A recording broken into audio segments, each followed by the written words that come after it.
Good evening and welcome, everybody. We're going to call to order the Narragansett Town Council regular meeting for May 16th, 2022, 7:30 p.m. Please stand for the Pledge of Allegiance. Of the United States of America and to the republic for which it stands, one nation, under God, indivisible, with liberty and justice for all. Thank you. I'm just going to repeat what I said earlier. We have a sign-in sheet in the lobby for anyone interested in speaking on item number 8 tonight. We will take public comment on that item for anyone who wants to speak, as well as any other items on the agenda. It's good to see so many people turn out tonight. I just want to say, I'll state it now, we do expect respect and civil discourse during this meeting. We're going to hear opinions on both sides of this issue, and that's what we want. We want to have debate. We want to have the ability to speak on these items. So please just make sure to do your best to conduct yourself as you see fit and hopefully respectfully. We're going to start with the disclosure of executive session minutes. On May 2nd, 2022, we had an executive session regarding collective bargaining in accordance with Rhode Island General Laws 42465A2, Police IBPO Local 303 Labor Contract, Firefighters IAFF, AFL-CIO Local 1589 Memorandum of Agreement. Consensus by council to put both matters on the next town council agenda. Motion by Councilor Cicilline-Bonanno, seconded by Councilor Jarzynski, to exit executive session and reconvene in open session. Motion so unanimously voted. Approval of minutes. Do we have a motion to approve the May 2nd, 2022 executive session minutes? I'll make a motion to approve the minutes. Is there a second? Second. All in favor? Aye. Aye. Motion approved, 5-0. We're going to move on to our announcements and presentations. We're going to have a town update from our town manager, Jim Tierney. Jim? Good evening, members of the council and the public who is here this evening and watching from home. Just a few updates for the week. COVID's still present. The governor has extended the emergency declaration until June 6th, and we currently have 5 staff members who are out due to COVID. The town beach, as the weather continues to improve, we call it the shoulder season, pre-season and post-season. We will have security staff and police to keep an eye on it. The fire department was awarded 2 grants recently, EMS-type grants. One of them is the Comprehensive Addiction Recovery Act for $10,000 to help combat opioid crisis in the community. And the other one is the Mobile Integrated Health Initiative for $105,000 or potentially $155,000. It's to use telemedicine technology that EMS can use to communicate with the patients in town. Last week, the fire department hosted a marine response drill with a scenario of a ferry that was on fire with passengers. It was quite the operation to watch. They did a great job. It's a great training exercise. Road infrastructure bond bill. The council approved a resolution to request a road bond, an infrastructure bond. That has been introduced by Representatives McEntee and Tansey, and the bill is House 8233. Planning board. Planning board member Vin Indeglia, who's been on the planning board for a very long time, has stated that he's going to resign, but he'll stay on until the council finds a replacement for him. We'd like to thank Vin for his years of service and his willingness to remain on until a replacement is appointed. This evening, you'll hear about the budget presentation from the finance director. We have made the adjustments that the council requested we make after we met with the school department.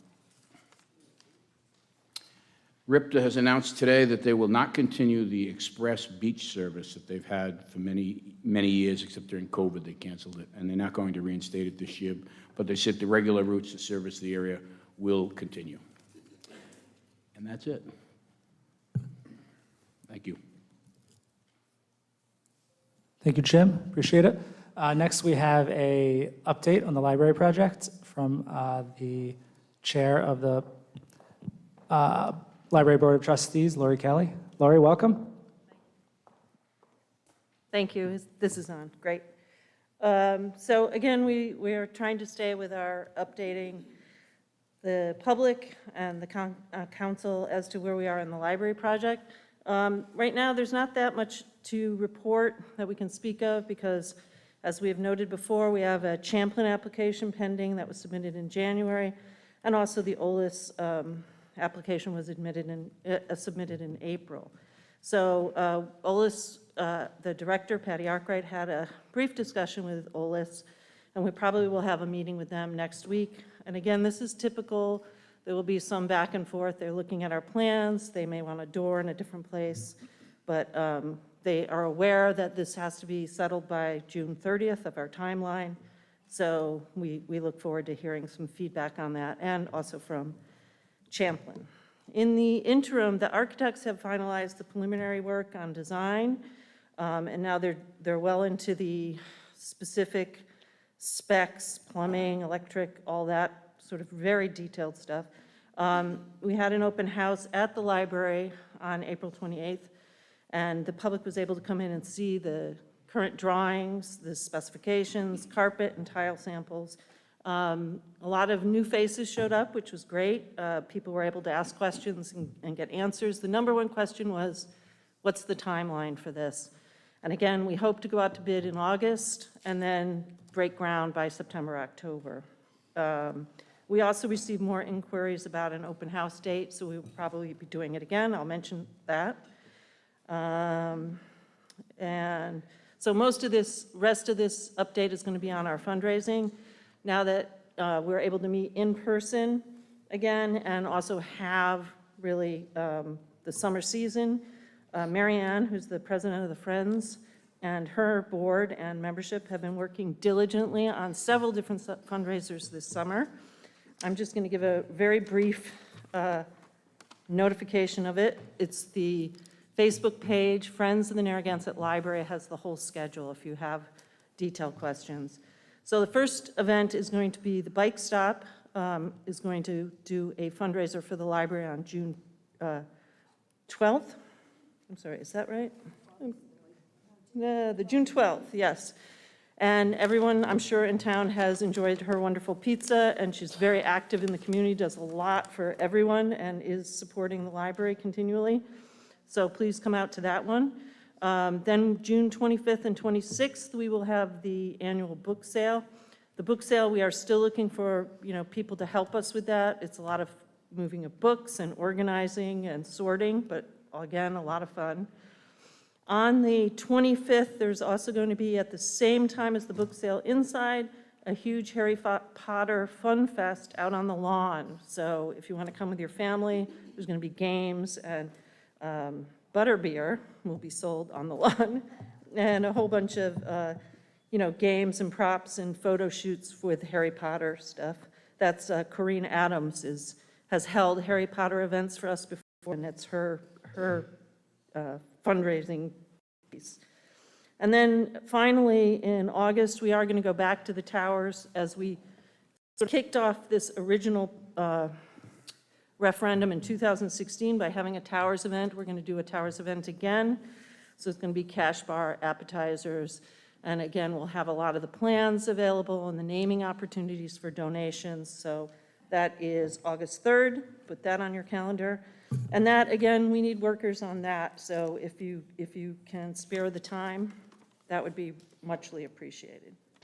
And that's about it. But we will hopefully hear from the fundraising pieces and be back to you again. Thank you. Great. Thank you, Lori. Thanks for letting us know about the fundraiser dates as well. Okay, we're going to move on to our consent. 1 second. Yes, open forum. Sorry. So this is our open forum public comment portion of the meeting.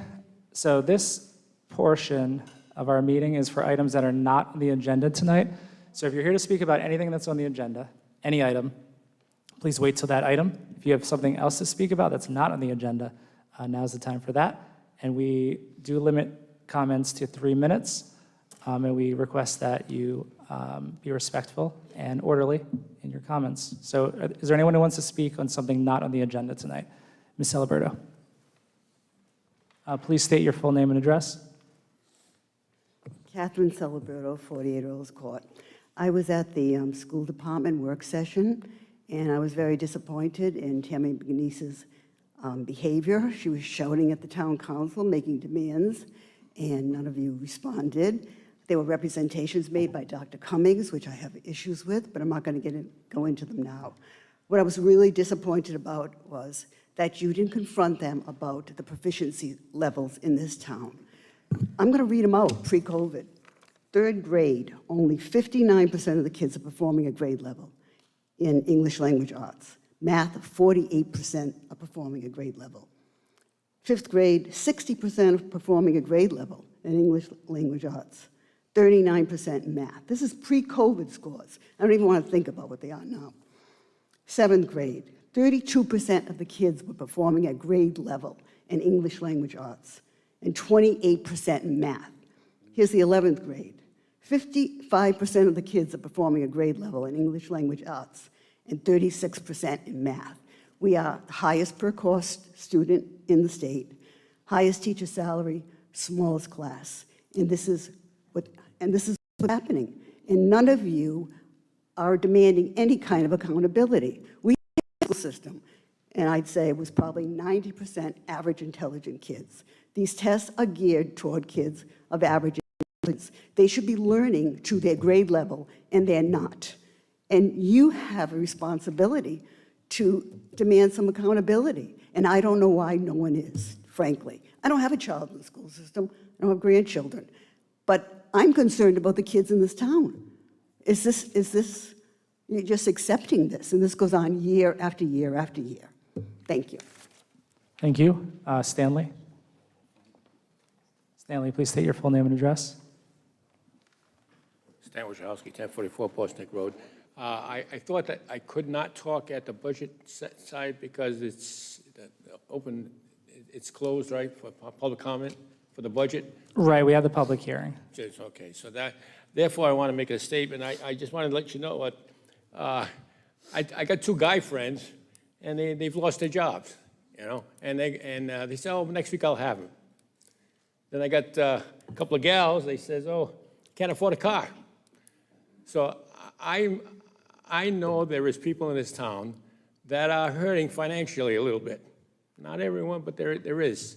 And therefore, if you can maintain a minimum tax increase, and of course this year, zero tax increase, it sounds so fair to do. A $14 million increase, our surplus, $14 million surplus does not seem to be very nice to the people who are hurting when they hear that kind of thing. And I know 2% sounds so little, but it's $1 million. I heard it's $1 million. So you're going to collect an extra $1 million that you really don't need. And why do you do that? And I can't believe that I can't make a good enough argument to even cause one of you to see that side of the fence. You don't see the side of the people that are hurting a little bit, and it doesn't look like a lot. I know there's a lot of rich people with a lot of fancy houses, and it allows me 20 cents here and there. It doesn't mean anything, but I want to speak to those who are having difficulty, and it means something.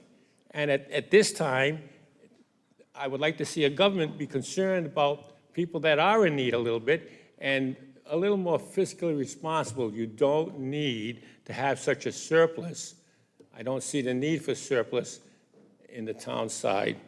And if you could explain that, why that surplus even needed. I was told, I think last year that 11 million would have been good enough. And here we are, 14. So I just kind of beg you to look it over again and say, okay, zero this year for the people, for the taxpayers, for the Narragansett people. No increase this year because we can afford it. Thank you. Thank you, Stanley. Anybody else looking to speak during public comment? Okay, seeing none, we're going to close this portion of the meeting and move on to consent agenda. Are there any items on consent that any council members would like to remove? Okay. Second. To make a motion to approve the consent agenda. Is there a second? I'll second that. Okay, all in favor? Aye. Aye. Motion approved, 5-0. Okay, so a question for the council. We have a public hearing at 8 that we have to go to. We could get started on number 8, take a break, and then get back to it. I mean, 15 minutes, I think we could get some of it done. Get started, and then we'll come back. So we have to go to our public hearing at 8 by law, so we're going to do that, and then we'll be coming back to this item. But why don't we start?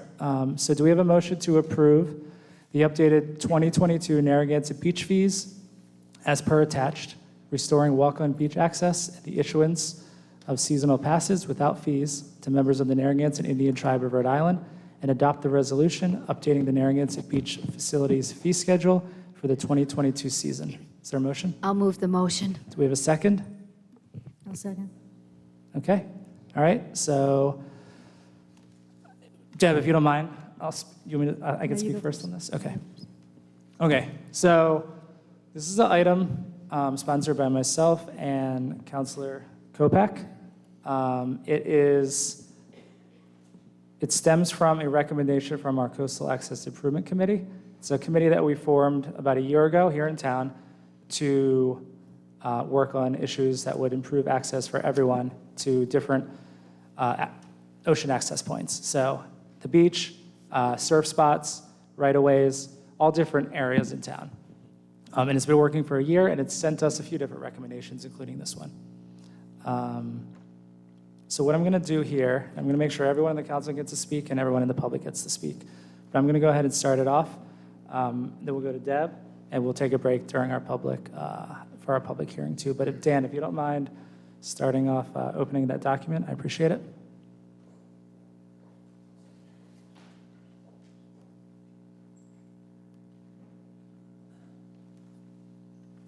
Is that ready?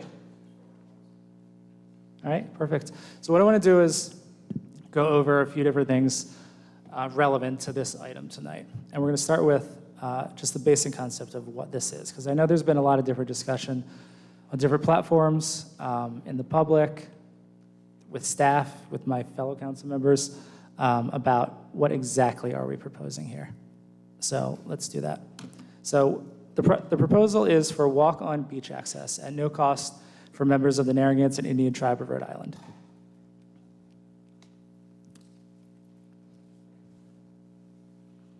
That means any member of the Narragansett Indian Tribe of Rhode Island would be eligible to receive the same seasonal walk-on pass as town residents at no cost by presenting their ID card at the beach ticket office.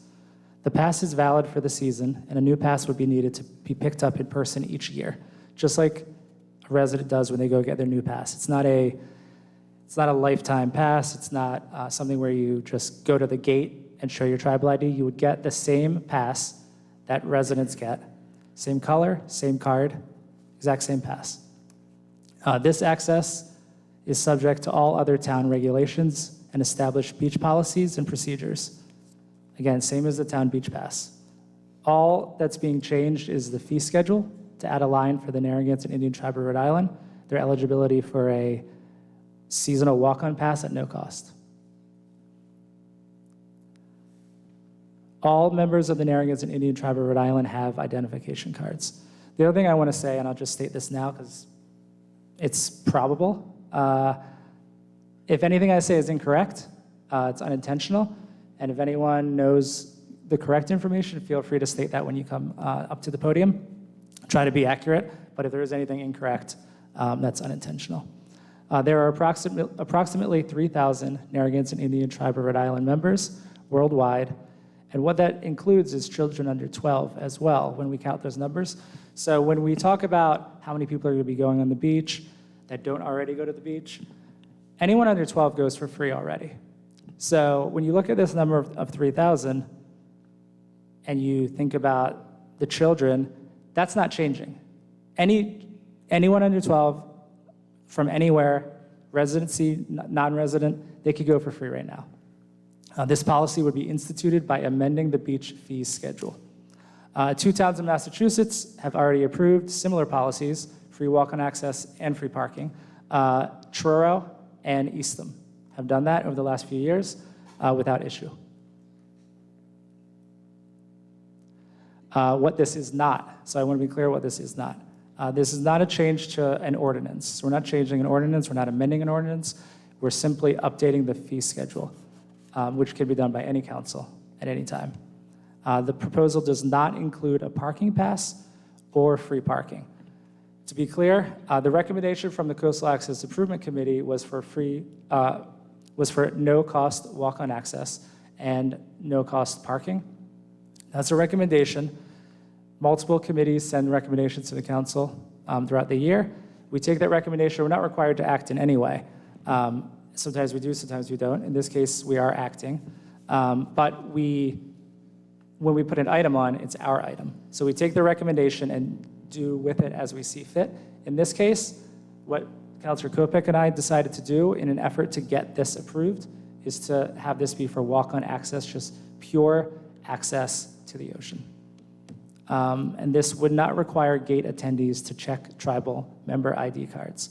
So this isn't a situation where tribal members will go to the gate and tell the gate attendee, I'm a Narragansett tribe member, I can go to the beach. You'll go to the office one time, get your pass, and then you have the same pass that everyone else has. So we're getting rid of any confusion, any complications, and making this very straightforward, very simple, logistically simple, and that's the goal. And how did we get here? So how did we get to this point where we're at tonight? November 15th, 2021, the Narragansett Town Council made a proclamation. So this last winter, there's some tribe members who were here, actually in attendance. We made a proclamation for Native American Indian Heritage Month. And as part of that proclamation was the passage, their customs and traditions are respected and celebrated as part of a rich legacy throughout the United States. The proclamation was written by the IDEA committee here in town. It's the Inclusion, Diversity, Equity, and what is it? Awareness Committee, and referred to the town council. So we read that proclamation. It said a few things, including the sentence that I'm referring to right now, which is respect their traditions and customs. Then, February 16th, 2022, at 6 p.m., the Coastal Access Improvement Committee held a roundtable discussion with the IDEA Committee Chairman, Alicia Vignali-Henry, and Narragansett Tribal Council member, Mike Monroe, regarding Narragansett Tribal Coastal Access. Also from the Narragansett Tribe were Chief Anthony Dean Stanton, First Councilman Cassius Spears, and Second Councilman Mike Monroe, who's also on the IDEA Committee. We discussed our mutual goals as a community with the tribe. Beach access without fees came up during that discussion, so that was in the middle of February. Then we had another meeting in mid-March, so about a month later. We had an item on that agenda, which was under new business, which was Narragansett Tribal Access to Narragansett Town Beach. Motion to schedule a work session with IDEA Committee and Narragansett Indian Tribe of Rhode Island before our next regularly scheduled Coastal Access Improvement Committee meeting to discuss Narragansett Tribal Coastal Access. The motion passed unanimously. And I just want to stress, these are public meetings. Anyone can attend. They're all advertised. And it's up to the public to be aware of what's going on in town. But we advertise every meeting, and we have public access.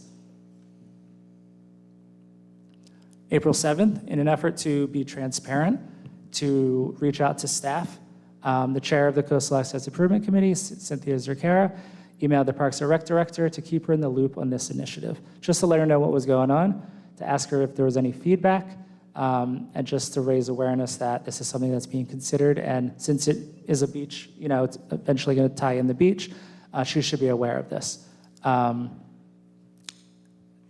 And that's fine. And, you know, Michelle mentioned that it was a town council decision, which is completely accurate. I also met with Michelle last week to talk about this. We talked about it, the logistics, how this would work. And, you know, it's very simple. You come to the beach office with your tribal ID, you'd be issued a town beach pass, and you'd be entered into the computer just like anyone else who has a beach pass. She did also mention that it would be important to get this pass before June 9th if we were going to order additional pass cards. So the actual blank plastic cards, we would need to order some extra cards, and we could do that before June 9th when the purchases go out. And Michelle, if you want to come up later, we could talk about that, but that's what I recall from our discussion. So it's nice if we can get this done and we can get that order in.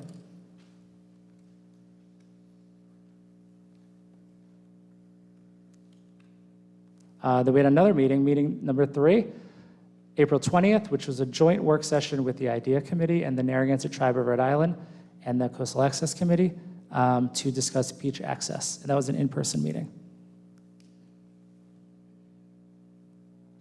Meeting number 4, Coastal Access Approvement Committee, April 27th, item under new business. So this is about 2 months after our initial discussions. We had a review and vote on the beach proposal for Narragansett Tribal beach access, and that was unanimously approved. We talked about the details, how this would work, and everything else. So that was the 4th meeting, all public, all accessible to anyone who wanted to come. The next day, myself, Councilman Jesse Pugh, I don't typically refer to myself in third person, emailed the Rec Advisory Committee Chair, Tom Warren, to inform him of the recommendation, letting him know that this would be on the May 16th Town Council meeting. And if interested, the Rec Advisory Committee could place that on their agenda for their May 9th meeting. That was about 12 days before their meeting, sufficient time to add it to the agenda if desired. That was declined, so it was not on their meeting agenda, but they were informed that this was something that would be voted on. So, one thing that has come up over the last week or so is process. So we've got emails, I've heard from people that they don't necessarily disagree with this, but now maybe is it the time? It needs to go through more process, it needs to go through additional committees before we can do something like this. You'll probably hear that tonight. So I want to talk about that. Beach policy updates don't require or typically ever call for a public hearing. I've got emails about a public hearing is appropriate for this. We never have a public hearing for updating beach policies. It's not something that we do. So the idea that that's something that we should be required to do, it's not standard. It would delay this, it would slow this down, but it's not something that we typically do. In the town ordinances under duties for the Rec Advisory Committee, there's not a single mention of the town council referring items to the committee. No mention of that we shall refer items, no mention that we may refer items. It just doesn't exist. That's not in the duties of the Rec Advisory Committee. They could discuss any items they want, and they do. They talk about beach policy, they do that every year. They send us recommendations, and that's fine. And we consider them. Last time around, we implemented some of those policies. We didn't implement all of them. We didn't agree on the pricing increases. We didn't agree on the parking restrictions. They can send us those things as they see fit, but there's no requirement in the ordinance that we should do that we may do that we're required to do that.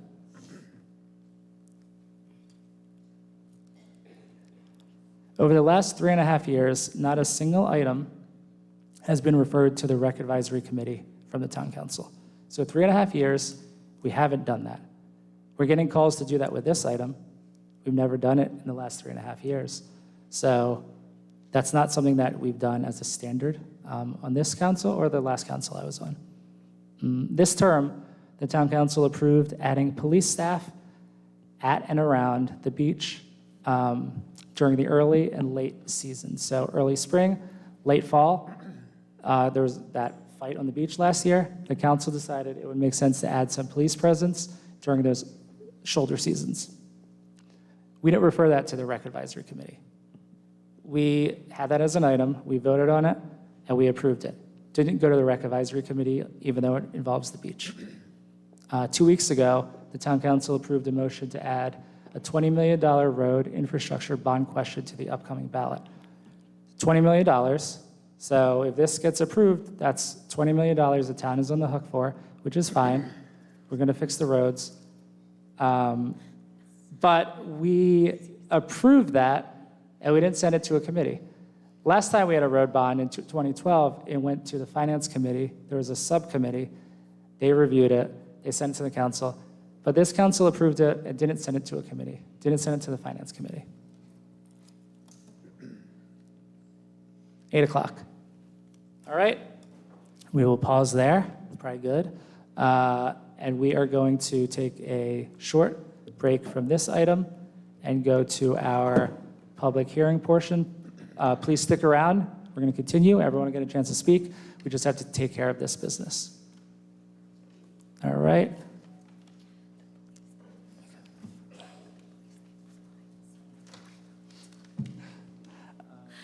All right. Are we good to go? Okay, thank you. All right, do we have a motion to schedule a public hearing on the application of Pelle's Properties, LLC, doing business as Pelle's Place, expansion of their Class B victualler alcoholic beverage license at Assessors Plat NH, Lot 171, 901 Boston Neck Road, Narragansett, Rhode Island? I'll make the motion. Is there a second? Second. Okay, so this we have as a suggested date of June 6th. Does anyone on the council have any questions about this? And that's the earliest we could get this scheduled? This is during our regular meeting. Yep. Any questions, Deb or Patrick? No. Okay, anyone from the public interested in speaking on this? Okay, so this will be scheduled for June 6th. All in favor? Aye. Aye. Motion approved, 5-0. Next is a motion to reschedule a previously scheduled public hearing on an application from Margaret L. Hogan Esquire on behalf of Lucian and Claudia Raymondetta to amend the effective date of Chapter 1087, Zoning Amendment, Bulk Zoning, amending Chapter 731 of the Code of Ordinances of the Town of Narragansett, Rhode Island, entitled Zoning, to June 20th, 2022. Do we have a motion? I'll move the motion. Second. Okay, so we scheduled this last meeting, but we scheduled it out too far. By ordinance, we need to take care of this within 65 days from the application date. So the new scheduled date is June 20th, 2022. June 20th? Yeah, so the second meeting in June. Any questions from the council? Okay, any questions from the public? All right, all in favor? Aye. Aye. Motion approved, 5-0. And next, we have a motion to open and hold a public hearing to consider a plan for the proposed Community Choice Aggregation, CCA program, which would aggregate the retail electric loads within the town in accordance with Rhode Island General Laws 39.3.1.2. I'll move the motion. Second. All right, motion by Susan, seconded by Eva. So the public hearing is open. Welcome. Oh, Mike, how are you doing? How are you, Good. Mr. Council President and town council members? I just wanted to introduce the hearing tonight, give you a little bit of background. We've done this a few times, but for the interest of the public and just to have it all on the record, I thought I'd do a brief, very brief summary. So as you know, first, what is community choice aggregation? It's a program in which the community, the entire town, can purchase electricity as a group. And working as a group, as a large group, we can drive down the cost of the electricity by the purchasing power of, 15,000 people. So that's what it is in layman's terms. Just so you can be, for background, to be aware, the CCAs is the abbreviation that they use, is allowable and authorized in 8 states, Rhode Island being one. That bill was passed in 2002, authorizing community choice aggregation programs. So where have we been and where are we going? I'm just going to give you a brief overview, and I'll be turning the presentation over to Jamie Rhodes from Good Energy LP. But just to remind everyone, last year, right about this time, late May, the council directed the manager to explore CCA as an option, for cost savings, but, would it work in our town? So I worked with Mr. Tierney on the background for that. And later on, a month later, you brought in Jamie Rhodes of Good Energy LP, and he gave you a brief overview of the idea of community choice aggregation. Did I say aggravation? Sorry about that slip. I know. So, and then later. Sorry, Mike. If everyone in the lobby could just keep their voices down if possible. I just want to make sure we can hear the presenters. Thank you. And if Thomas, if you're able to maybe close those doors. Thank you. All right, go ahead, Mike. Anyway, later in June last year, you passed a resolution authorizing the manager to work with Good Energy to sign a contract to officially engage them, which was completed in November. Since November, we've been working on drafting the plan itself. So tonight, what we'll have is a presentation by Mr. Rhodes of the plan that was drafted and redrafted a couple of times. What you're looking at is, I think, the third draft. And then from here on, he will explain the next steps coming forward. So with that as introduction, I would like to turn this over to Mr. Jamie Rhodes. All right, thank you, Mike. Mr. Rhodes, you got a lot of interested people here tonight for you, so take advantage of it. Well, I'll have to say that when I first stepped in, I said, this is more interest than I usually had around buying electricity, but I look forward to hearing everything that everybody has to say about it. Mr. Rhodes, can you please raise your right hand? I swear you in, sorry. Yep. Do you swear to tell the truth, the whole truth, and nothing but the truth? Yes, I do. Please state your name and address. Yes, my name is Jamie Rhodes. I live at 160 Woonsocket Hill Road in North Smithfield, Rhode Island. Now, Mr. DeLuca kind of did a little bit of the intro here, so I'm going to move through a number of these about what is aggregation. And again, much of this I presented to the council a couple months ago, as well as, there we go, how we got to this point from the initial authorization to the plan being revised, and then the initial presentation to the council back in March prior to this public hearing. So what comes next after today's public hearing is that following the input of the public, the council can approve the plan as drafted, or you can amend the plan as you see fit, or you can deny the plan. Obviously, all the options are on the table for you. Should the plan be approved, it will be submitted to the Public Utilities Commission for their review.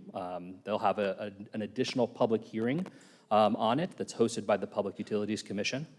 Once the plan is approved by the Public Utilities Commission, Narragansett will have the option to go out to bid for suppliers to provide electricity services to the aggregation program. At that point, when the bids come in, obviously you have the opportunity to select a supplier, including a start date. That supplier would give bids as far as this is the price we can offer. And if the town chooses not to accept any bids, it deems that none of them either are responsive or they just don't meet the needs of the aggregation program, then all the bids can be rejected, and then we would wait a period of time, and then we'd go back out to bid accordingly. So that's roughly the process up following this. And just as a note, the other communities in Rhode Island that have approved aggregation plans are right now gearing up towards a bid day for their supply services in June. So that's obviously a little ways down the road, but it'll be indicative of the process that Narragansett can see moving forward. So I wanted to walk through just a couple details of the plan for the public, especially if they have not had an opportunity to review the whole plan that's been posted. So the first part is that the town council reserves all the oversight of the program. That includes any changes, amendments, any deviations from the plan as a whole would have to come back to the council before there could be any changes. Good Energy, as a consultant to the town, will manage the day-to-day operations. That includes oversight of the electricity supplier, data management, processing opt-ins and opt-outs or changes to service requests that members of the public would have. I'll go into a little bit of detail, but we're not the only entity that provides those services. National Grid continues to play its role as a utility. And that within the plan, it indicates that staff will report at least annually to the council about how the program's operating. That would include any proposed amendments or changes to the plan that would be staff initiated. But at the same time, the council retains the right to change the plan or terminate the plan as it sees fit. Once again, the goals of the program is first off is to access the bulk purchasing pricing for more competitive rates for electricity for residents and businesses, provide rate stability beyond the 6-month rates that we get through National Grid, but to provide longer term stability than that, to increase the amount of renewable energy that is in the default electricity supply, as well as expanding consumer choice to allow for more 50% renewable options, 100% renewable supply options, as well as renewables that just meet the state minimum. So to provide all of those options are, again, part of the goal. We've outlined them here. Once again, the standard product, this would be the default electricity supply for residents in Narragansett. The intent is that, once again, assuming that the bidding is successful and we get competitive pricing, for that default to include an additional 10% renewable energy than the state minimums. There's an optional product that would have just, again, the state minimums that would maximize the savings for individual residents. And then 2 optional products, the 50% and 100% product that reflects the amount of renewable energy that is in those products. And what can residents and businesses expect from the program? So first off, those that are eligible are those that are on National Grid's last resort service. They'll be eligible for automatic enrollment into the new default program, or the new default supply option. If somebody has already chosen a competitive supplier, they will not be automatically enrolled. They are not considered an eligible customer, though those individuals are free to choose to enter the program at any future date. National Grid, or PPL, if that transaction happens, will continue to handle all the billing and maintenance, all the billing services, as well as maintenance of lines, of poles and wires, and the infrastructure of our distribution system. There is no impact on solar installations that individual residents have, net metering programs they participate, or low-income discount rates. All of those are preserved and maintained for individuals who participate in the program. And just as an example, what changes on somebody's bill is this one section. As you see, the bill is split into the delivery services and the supply services. What this would change is who is supplying the electricity for individual residents, as well as the rate that they pay, because it would be based off the program rather than National Grid's rates. So that's the change in the billing. Otherwise, payments still go back to National Grid to satisfy paying your utility bill. So should this be approved and and approved by the Public Utilities Commission, I wanted to just give a brief look at how the bidding happens. And we're in this procedure right now with the 6 other communities in Rhode Island. So what happens is Good Energy issues a request for bids to suppliers. And that includes qualification regarding financial sureties, status, their experience operating these programs, as well as experience providing retail services. So companies have to meet a minimum threshold in order to be considered qualified vendors. The qualified suppliers would then each negotiate an electricity services agreement with the town. We lead on those negotiations. We work with town solicitors to make sure that all the questions are answered and that it's consistent with both local law, state law, and the program itself. Suppliers will provide indicative pricing of varying terms. Just to give us a sense, prior to a bid, they're going to give us a sense that if this is the price that we're seeing for a 12-month term, a 2-year term, so that we have a sense of, is this bid going to be successful? And based off of those indicatives, the Good Energy and the town would confirm a final renewable percentage that we'd want to have included in order to maintain price competitiveness with National Grid. And then on bid day, after we've done the indicatives, we will receive executable pricing from the suppliers. In the electricity market and industry, these bids are often open for only 1 to 2 hours because of market volatility. So prior to, what we do is as much of the front work as possible to know what we're likely to see, make sure we're updating everybody, seek authorization from the council to execute one of these agreements within the parameters you would set. What's the maximum price level? What's the renewable energy? Those would be set by you prior to the bid day. And then when the bids come in, we'd either select a winning bidder and execute the agreement that day, or we would reject all bids and we'd move to bidding at some point in the future. And then if a bid is selected, the town will execute that pre-negotiated electricity services agreement, which would then be filed with the Public Utilities Commission before going into effect. One question that we wanted to make sure that we covered is, sorry, I had a different order of my slides here. Key thing that we wanted to put here is that before the program starts, during the education outreach period, as well as the opt-out period, any individual resident or business can opt out of the program prior to it starting. I'll go into that just in a little bit more detail. They can also choose the optional products, and if they do nothing, if somebody takes no action, then they'll be enrolled in the standard product, the default supply option. After the program starts, anybody can opt out of the program at any time. There's no penalty, there's no change fees or anything of the sort. And also you can switch to any one of the products, the alternative products as you see fit. So one of the things I wanted to cover was how does the opt-out happen? So I would say my numbering was a little different because they're not all ones, but that's fine. The first one is a prepaid postcard that's mailed to every resident. I have a sample of that on the next slide. There's an online form that would be hosted on the town's website. We'll put together a site for this program specifically for the town, and there'll be an online form. You can call the program will have a 1-800 customer service number that can be called to opt out of the program. National Grid can opt somebody out of the program. If they call their National Grid's customer service line, they have the full ability to opt somebody out of the program. Or if somebody chooses to just enroll with a new supplier, that effectuates an opt out of the program as well, and they'll be enrolled with the new supplier. What the postcard looks like is, it's roughly like this. This is the one we used in Westwood, Massachusetts most recently. So this is sent to every eligible customer, including a pre-mailing before this to say there's something important coming, please watch your mail. And then a second mailing that indicates what all the prices are and indicates to somebody how they can opt out, including this prepaid postcard that they can send back. All they have to do is sign their name, and that's a way, an easy way to opt out. Once again, the postage is prepaid. So, and just as an example, as we try to provide, is that prior to the program launching, once we have it approved by the Public Utilities Commission, we've signed an agreement with Supplier, so we've set a date certain when the program would launch. We develop the education outreach materials that once are mailed to residents and businesses. We also host local events and local meetings in order to educate people about the program. We would partner with any local organizations, the local library, in order to hold information sessions for roughly a 2-month period prior to the program starting, once we have the details. And then the program would launch after that point. So those are just some of the details of the plan. I will leave that there. And I look forward to hearing public comment or questions from the council. All right, thank you, Mr. Rhodes. We appreciate it. Why don't we check with the council first? Is anyone interested in speaking first on this? Or have questions for Mr. Rhodes? Deb? I don't have any questions. I just wanted to mention that because there are a lot of people in the room who may not have heard about this program.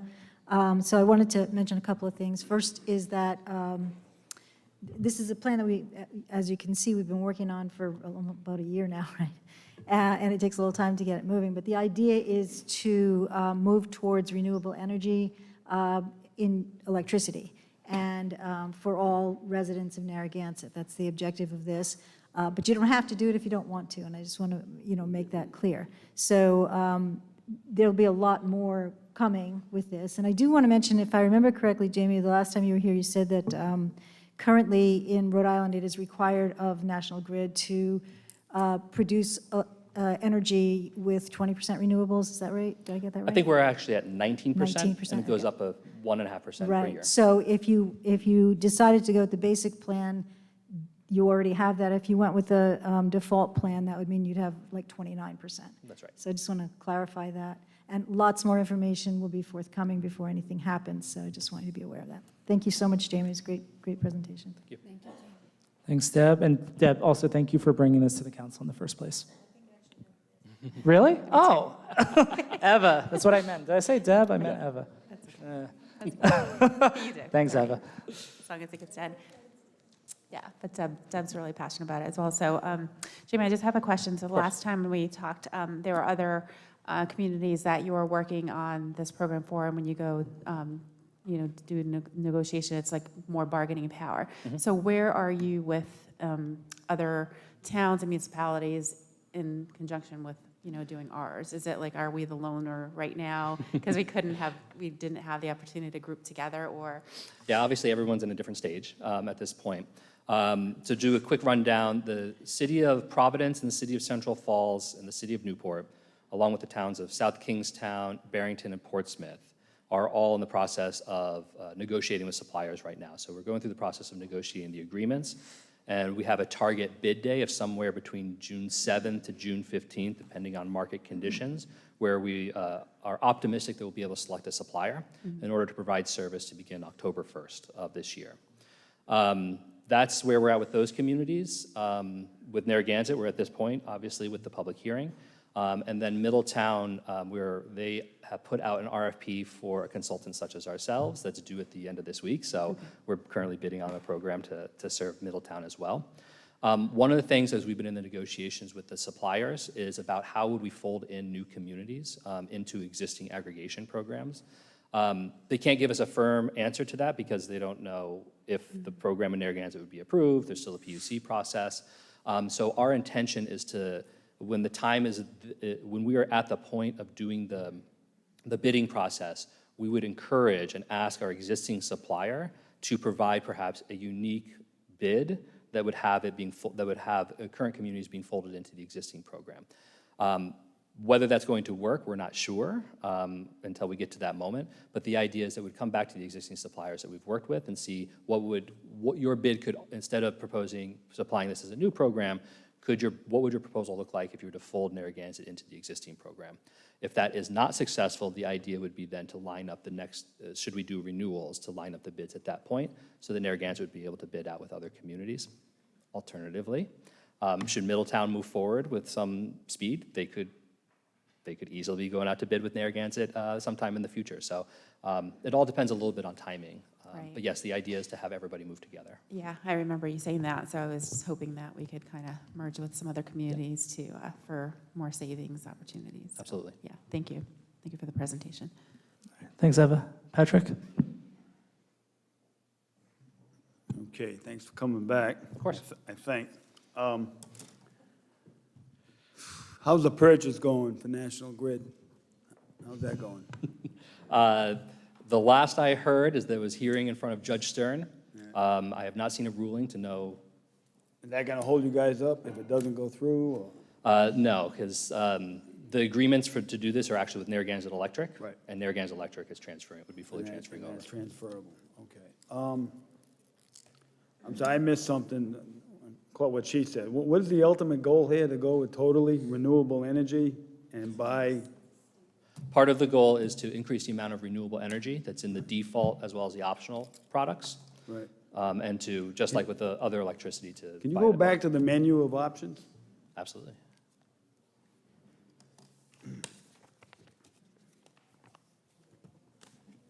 Because clearly the PUC, they're going to get a rate increase come the fall, right? Every indication says National Grid supply cost this fall is going to be much higher. And most likely, it's going to double, right? So if we're getting 9 cents, it's going to be 18 cents a kilowatt. So if somebody's got a $150 bill, it's going to be a $300 bill this month, right? Except that it's only the supply cost, not the distribution cost. So someone with a $150 bill is likely to see a $225 bill, because only part of it is seeing that doubling. Now all right. So the default would be the least cost and would be the least renewable? Is that what that is? The basic one, the optional product of the basic would be the maximum potential savings. There's no increase in renewables in that. And so the idea is that all of the savings we can achieve by our bidding strategy would be result into direct financial savings. Right. But the green now, the basic has no green? It has the state minimum, the 19%, that's the state mandate. State mandate, okay. And that's what National Grid's selling now? Yes. Okay, all right, okay. And certainly the opt-in policy doesn't work. The opt-in policy, Does not work. We discussed this. So It doesn't work. All right, I get that, I Yeah. get that. All right, okay.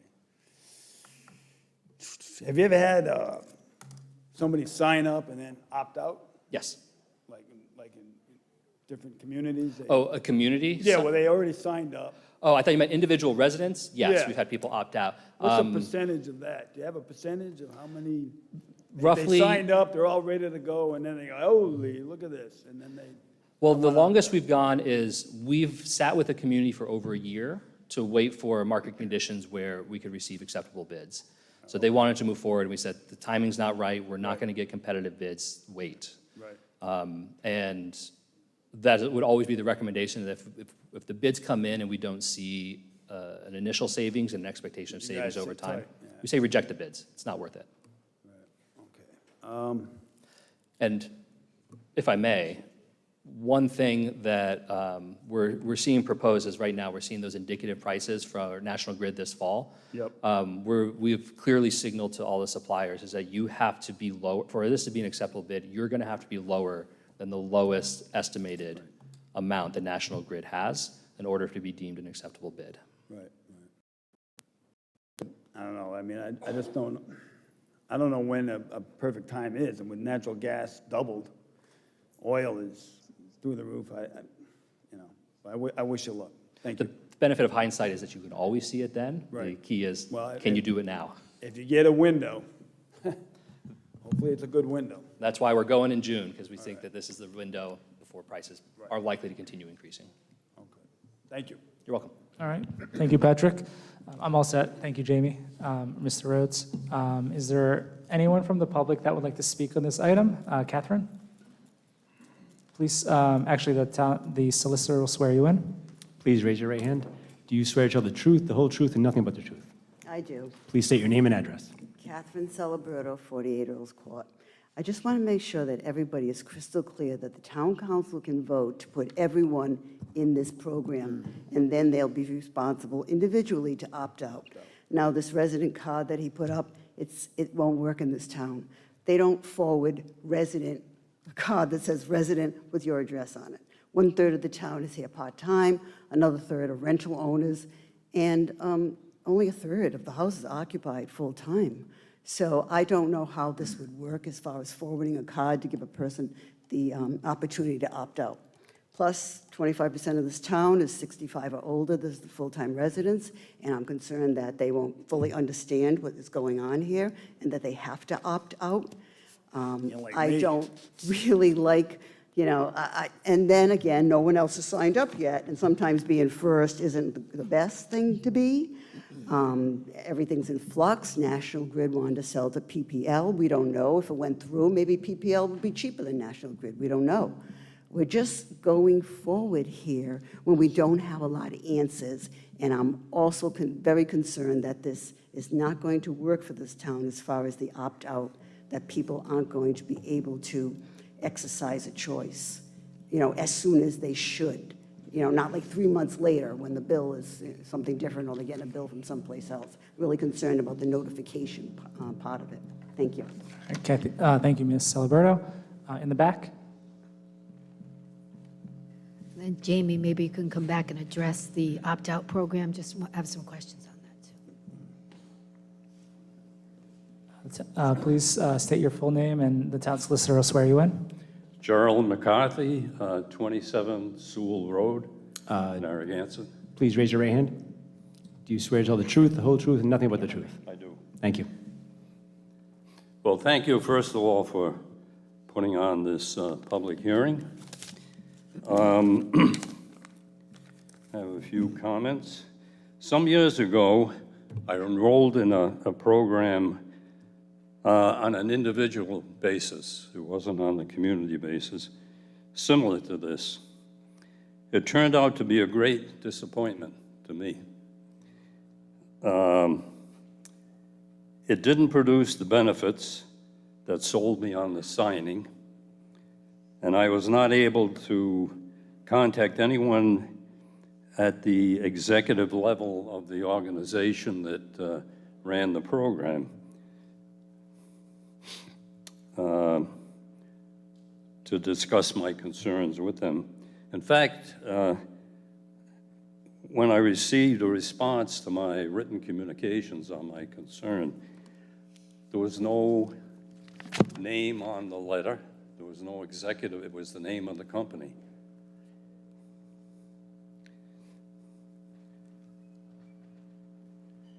And recently, in fact, I'm sure people in the audience have had the same experience. I've received a number of, I'd call them robocalls, from a company whose name I don't know. I'm not saying it's this company, I don't think it is, but asking me or promoting a similar program that you have been considering. And it's interesting, when I would ask them, ask the caller, is this a recording or is this a real person? So that I could ask them the question. They would hang up. And I'm not saying that, I'm not implying that this is this company here, but there are, this type of program has been around for a long time. I've had a very bad experience with it.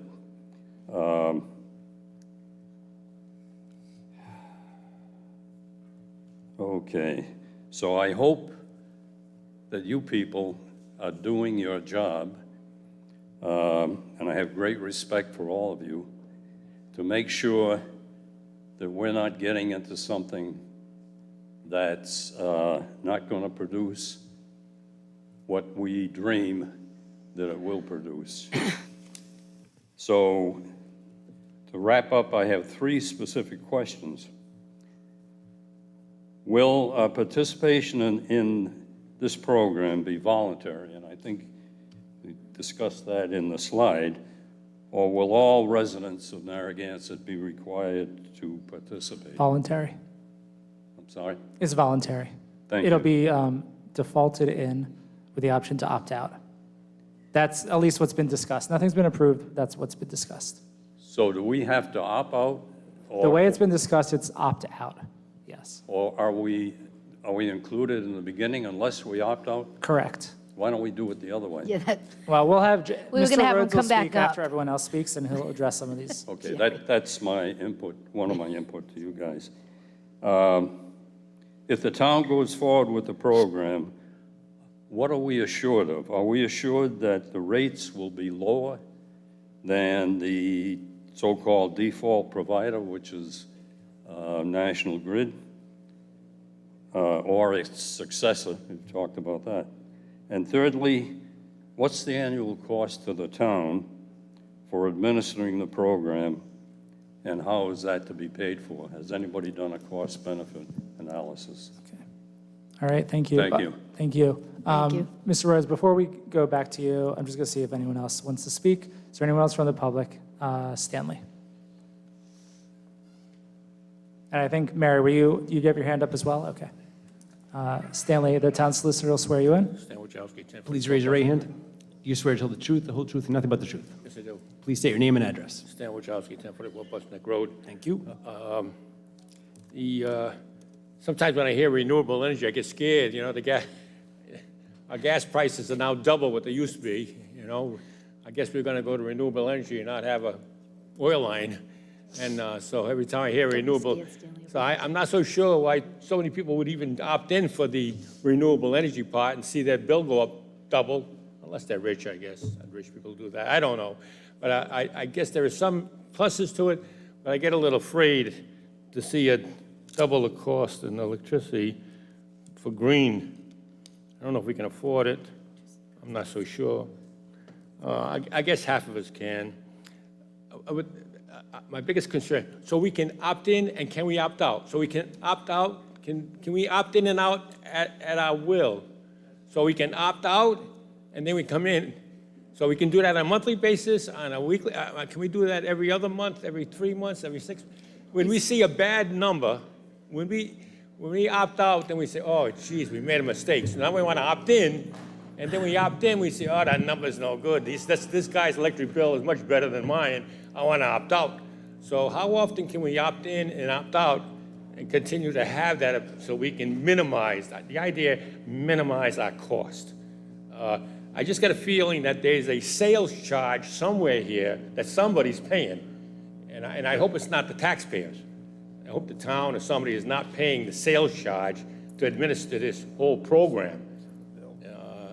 So I don't know where it's going from, but I'm afraid that we'll see a tax effect here. Are we paying some sales charge here to implement the whole program? And is there going to be somebody in town or locally that we'll always be able to deal with in opting in? Just like the previous speaker said, you know, if we have somebody that we're talking to, will he always be available so we can get this opt in, opt out, any questions, anxieties we have, we'll have somebody in person we can call to fix our problem, rather than try to get on a phone line and wait an hour or two and get hung up on. So I just want to make sure that there is, the salesperson involved here will always be here to answer our phone calls, and that we always can opt in and out so we can minimize our cost, and that there's no cost to the taxpayer to accomplish this. I hope we don't have to hire another person somewhere, some administrator within the town, to have to administer this whole thing. Thank you. Thank you, Stanley. Mary?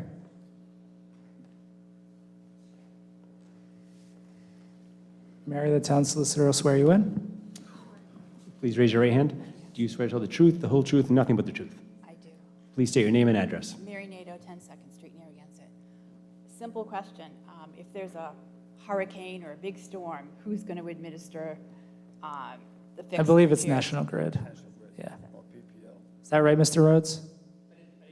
National Grid does the maintenance Who's going to be and, doing the service calls? And are we going to be like first in line, or are we going to be like last in line? That was my big concern. National Grid. Okay, thank you. all right, thank you, Mary. Yep, right there.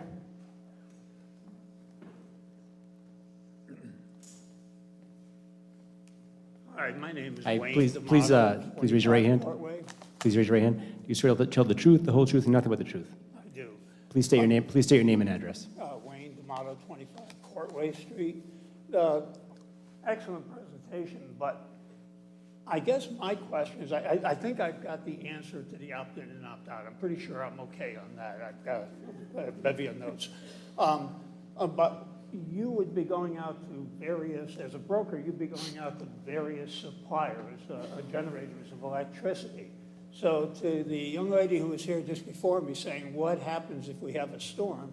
How far away might these, I mean, if you got a wonderful price from Buffalo Electric, but they're suddenly getting a storm, is that going to affect us? How does that work? It's still National Grid here that does all the repairs and maintenance of the lines and the service. But they wouldn't be repairing lines where our power is being generated from. But they're the providers. I'm sorry? They're the local providers. So our power is not necessarily generated from Rhode Island now, but National Grid is responsible for what transpires coming across the From lines. what we have right now? Correct. That is correct. Okay, and the other question I had is, how long has this program, did I hear it's been a year, you have examples of a year? Might be a wonderful idea if you're able to publish something to show what has happened in other communities. That's the biggest thing that I would look at. I've got the opt-in and opt-out down. Okay, thank you. Thank you. Appreciate it. All right, anyone else? Yep, with their hand up. Janice?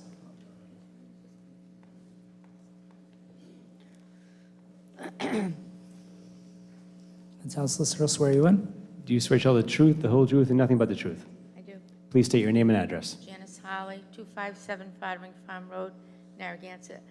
I guess I'm just kind of confused, and I don't like the idea of someone, I mean, I trust all of you. I know you do great work, but 5 people making the decision to do this, and all of a sudden, I'm not with National Grid, and I have to get a card to opt out. I'd rather be able to opt in. I'd rather be able to have the choice. You will be with National Grid. Everyone will still be with National Grid. It's just the way that National Grid provides its power can change. Or, in other words, National Grid gets power from many, many, many sources. Yes, Some of them are renewable, most of them are not. So this is just an opportunity to get National Grid to use more renewable energy than not, if that's what you want. You get to make that choice. I'm all for renewable energy. Good. I'm just not all for, all of a sudden, my electricity coming from somewhere else. It will not. It will come from National Grid. It's up to National Grid to get the energy from somewhere else. National Grid is still going to be the front man for everything in Rhode Island and in Narragansett. So all of your repairs comes from National Grid, all of your service comes from National Grid, all of your electricity comes from National Grid. Okay, thank you. Thank you, Janice. Is there anyone else who's interested in speaking? Okay, we'll have Jamie come and we can have a few questions answered and then wrap this up. Jamie, could you answer the question the residents asked about contact and communication? It sounds like Jerry was lost and couldn't get anybody. If this were to happen, how difficult would it be to find the person to contact, not a voicemail, but somebody on the other side that could help the residents if they had some questions? Yeah, so right now we have, assuming the plans move forward, we have a contract in place to have a Rhode Island-based call center. Where exactly we'll be located is obviously to be determined, and there will be a 1-800 number that's available that anybody can call, and it will be staffed during regular business hours. I don't think we're going to have a 24-hour staffing for this particular service, unless there's, of course, need for it. So there'll be a 1-800 number with Rhode Islanders hired and to work in that call center to field questions to process, opt-in and opt-out, as well as anything else that might come up, to be based right here in Rhode Island and to be available to everybody. In addition, National Grid, we've been working with National Grid for their call center and their customer service agents to have similar information available. So if somebody calls National Grid and asks about it, as long as it's within the realm of what they know, they'll also be able to answer the question. As well as on the customer service, on the Narragansett website, we would have our own company contact information, so that if there's a question about, if there's needs to be any additional help or troubleshooting, our own company would be available to manage the calls. And those calls, while at first are going to a recorded line, that then is forwarded directly to me. So I will be the one, unless I can rope in a partner, to help answer any questions that individuals have. So once again, I've put my name, my address, my phone number is available to everybody. At this point, it is so public information.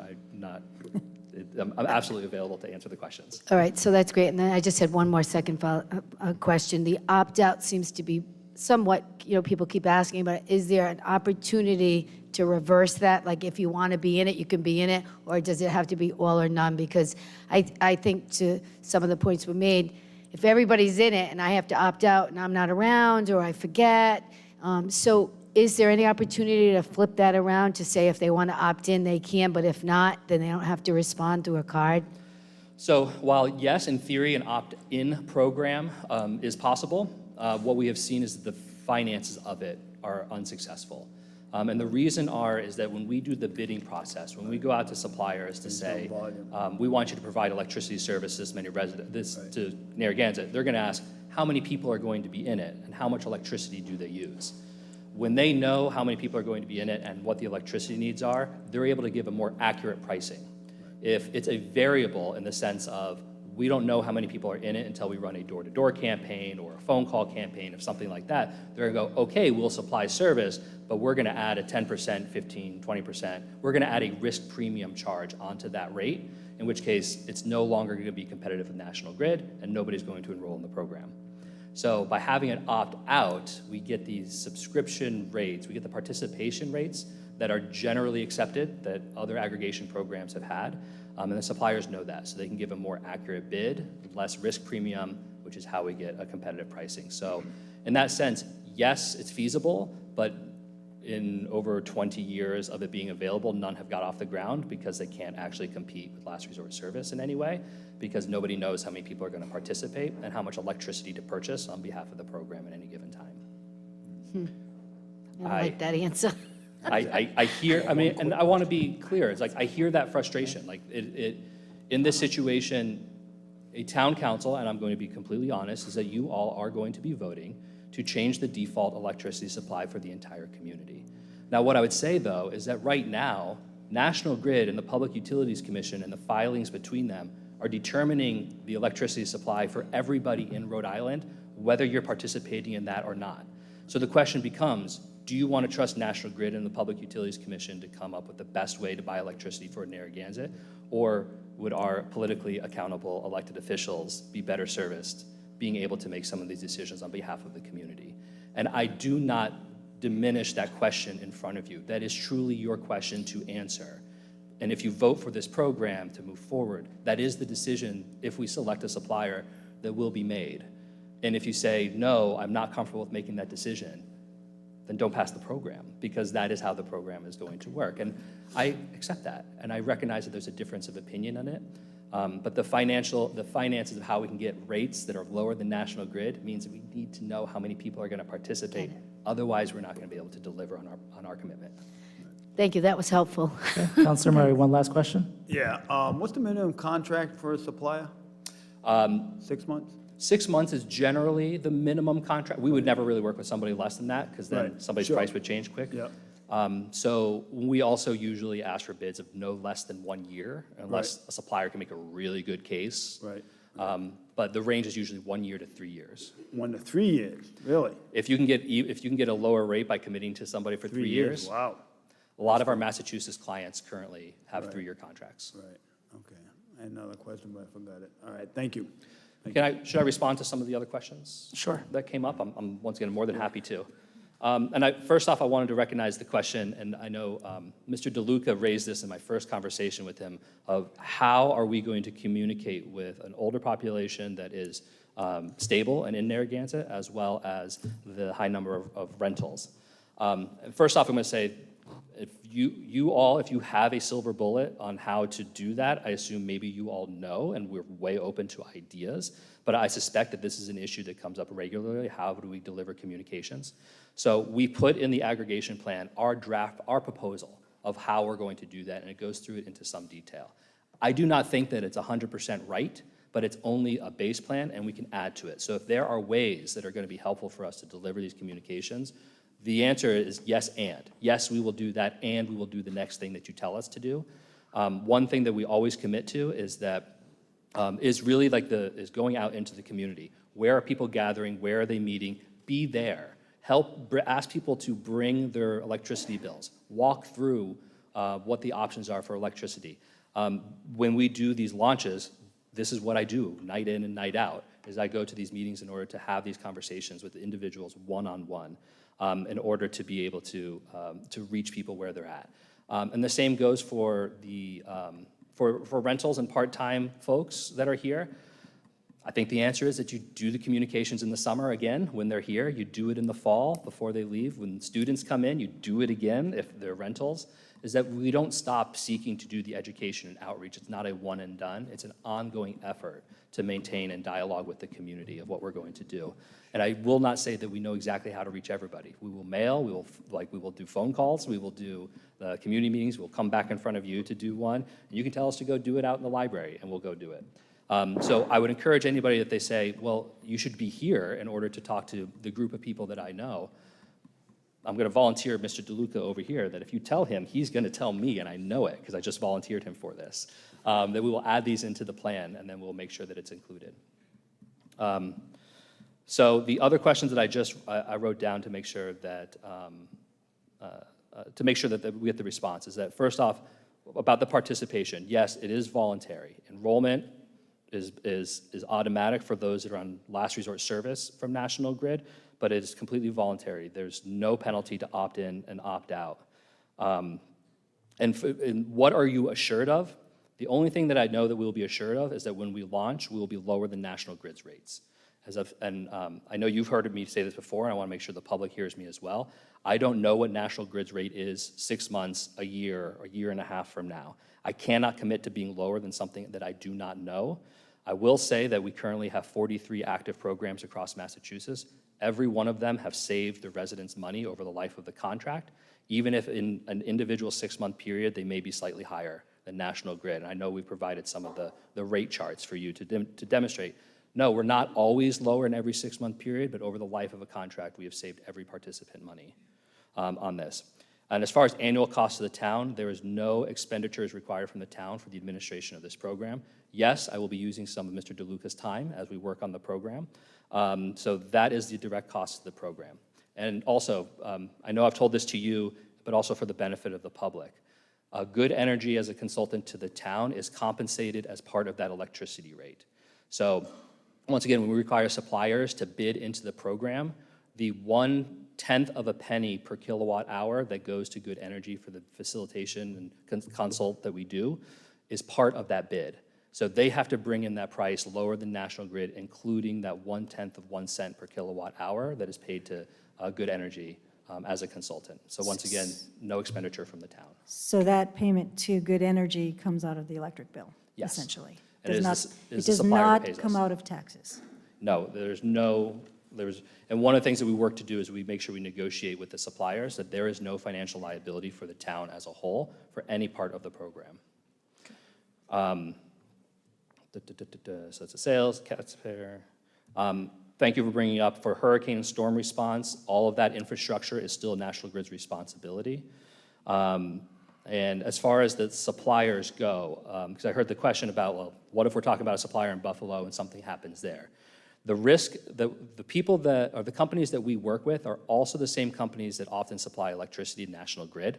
They're the same ones that bid on National Grid's responsibility. It is up to those suppliers to have a diversified portfolio of electricity generation in order to deliver their contracted commitment to Rhode Island residents, to the town of Narragansett in this program, that risk is on them. Should they fail to do so, the penalties are pretty steep because it could lead to a disruption of service here because they didn't diversify their sources.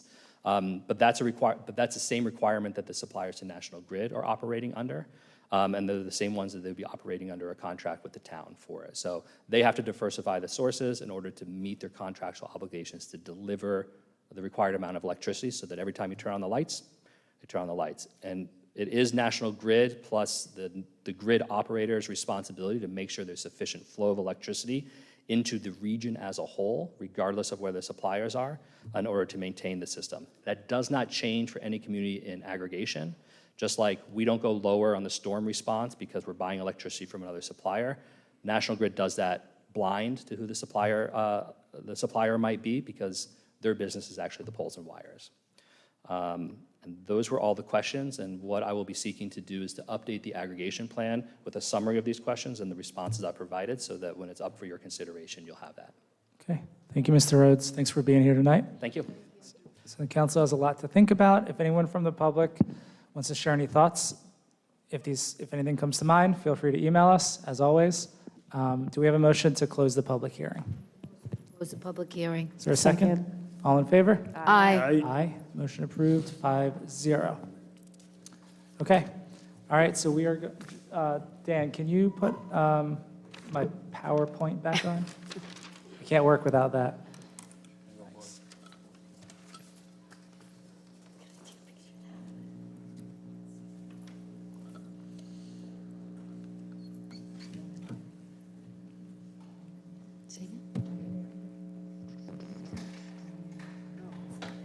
Okay, so we'll get back to this. Thanks for your patience. Try to move along, and then we'll get to public comment. So we've gone through kind of how we got here, process questions, a little backstory on this, and I want to talk about why we should do this tonight, as opposed to kicking this down the road to an unknown date or to a possibility of it not happening at any point. So why should we do it now? This, in my opinion, this policy, this change in this initiative, it's about the beach, but in many ways it's about a lot more than just the beach. It's an opportunity to establish a new and healthy relationship with the Indian tribe, whose name the town bears. And you hear that all the time. You hear a very simple statement that, oh, of course we should do this because it's Narragansett. That's the name of the town, and it's a simple thing to say. Some people agree with it, some people don't agree with it. But I want to explore that a little bit more and talk about what that really means, because it's not just a slogan or a simple statement. I think there's a lot more to it than that.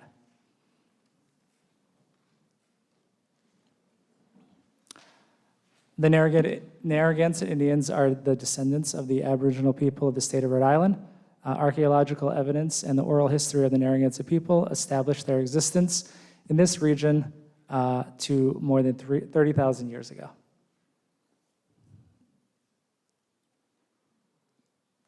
In 1636, Roger Williams left Massachusetts and went to Rhode Island, where he met Canonicus. Chief Canonicus agreed to give a portion of his territory to Roger Williams, who established the town of Providence, Canonicus. So that sounds familiar if you live in Narragansett, and that is because we have a road off of Boston Neck that's called Canonicus. We have more than one road in Narragansett that bears Narragansett tribal names. That's going to be a theme throughout. In 1675, the Narragansett allied themselves with King Philip Metacom, another name that might sound familiar if you drive around Rhode Island, and the Wampanoag Sachem, to support the Wampanoag tribe's efforts to reclaim land in Massachusetts. In the Great Swamp Massacre, a military force of Puritans from Plymouth, Massachusetts Bay, and Connecticut massacred a group of Narragansett, mostly women, children, and elderly men, living at an Indian winter camp in the Great Swamp, located in present-day South Kingstown. Following the massacre, many of the remaining Narragansett retreated deep into the forest and swamplands in the southern area of the state. Much of the area now makes up today's reservation. Many who refused to be subjected to the authority of the United Colonies left the area or were hunted down and killed. Some were sold into slavery in the Caribbean, others migrated to upstate New York, and many went west to Brotherton, Wisconsin. And I just want to thank the tribe for their information on their website that I'm using.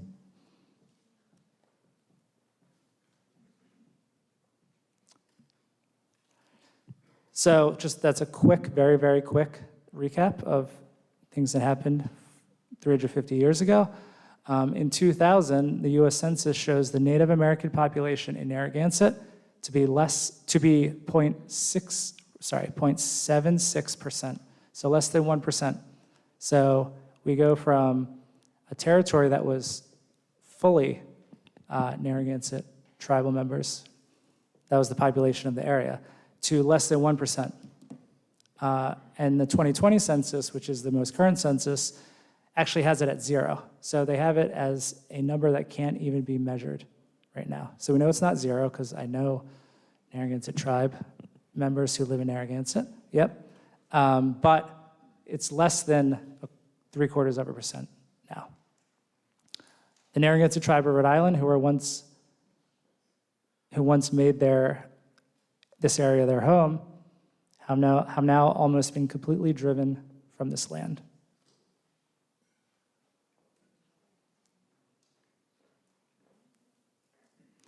So it's not something that you can really do. We can't, if you're not a tribal member, if you're not a Native American, you're not able to put yourself in their shoes. You can't feel what they feel, we know that.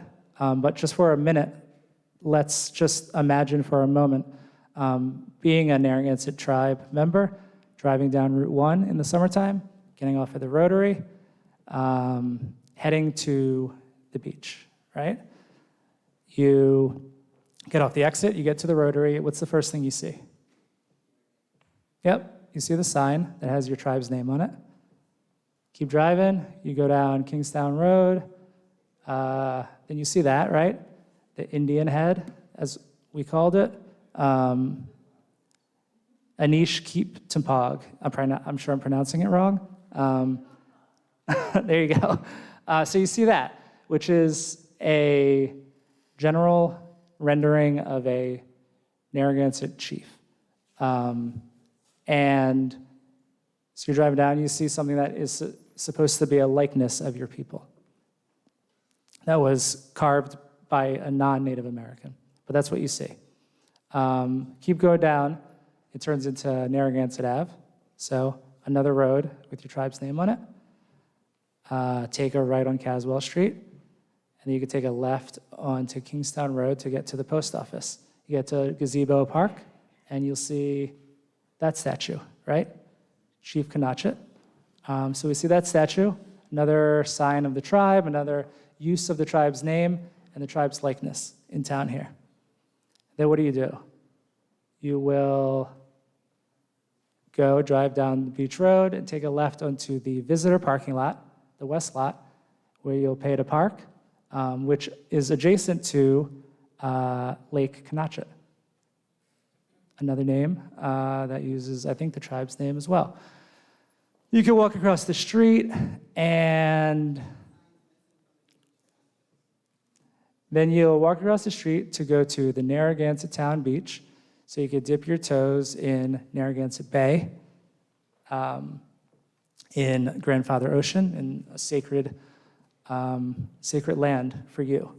But before you could do that, you have to stop at the gate, and you're going to be asked to pay $12 to enter, right?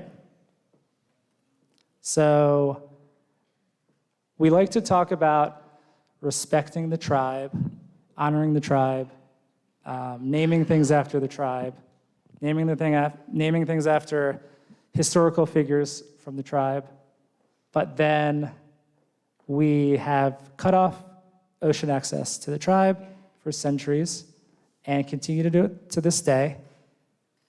And if they want to access their land, their ancestral lands, they're going to have to pay to do it. And that's been the case since 1939, when Narragansett started charging to get on the beach. And if you didn't live here, then you had to pay.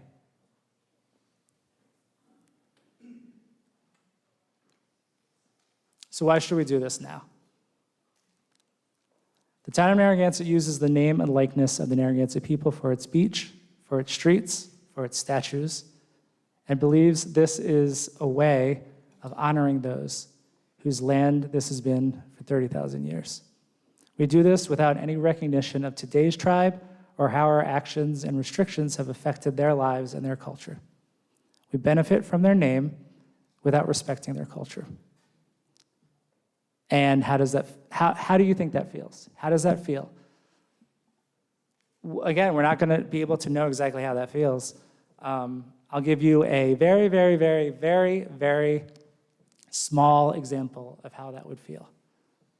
To have something named after your tribe, your people, and to do something that is counter to their culture, which is restricting access to the beach, to making someone pay to get on, which is completely in counter to the culture of the tribe that the town's named after, that the beach is named after. So let's see how it feels. Oh, weird. Is that Patrick Murray endorsing the squad? I thought you were like a very staunch Republican, conservative, but it looks like I was wrong there. So I don't know. I have no idea what this is. But I guess you don't endorse it, but it's your likeness there, so I really can't tell. I may have to go on the warpath here. It feels bad, right? I don't feel bad. All right. Susan, I thought you were a library supporter. To fund the library? All right. What do we got? Eva. I thought you wanted to ban styrofoam. All right. Oh, God. Yeah, so if you talk to my wife and kids, I'm not a big fan of social media in general, and I don't think this is something that I would be endorsing. But I had to throw myself in there, so I'm not just dragging everyone else across. And Deb, I am sorry, but I ran out of time before the meeting, and I couldn't do one of these for you. But here's the point. The point is that nobody wants to endorse something that they don't believe in. Nobody wants to have their name and their likeness used for something that they don't believe in. And that's what this town is doing.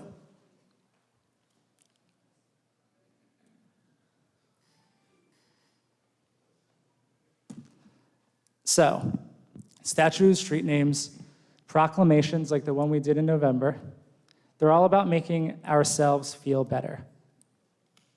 Then about taking real action towards fixing the wrongs that have been done over the centuries.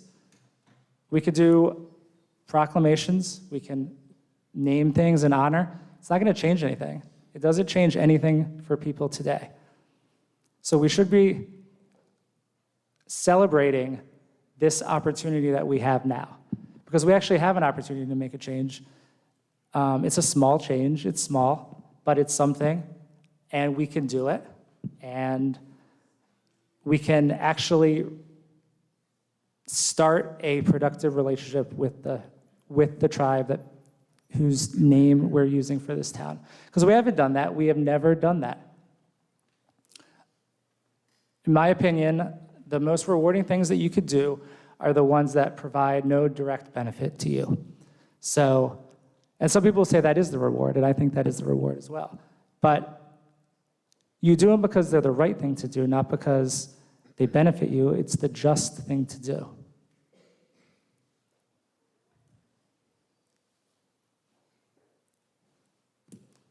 So, what I think is that it's time that we stop thinking about the Narragansett tribe of Rhode Island as something that was, something that existed in the past, and we put up statues because it was something from the past, and we recognize them for something that is today, that exists today, and we take action today. So that's it. That's all I have to say. Thank you. I hope that my colleagues would join me in this opinion, join Deb in this opinion, not use process or additional review as an excuse to not act tonight. The Coastal Access Committee sent a recommendation. They did the research, they did their due diligence.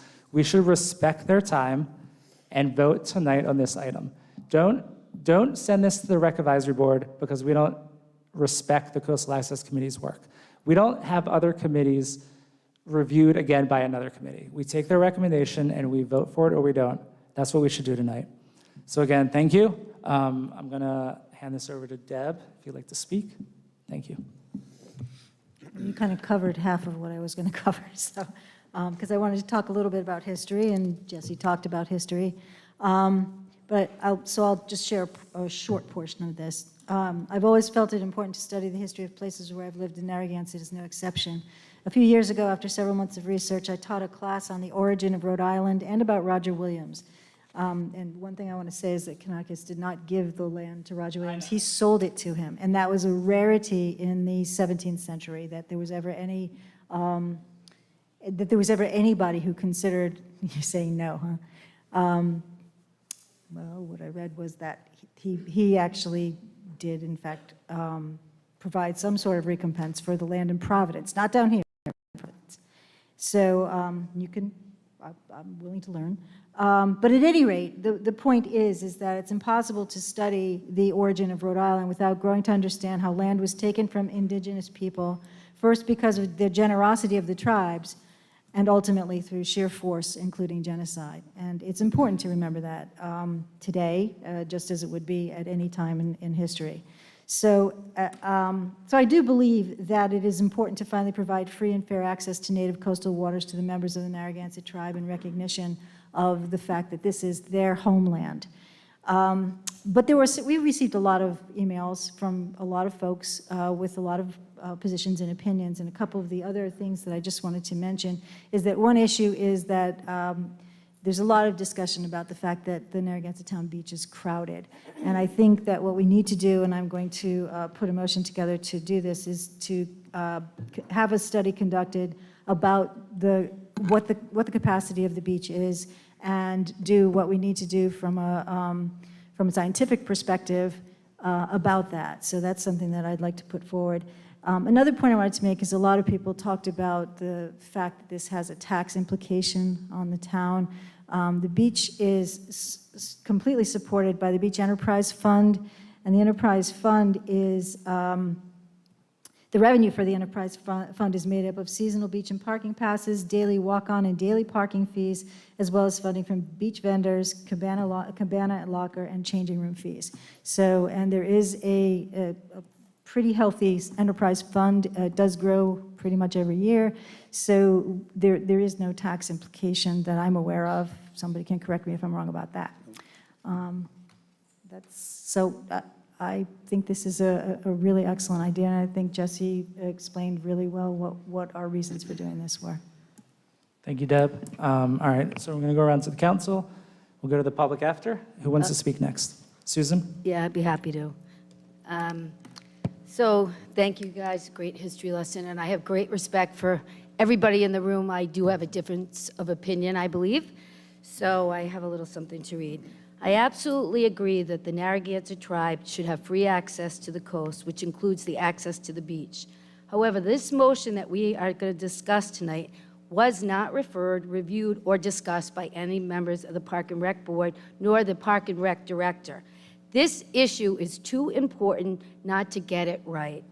Additionally, the Narragansett residents had no opportunity whatsoever to obtain information, they didn't know about it, on the new policy asking for a public workshop of any kind, just like we did when we were looking at the beach policies for the cabanas. Adding a policy without fully vetting it, the ideas to the residents, is wrong.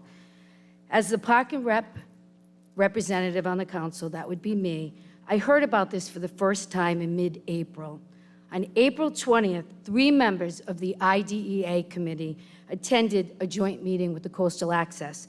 Me, Alicia Vignali, who is the chair of IDEA, and Mikey Monroe, a good friend that I grew up with, who sits on the committee with us and who is part of the Narragansett tribe.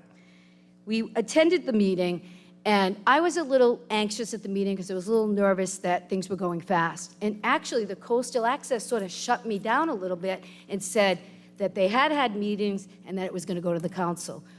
We, Mikey, Alicia, and I were really reluctant because we know we're going to open the beach. There was a lot of discussion. I left there shaking because I thought, oh my gosh, nobody knows about this. That was April 20th. April 27th, the Coastal Access voted to bring it to the council. So to me, this is a big issue. The residents that live in this town, the visitors that we welcome, the Narragansett tribe, we all want to be together and work together. I just don't see why this motion right now had to come. And I know Jesse talked about, going to the Park and Rec. We like to do that. We spent the entire winter going through the policy book, looking at the recommendations. One of the things we did is we added access at 5 o'clock. Anybody can come to all lots and come and enjoy the beach. So we were making strides, and I just feel like that committee, our role and responsibility with the Director of Park and Rec, the chairman in that group, really it's our responsibility to review the policies at the beach and refer them to the council. So I disagree with Jesse in the sense that maybe nothing formally came, but those conversations happen all the time. So while I think it's a fabulous idea and while I think we should work together and collaboratively, I don't think this tonight, the way it's been rolled out, the way we should do it tonight, is not the right way, because we want it to be successful. We want to work together. People were talking, is it parking? Is it not parking? Where would it be? When would it roll out? How is it going to look? Jesse came up with a great policy tonight. It's the first time I saw the policies. So I do think we have to be thoughtful, we have to take our time, and we have to work together. I formed IDEA, which is diversity, inclusion, all working together. I'm all about that. But this motion has not been vetted by the people that live in this town and pay taxes. And I think they have a voice, just like you have a voice. And I love the history, but I think it's important. I do. And again, for me, I support this, and I can go all the way with this, but not right now. Tonight is the time. The right time is to get everybody involved, to get everybody at a workshop, for people to honestly have a discussion. Not stack it tonight just because now is the time, and who knows what the future is going to be. We have plenty of time. We're opening the beach in 2 weeks. 2 weeks. We're going to change a policy right now? All right.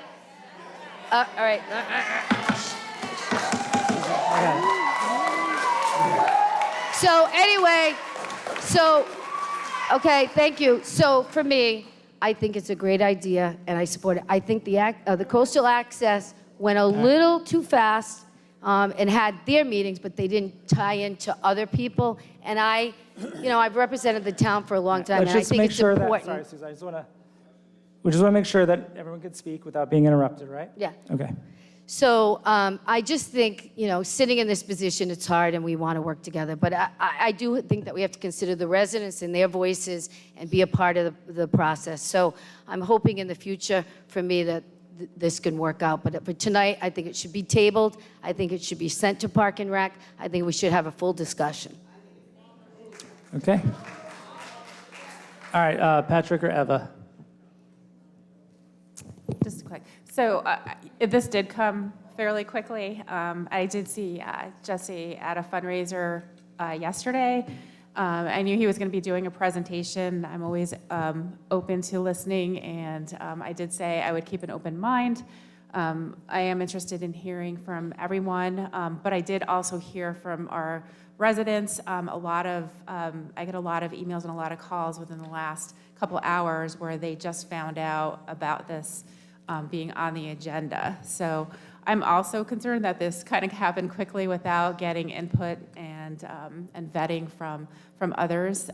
We are opening the beach in a couple weeks, and I know there's a lot of planning that goes into it, and I know Michelle works really hard for making sure that it's a great experience at the beach. I'm sure she kind of must be a little bit trying to understand what's going to happen and figure out what the process is going forward.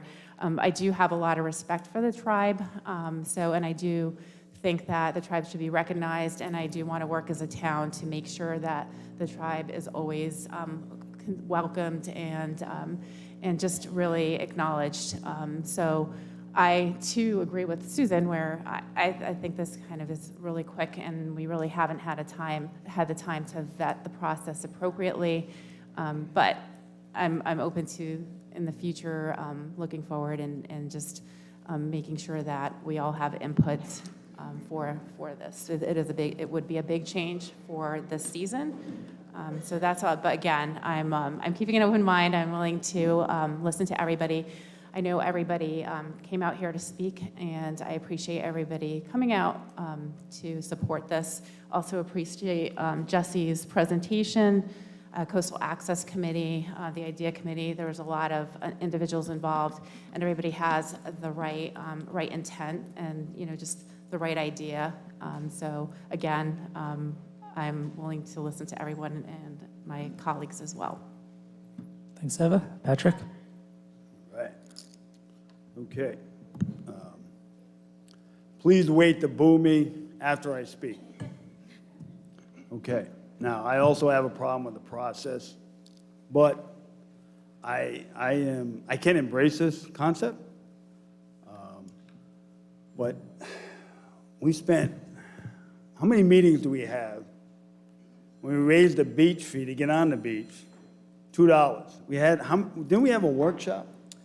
So I'll address this. So every year we have a workshop on the beach, right? And what that workshop is to review the recommendations from the Rec Advisory Board. One workshop, one meeting after it to approve whatever the recommendations are that we agree with. 2 meetings, that's 2. 2 public meetings. This is the 5th public meeting on this. This isn't out of nowhere. We've had meetings, they've all been public. It doesn't take an ordinance change, it doesn't take a public hearing. These have been public meetings. I don't know why it came out of nowhere. We've been talking about it. And I will say one other thing. This council got elected in November of 2020. One of the first things we did that winter, without an additional workshop or a meeting with the Rec Advisory Board, was we changed the beach policies. We changed the pricing, we changed the parking policies. We did that in 1 meeting. That was in 1 meeting, no public hearings, no additional meetings, no input from the Rec Advisory Board from this council. Go ahead, sorry. But didn't we have, during that workshop though, all right, every year we have a workshop, and we go through the policy. We had the workshop this year too. Right, that's right. But the thing is, I mean, you're putting a lot on the Parks and Rec, but 2 weeks before we open, you're switching horses midstream here, And listen, I don't have a problem with the Narragansett and have the access. I'm okay with that. It's just that I just think you're catching our Parks and Rec department flat-footed. Maybe Michelle can expand on the issues that she may address. You want to bring her up now and ask her how that process would be? What do you think, Michelle? There's several issues that go on there that you're catching that department flat-footed. I don't think. So what we're looking for is what would be needed to be done to implement this for this year. Thank you. So, Michelle Kershaw. Good evening, everybody. First of all, before we answer that question, who owns their own business in this town or works for a private company? Okay. So the reason I asked that question is because Narragansett Town Beach is a business established in 1938. So to answer your question about how I can possibly make this happen is a difficult question to answer. Each winter, as you know, we prepare RFQs and bids for the beach season. The RFQs and bids encompass the beach membership cards, as I'm not sure everybody knows, so we have a picture pass system.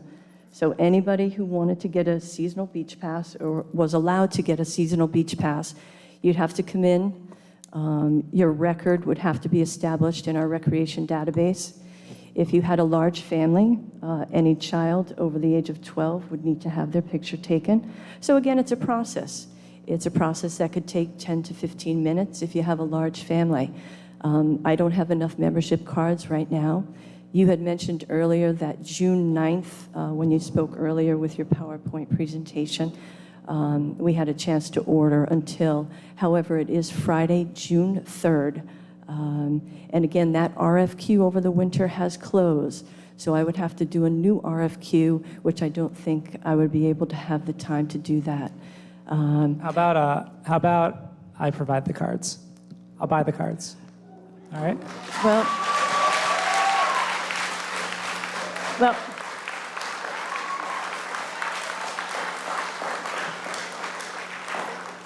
and I appreciate that, sir. I do. Again, I don't think that's solving the issues, the main issues. So if you could give me... We just want to make sure Michelle could speak. If you could just all give me just a few minutes. I'm here to support all of you. I want to help everybody in this manner any way I possibly can. But again, I have a business to run, the business of Narragansett Town Beach. And again, if you could please hold your comments till when you have a chance to speak, I would appreciate it. So my role as Director of Parks and Recreation is that I am directly responsible for the operations of the town beach. In this role, I have to make every effort to carry out the daily mission and future mission of Narragansett Town Beach. Part of that mission is to create a superior experience for beachgoers now and in the future, with safe and efficient operations, and to ensure the long-term sustainability of the beach and affordability for all. Now, earlier someone mentioned the Beach Enterprise Fund.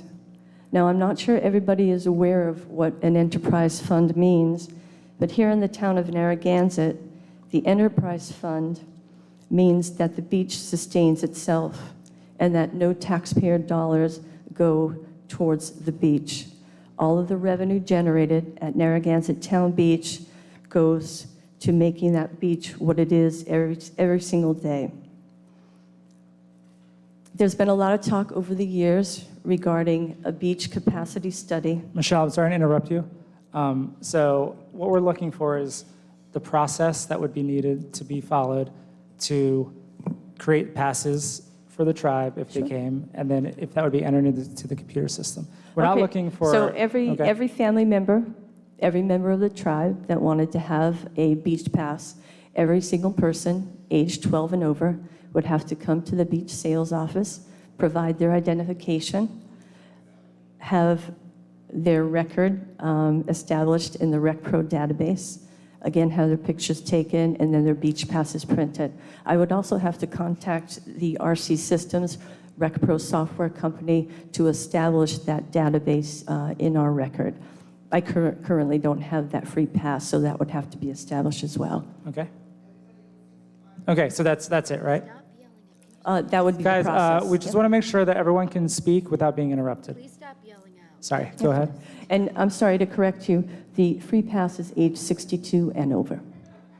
Okay, so it would be similar to the process that a resident would follow when It they would be come. the exact process, Exact same because that's process. what you are requesting, yes. Okay, thank you. All right, thanks, Michelle. You're welcome. All right. Patrick, is there anything, other comments before we go to the public?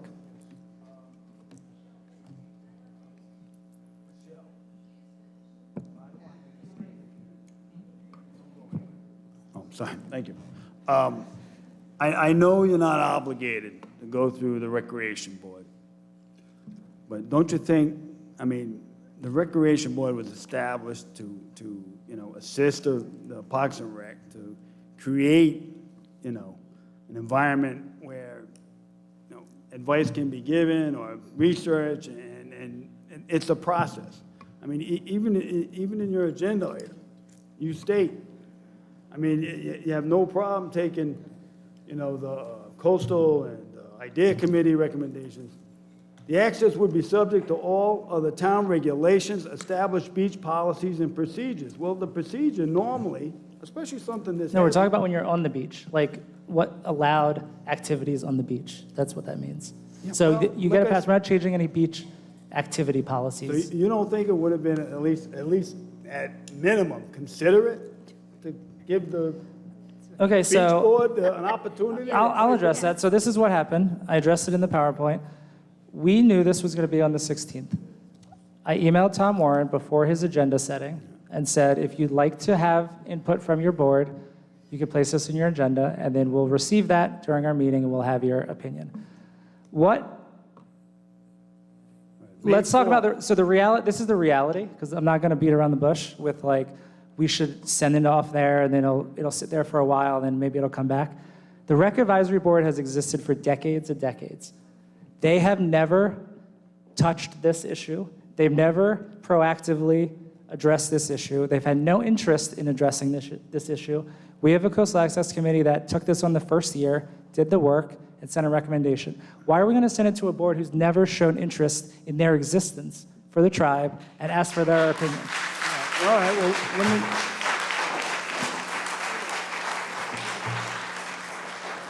let me be devil's advocate. And I promise you can boo me later.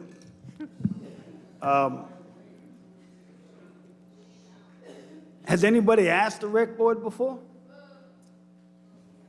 It's not a priority, right, for them? I don't know. I have no idea. Has any Narragansett Well, I come up to sent the them town the and item. asked? They could have put it on the last. I sent them the item. You contact, according to what you stated earlier. Yep. You contacted them on May 4th. No, I contacted them on April 28th. Right. Right? But they didn't meet till, They met on May 9th. On And May I said, 9th. if this is a priority for The you, beach opens like 3 weeks if this is a later. priority for you, here is the Well, we recommendation. usually set beach policy in the fall for the following year. Don't we? Unless we change the policy, which we've done. We've changed the prices, we've changed the parking. And in this case, we'd be updating this policy. Tom, no, we'll call, I see your name on here, so we'll call you up then. All right, I'll take your name off for later. Go ahead.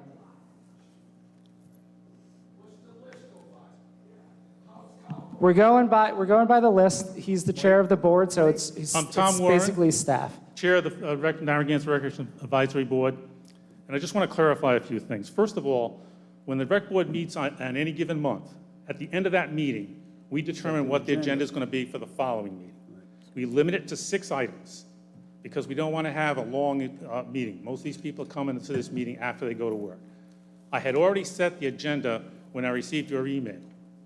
And in response to your email, I sent back to you that we've already set the agenda, but if you want to discuss it at the June meeting, I'd be happy to put it on for you.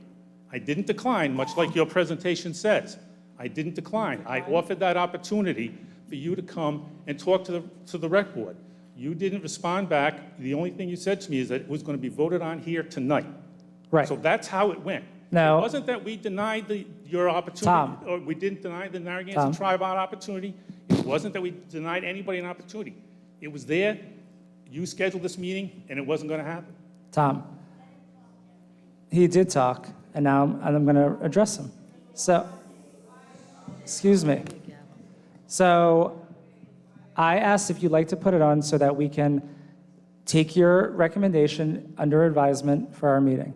I said it's going to happen on the 16th. If you'd like to have your board speak on it, then it would make sense to put it on your agenda. You said the agenda's full, right? That's what you said, and that you will not be placing it on the agenda, so you declined. And you said, I will talk to the board about it going on a future meeting. That's exactly what was in the email.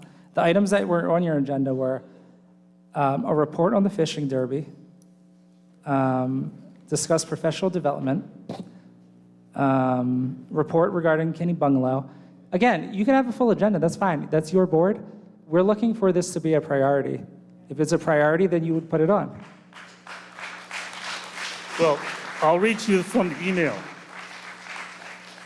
I wrote to you, thank you for your email. The Recreational Advisory Board has a full agenda for our May meeting, which was developed at our April meeting. Second paragraph. I will, however, discuss with the Recreational Advisory Board at our May meeting your request to be heard regarding the Narragansett Indian Tribe in June. Right. So we didn't deny. You make it I said seem you like declined to put it on your agenda, that meeting, right? Is that accurate? For that meeting. Okay. Not in total. You didn't make that clear, sir. You didn't make that clear. This is a very complicated issue that draws in a lot of issues. It needed to have been vetted properly. So what sort of vetting would we be looking at? Well, I think that there's needed to be some studies in terms of the adverse, impact studies on the beach itself, parking in the neighborhoods.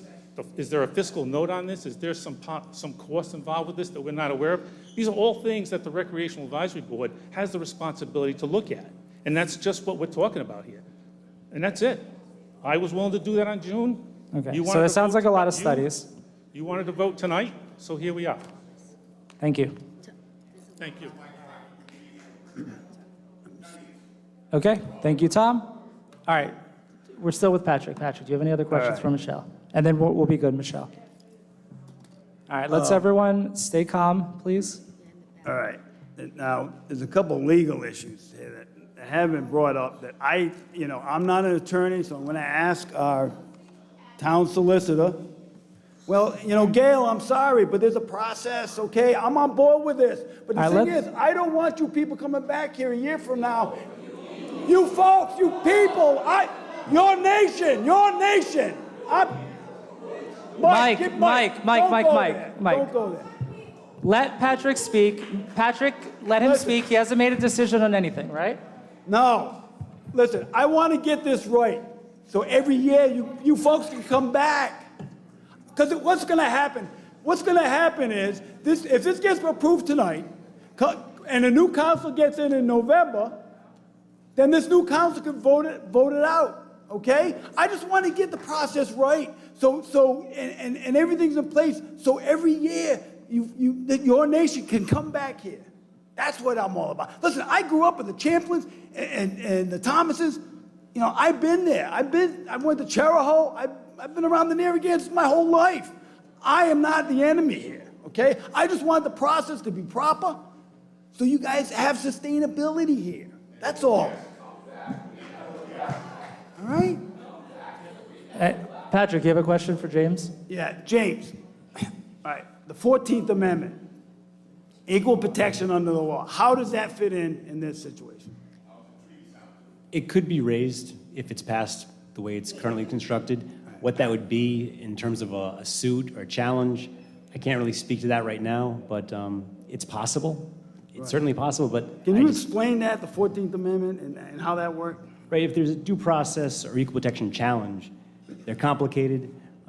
Anything that involves any differences in race are applied either rational basis or strict scrutiny. This may be strict scrutiny, which is hard to get through, especially in the light of recent decisions in higher courts. I think there would be a problem with this situation, looking at what's happened in the past month or so, based on the makeup of certain courts, but that doesn't mean that, that's going to filter down to our level, but it's certainly a possibility. Although this is already in place in multiple beaches in Massachusetts. That's correct. I did look that up to see if Eastham, Truro, or there's one other town, I think Provincetown maybe is trying it. I didn't see any challenges there. I couldn't find any basis for that right now. Okay. See, if we had a workshop, we'd be hearing all this, okay? And I'd be a more informed councilman to make a decision. We're hearing it now. This is the workshop. I know, but the thing is, this is an agenda item. All right? Anyway, all right. All right. My family's been here a blink of an eye, 100 years of a tribal member's history. It's a blink of an eye, 100 years. Yes. So, okay, yeah, Michelle, don't go anywhere. All right. All right, so, okay, so, we'll go to that. All right, Michelle, I got two amendments that I think I can support for tonight, okay? Now, hear me out. As a libertarian for years, I've been saying, drop the gate fee on the beach and let everybody on the beach charge the park. I don't care if it's $50 a park. I've been saying this for years. Is that something this council can embrace? So you want to stop charging for walk-on over universally right now? Yeah. All right, let's do it. That's what you want to do? Right now. So you want to do that 2 weeks before the beach opens? Hang on a minute. Now, Michelle, what kind of impact would that have? The parking fee would go like $10 to like $50, right?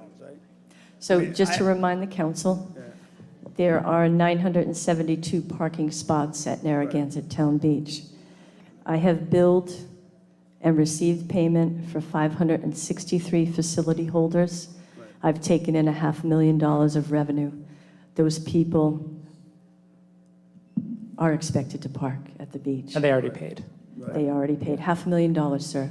Right, okay. So we can't. So that's again, it's an interesting thought, sir, but again, that definitely would need to be vetted at another time. Right. I've been spoken about that one for years. All right. Could we do this? Because I know there's a financial impact, and the beach is only so big, and it's 3,000, but I seriously think that there's not going to be any, I think the financial impact on the town would be negligible to the enterprise fund. That is correct, sir, and I'd like I to believe it report would be negligible. I'd like to report at this time as well a very important fact about the enterprise fund. At the beach workshop, again, it was in October, and I had reported that the revenue at that time appeared to be $258,000. However, now that the audit has concluded, the actual revenue, with a little bit of money in investments made, the actual revenue, the money that the beach actually made, was only $182,603. Does that include, we put in that, does that include the 125 we put in every year for beach replenishment? Correct, sir, yep. Okay, Yep, and all the taxes paid to the town, sir. right. So again, when we look at the enterprise fund, and again, I remind everybody here, and I'm sorry that the facts remain the same, but Narragansett Town Beach is a business. If we do not take in money, the enterprise fund will fail, and then the running of Narragansett Town Beach and the sustainability of the beach will fall on the backs of the taxpayers. So again, if that's a decision that this council wants to make, then again, I respectfully request you think hard and long about that. Because again, it is a business. If it does not generate revenue, then the enterprise fund will be lost. We'll have to give up services. We'll have to cut back on services. We may not be able to have the number of lifeguards that we have. We may not be able to rake the beach like we have it. So there's many other operating, let's make sure supply everyone's quiet, issues please. and angles. Again, I am willing to work with the Narragansetts. I have reviewed all of the coastal access minutes. There are several points in these minutes that, again, are a little concerning to me.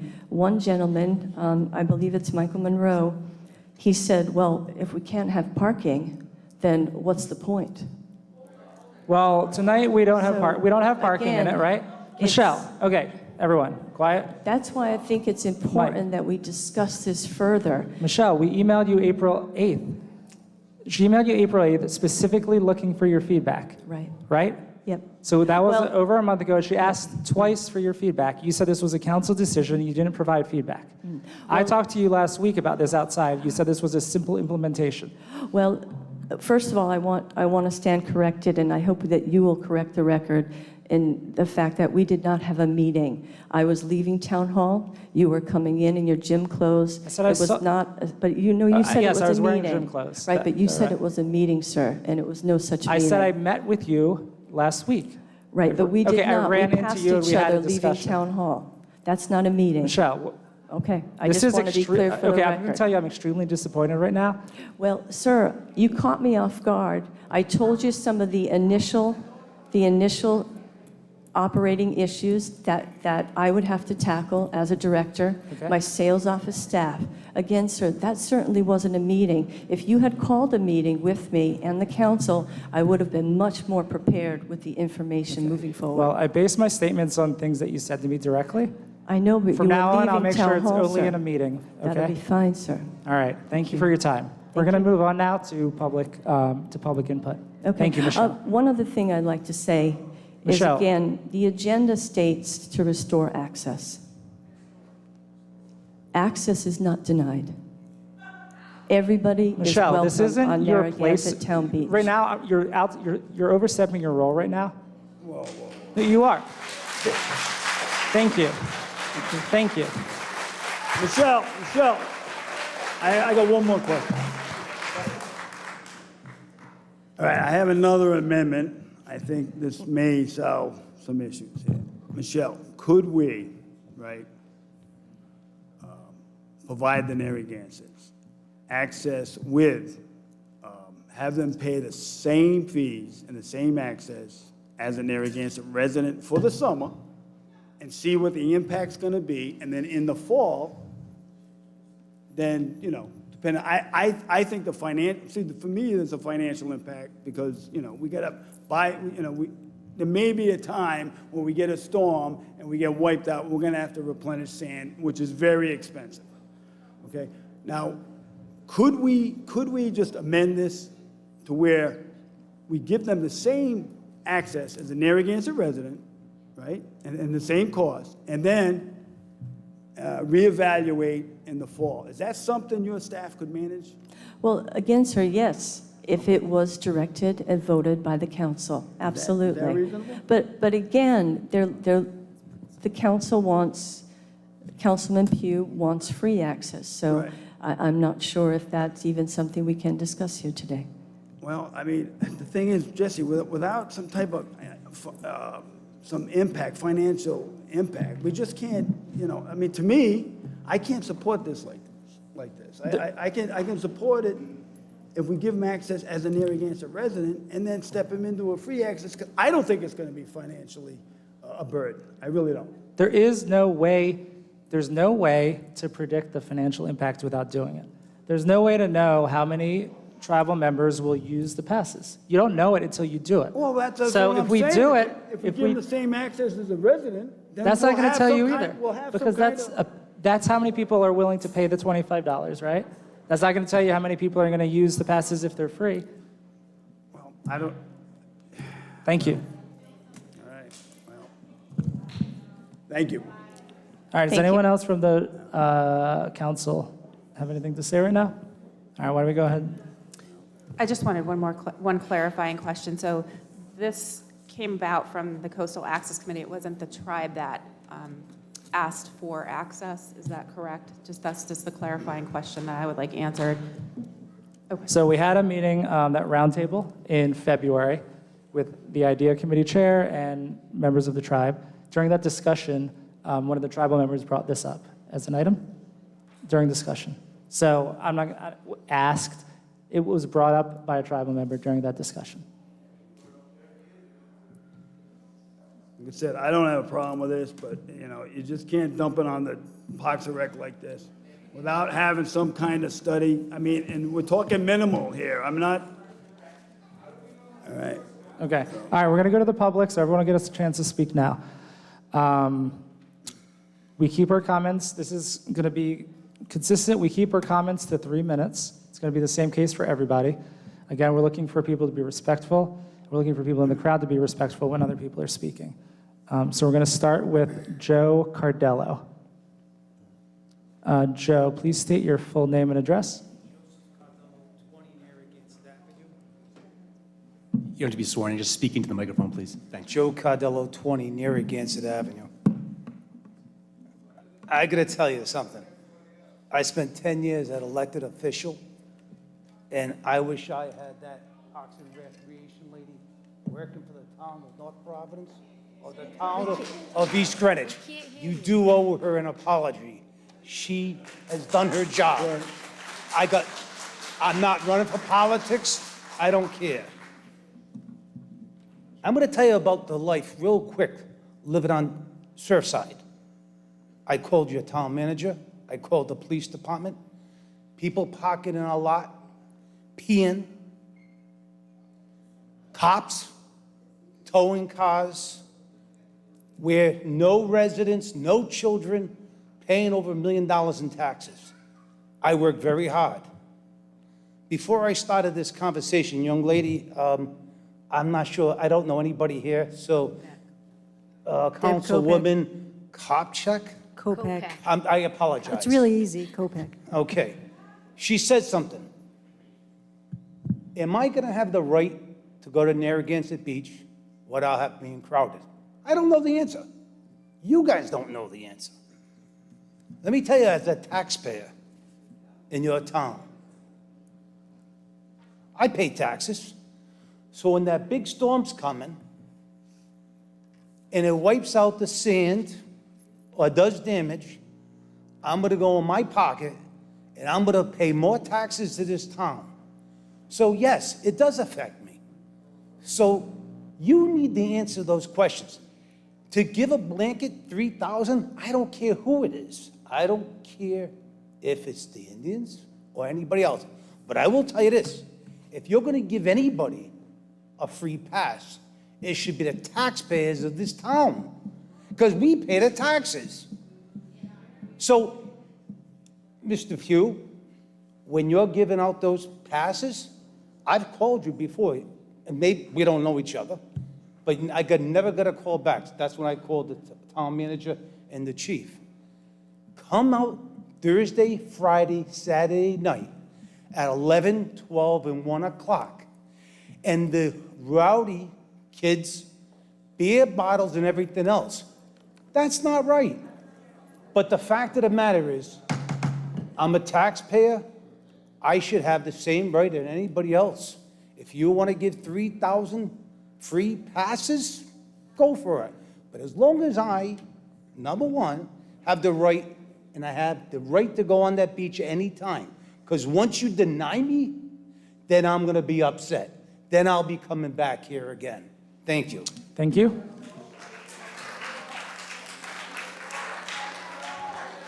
Okay, all right, next we have Bella Noka. Bella, please state your full name and address. Pelle, Narragansett tribe. Do I? Do you have an address to give? Narragansett Reservation. Okay, thank you. Thank you. That is the address. Hey, excuse me, please, a little respect, please. Oscar Wequasin, and thank you for having us here. And I don't like my back to my people. I thank you for being here, Narragansett people. And I'd like to raise a prayer up to Buffalo, New York. First of all, the word Narragansett is not a town. The word Narragansett is not a beach.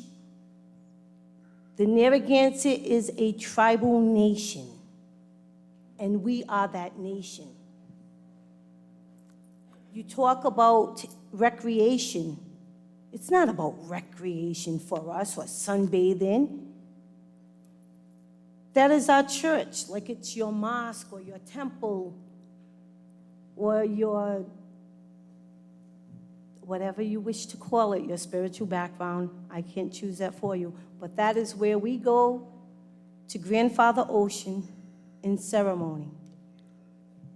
Your homes, your big, beautiful homes, you dug up our ancient burial grounds to build them. You gave a real Disney history. Well, I'm here to give you facts because I'm not a Disney Narragansett. Okay? You want pretty, you'll get pretty from someone else, but I only wish to bring you the truth, our truth. You spoke in front of all of these people, and you said that we gave or we sold our land to Roger Williams. The Secretary of the State just put an apology for saying the same thing. That there is no truth in that. And our oral history is to be as respected as your documented history. Why would a colonizer who came here and massacred my people and stole our land share any truth in any of their documents? It's only recent that you discovered that Columbus didn't discover America. That's a 400, 500-year-old lie. You're talking about your taxes and where you get the money, and that's a big concern here, right? Well, I see these hats, T-shirts, everything, stores named after my tribe. Perhaps we should start charging you for using our name.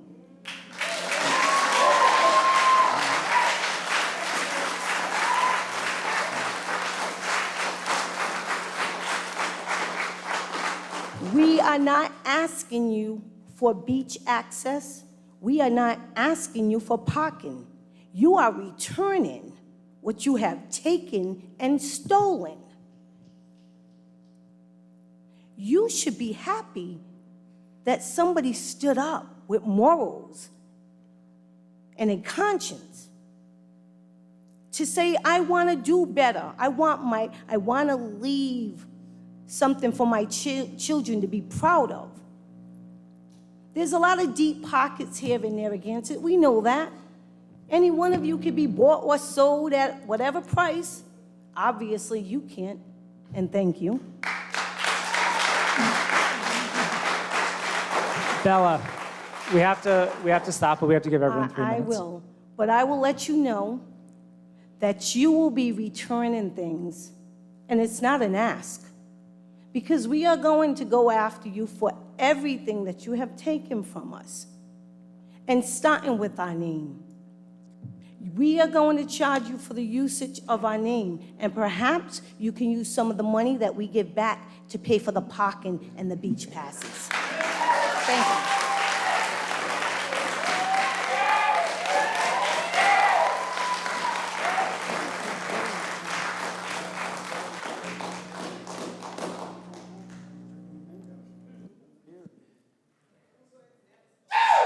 Next, we have Tom Lucevero.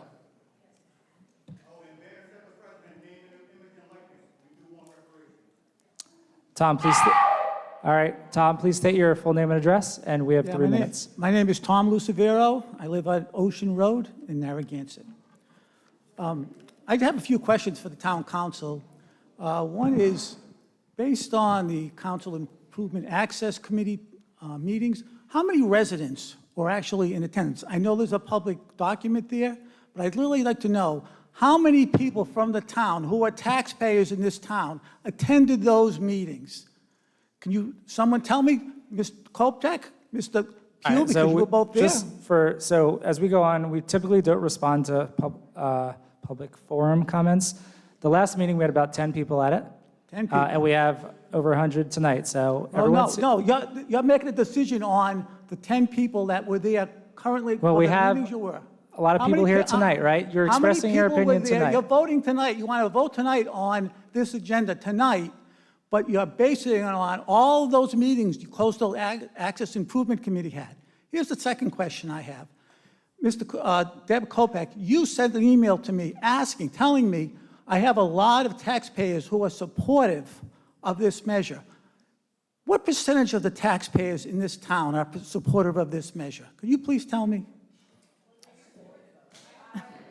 There they are. And there's a lot of hands raised behind you. What percentage of taxpayers? Do you know? Are there the What I ones just said to behind you- here who are supportive of the If I measure? remember correctly, sir, what I said to you was that I had received emails, not a percentage of So population. we really don't know that percentage. How All would I right. know that? You mentioned in your testimony just now that I didn't I'm in support of this measure, but I think we should do a study based on the access of the number of people that are going to be entering in and how much beach space we will have for all. You're doing the study after you're going to vote? Does that make any sense? No, does that make any sense? I don't think so. It seems like we are rushing probably one of the most important decisions of the most important town assets in this town, which is our beach, which the people who are the taxpayers approve. That's not for you, it's just to keep the crowd down, okay? And I'm going to close with this. Your campaign promise to the people, Jesse Pugh, to the people, the town residents, your campaign promise says, we need council members who act in the best interest of residents, and I pledge to continue working with that goal in mind. Is that what we're doing tonight? I believe so, yes. Oh, really? Okay. So, again, I welcome everyone. Everyone should be able to enjoy our beach, but the rules are the rules, and the regulations should be applied. Thank you very much. Thank you. All right, next we have, it looks like Nancy Lucevero.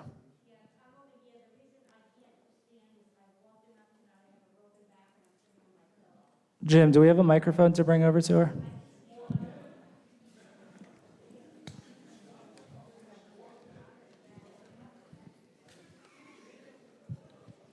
Yes, Jesse Pugh.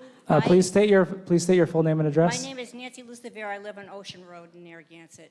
Jesse Pugh, I agree with about the pledge that you made to the residents of Narragansett, that you were going to work for the best interest of the residents of Narragansett. Well, I am one of the residents, and this is not in the best interest for me. And there's so many other people that feel the same. And I take no issue with the Narragansett Indian tribe. However, our town beach is crowded as is. We as taxpayers pay to enter the beach, and the beach is overwhelmed as it is. We welcome any guest or anyone to the beach, but they should pay as we do. There's no question about that.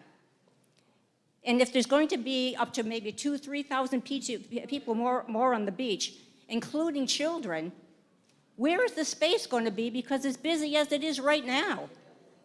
And how about it's only common sense. And how about the extra cost for all of to take care of the beach, the plumbing, the more lifeguards? There's the cost alone, and we're rushing into this so fast without even taking time to think this through, because this is what you want. There's 5 people who are making this decision tonight. There's people in town who live here, who are taxpayers, who are not even back in this town tonight because you want to rush this item through. Give it another month and let's sit on it and talk about it and do it the right way without grandstanding. And that is what's happening here tonight. No one has any issues with the Narragansett tribe. Nobody does. I most certainly do not. But let's do it the right way.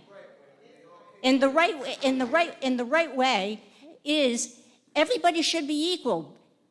I should be equal, but I pay to walk onto Narragansett Beach. I pay. Do you want to see my charge card? No, everyone should pay. Everyone should pay.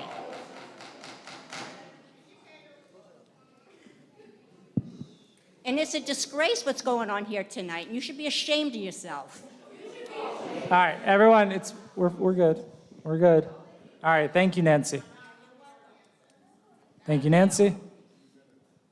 All right, next we have Wayne D'Amato.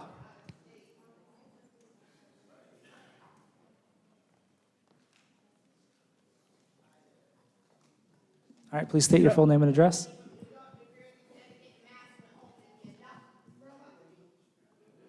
Let's go. Everyone, please. Everyone, please. You know, I'm here tonight. I really had not made up my mind. By the way, very impassioned speech by the young lady. And it gives you an awful lot to think about. And as I look at this, I think to myself, what a great opportunity in the name of inclusiveness to bring these two sides together. And I hold you responsible for what's going on in this room. This is horrible. We have taken so far away from inclusiveness. I wonder how happy we're all going to be sitting next to each other on the beach. Would it have been so bad to turn around and take a half a dozen members of the tribe to advertise and bring in residents? And by the way, that young lady back here is right. I only just got back from Florida. Half the residents are probably out of state. What a surprise that you did this in February, March. But you have divided this town. You haven't brought anybody together. What was your purpose? I don't understand. Thank you for saying we should have more conversations. Thank you. Thank you. And they should at least be a bit more civil than what's going on in this room tonight. Thank you. All right. Next, we have Diane Peretti.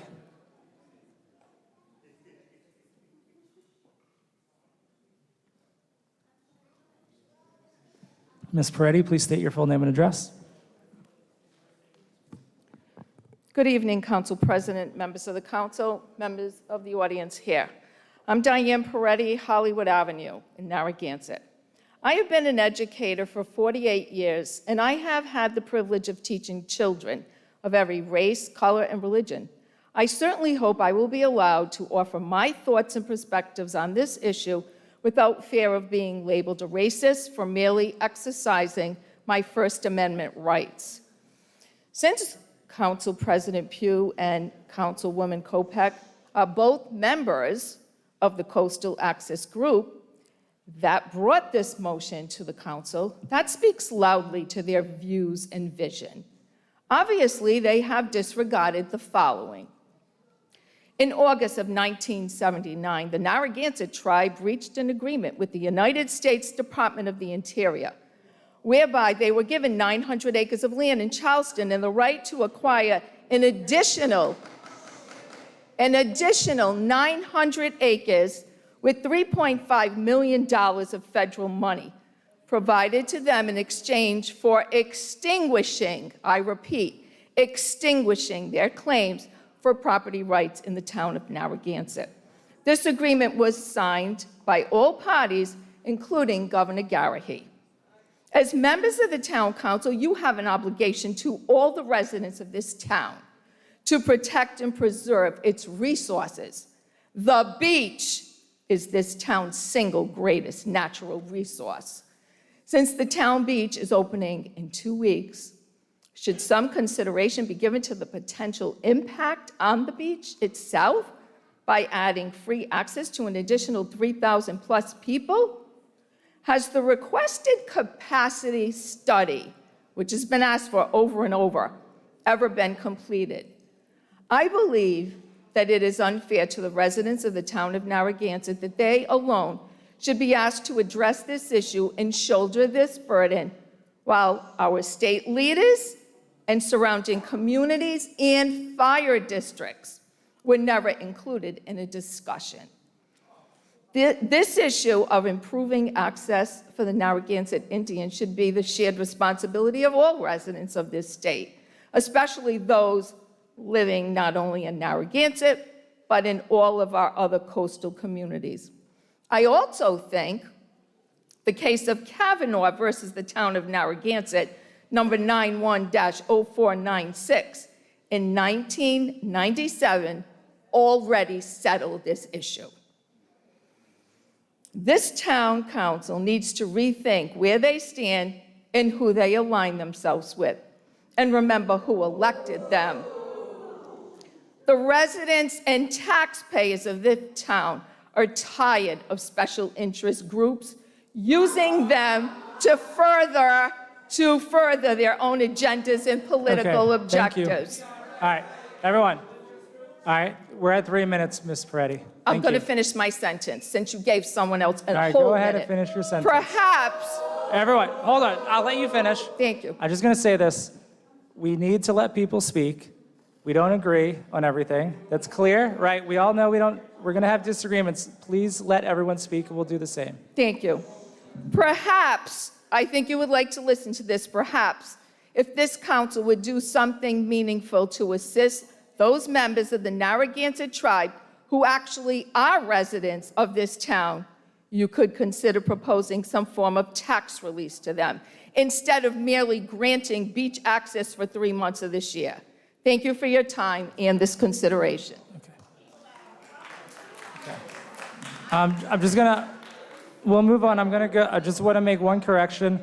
Councilor Kopech is not on the Coastal Access Improvement Committee, so I wanna make that clear. I am, she's not. Next we have Catherine Celeberto. Catherine, please state your full name and address. Catherine Celeberto, 48 Earls Court. First, I want to state that this idea did not drop from the sky a couple of days ago.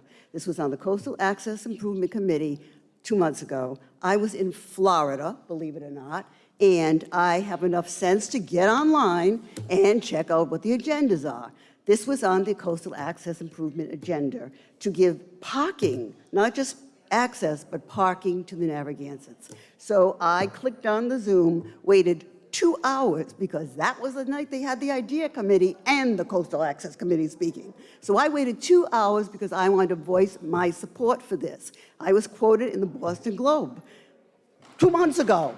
This idea did not drop from the sky. And you, Susan, you and Moretti, when you were on the town council together, put a motion before the town council that South Kingston residents should have access to our beach. There was no discussion. It wasn't referred to the Recreation Advisory Board. There was no gobbledygook rigmarole. But suddenly you want to discuss this. Your niece is married to a Narragansett, and you're not embarrassed? You're really not embarrassed. You post pictures on Facebook about how cute these children are, and you yet have no respect for their heritage or anything else. Yeah, well, you know what? When they grow up, they're going to ask you a lot of questions. Catherine. Let me go on, okay? So this did not drop from the sky, this idea. It was discussed at the Coastal Access Improvement Committee. You should resign from the idea committee because you obviously don't know what diversity and inclusion is. That's number one. You as the liaison is not a good idea. This, like I said, did not drop from the sky. There's no economic impact. You don't have to pay for passes. They can use their tribal ID to walk on. That's it. End of story. No big deal. You know, I don't understand. And tonight is only for access, not even for parking. I was very disappointed. I didn't even realize I was taken off the table. This is only access. They get to walk on the beach. Every year, thousands of people walk on that beach for free. They park at the seawall, they clog up the spaces all day long, they get on the beach for free, and every year the residents complain. They say, gee, charge these people. You never move to charge them, though, and you never move to restrict their access, and you never move to remove them. They get on the beach for free, they enjoy the services all day long, and yet there's no problem. But now you want to let the Narragansetts on, and suddenly it's a big issue, big issue. And I don't really see it. I just don't see it. I think that this should move forward on. It's nothing. It's no big deal. If the beach gets too crowded, the fire department will shut it down. That's it. End of story. Whoever can't get on that day doesn't get on, whether it's us or them or whomever. This is not. I don't really get the problem with this. I don't think it needs to be discussed to death at some Recreation Advisory Board meeting. All right, thank you, Catherine. Thank you.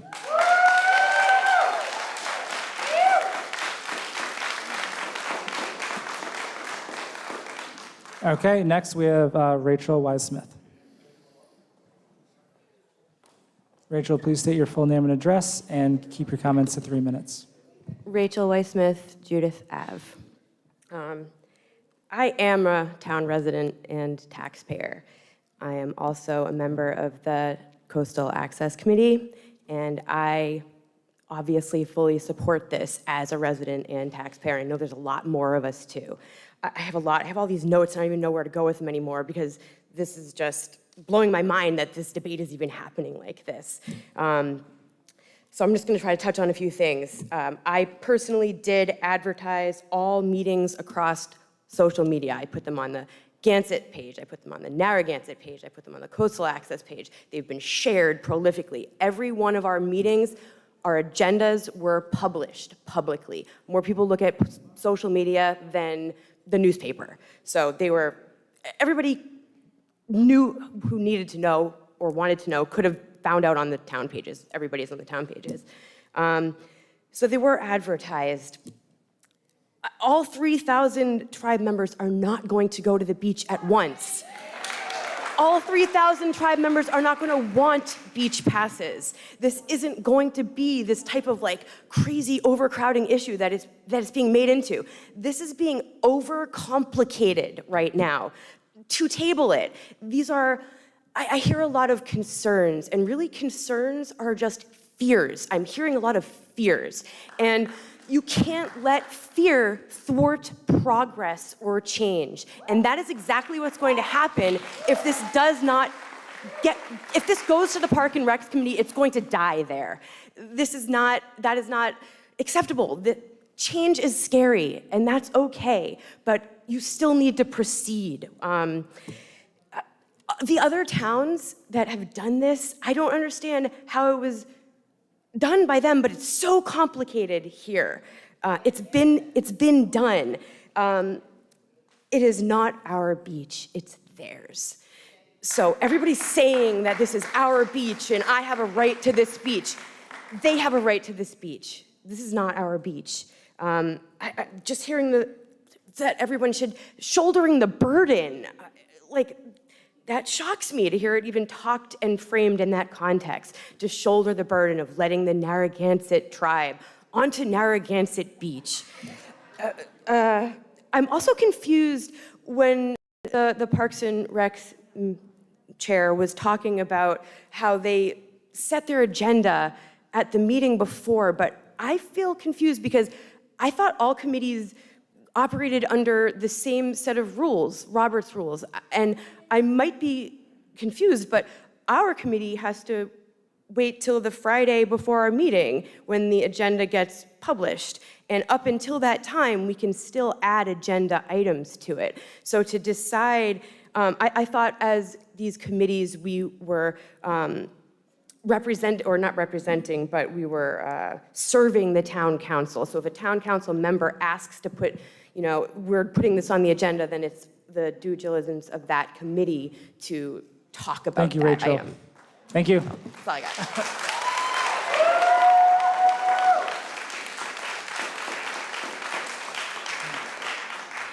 All right, next we have Cassius Spears.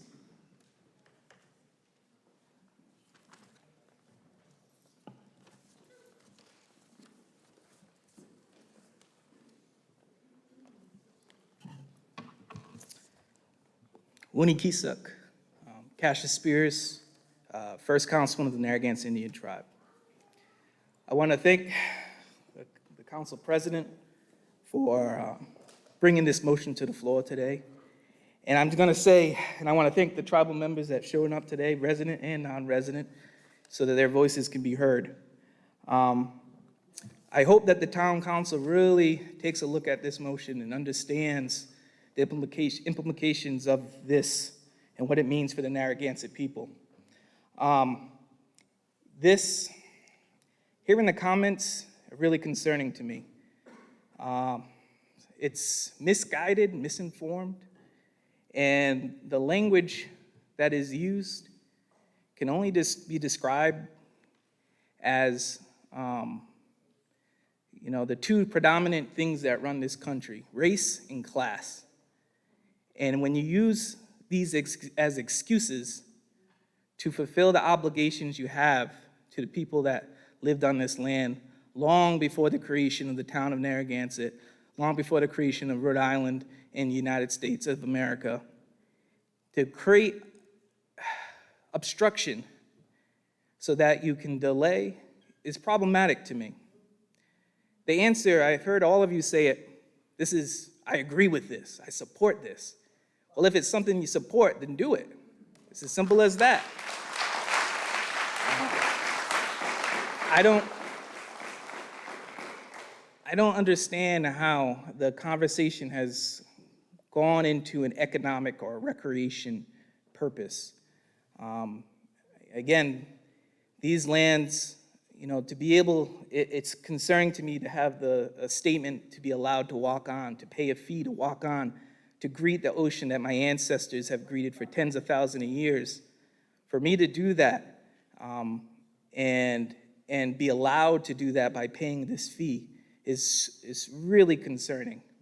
So I want to say this, on behalf of the Narragansett tribe, we are fully supportive of the motion to be enacted. We also would like to see the parking fees included at some point. It's not like the times of our ancestors when we can walk all the way here to enter a beach. We have to drive nowadays and find parking. So these things, I would like for you to consider those in the future meetings. And I would definitely say, please vote, support this motion, and be on the right side of history. And this is your point. This is your chance as a town to unite behind the tribe, be on the right side of history, where in previous policies that have been implemented by this state are on the wrong side. And for me to stand here today with my fellow tribal members here is a true test of our survivance through genocide, through detribalization. That land was not given to us. Let's make that clear. The land in Charlestown was never given to us. We had to fight for that back. This is our land. You are on native land. Every day, every place you walk, you are on native land. Giving this one ability to walk onto the beach without a barrier of payment is the least you can do. Thank you. Thank you.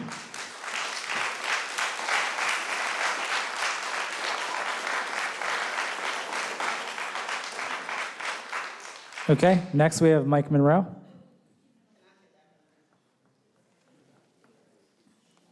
Mike, please state your full name and address and keep your comments to 3 minutes. Yep, my name's Michael Monroe, and my address is Narragansett. As a tribal nation first, 95 Inkberry Trail, Narragansett, as a resident for 50 years here.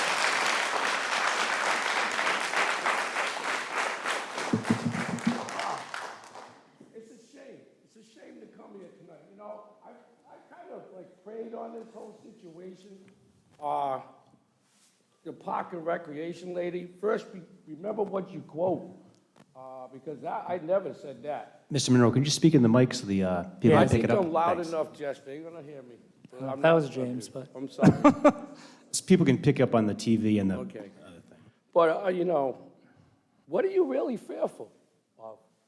You already shut the buses off from coming down from the city. Is it the color of our skin?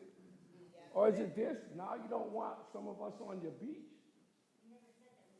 Listen, you live on Ocean Road. You're already in a different category because you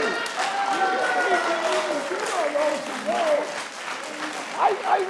I live in Metatuxet. My road is Inkberry. Jim's got a mic for you. Yeah, I live on Inkberry Trail. You know what that is? That's native.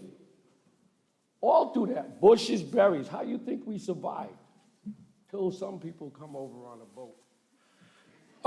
But, you know, getting into this whole thing, it was about beach access. Believe me, it was about a lot more than this. I do sit on the IDA committee too. And I do support, I thank you, Jesse. But there are other issues that need to go along with this coming from our committee, just like what we heard tonight from some of the residents in the town of Narragansett. They're not from here, maybe 5 to 10 years, 16 years, or whatever. But you know what? I've been here all my life. I pretty much know everybody in here. And Pat, come on, man. You people. You know, it doesn't even matter, Pat. You know, all respect, you know, there's respect and you give respect. You know. Y'all, yeah, I'm not Southern either, brother. I'm from right here in Narragansett. But I'm just saying, it's just a shame. I'm just ashamed because this was over just beach access. You know, it's to pay a fee to go that our Creator gave to us to survive on, to worship on, to pray, to do the things that we did to do. I remember coming back in the Narragansett when it was the real Narragansett, when I could go ride around with my grandfather and Gail Champlin, or Messer Champlin and them, and go through the town of Narragansett. That was the true Narragansett because you could go anywhere and walk anywhere back then, you know. But today, us people, or if you want to go, we can't even sit on the wall down here unless you get harassed or something like that. So kind of knew this would be an issue as far as beach access, but I didn't know we had that kind of individuals living in this town, you know, to bring out things like that. And parks and recs, there should be a lot more to do around the parks and recs because I don't see too much going around. The playgrounds could be fixed up and a few things like that for the youth and stuff, but I don't see too much going on. There's a big surplus. Mike, let's stay on topic. You good? Thank you.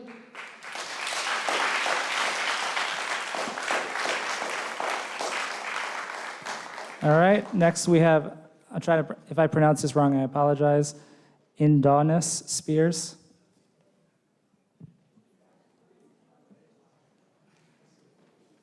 Please state your full name and address. Sure. Indonis Spears, Hopkinton, Rhode Island.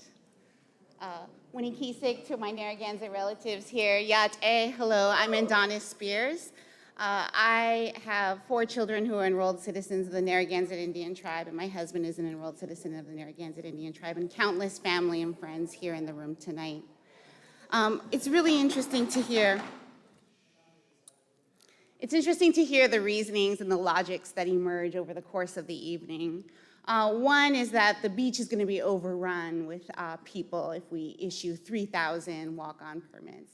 We know that statistically across Indian country, about half of the native population resides on or around their reservation. So we're cutting that down to about 1,500 citizens, the majority of which are under the age of 12, which have free access to the beach already as it stands. So if that's not a real reason, then what is the real reason? Another question I have about the logics that emerge is the financial impact and the turnaround in time. And yet we had town councilors here tonight who are ready to issue free walk-on passes for all people. And so if the turnaround time and the impact and the notice are also not issues, what is the real issue? I'm really honored and humbled to be here in front of you this evening. I have such an immense amount of gratitude for you all for entertaining this important idea, and I urge you to think civically, to think about your role as a civic servant to this community. And in that process of thinking civically, not about race, not about potential impact to your taxes, but to think about investment in civics, I urge you to think about your children and your grandchildren and the opportunities they will have if they build a stronger community in collaboration with the Narragansett Indian tribe. This is a small, small ask. This is a small ask in the long run that will have a magnitude of positive impact. So I urge you in your discussion this evening to consider that all of these concerns, all of these fears that have been pointed out are not valid. So what is the real issue at hand here? Thank you for your time. Thank you.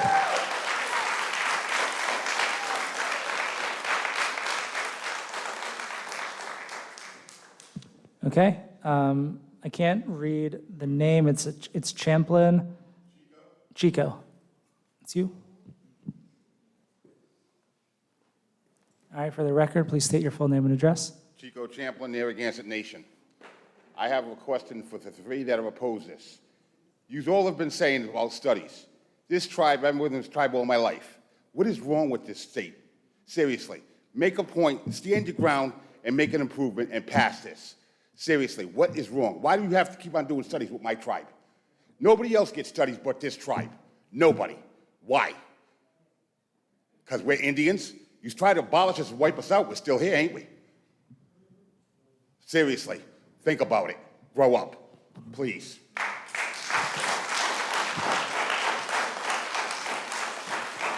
All right. Next, we have David Robinson. David, please state your full name and address. Sure. My name's David Robinson. My family's home is on 12 Overlook Road in Pettaquamscut Terrace. I'm a resident of the island of Connecticut in the town of Jamestown at 55 Cole Street.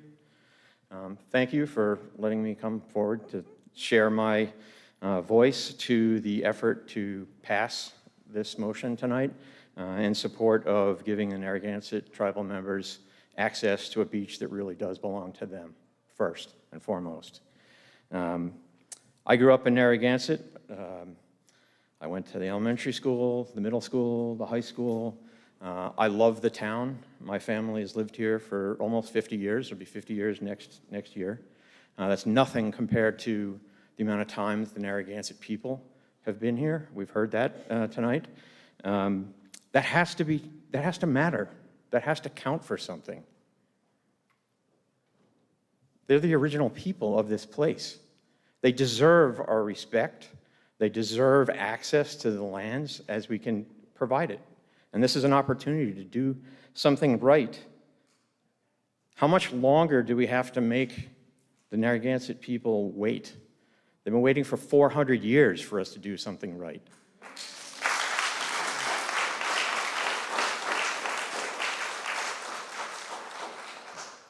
I think this motion needs to pass, and it needs to pass tonight.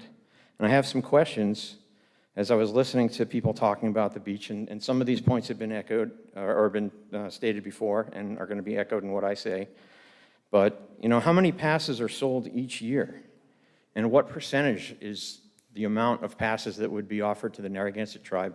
What does that constitute? How much of an impact is that really? I bet not much. How many people are at the beach on a busy day? And how many people from the Narragansett tribe are likely going to be at the beach on the same day?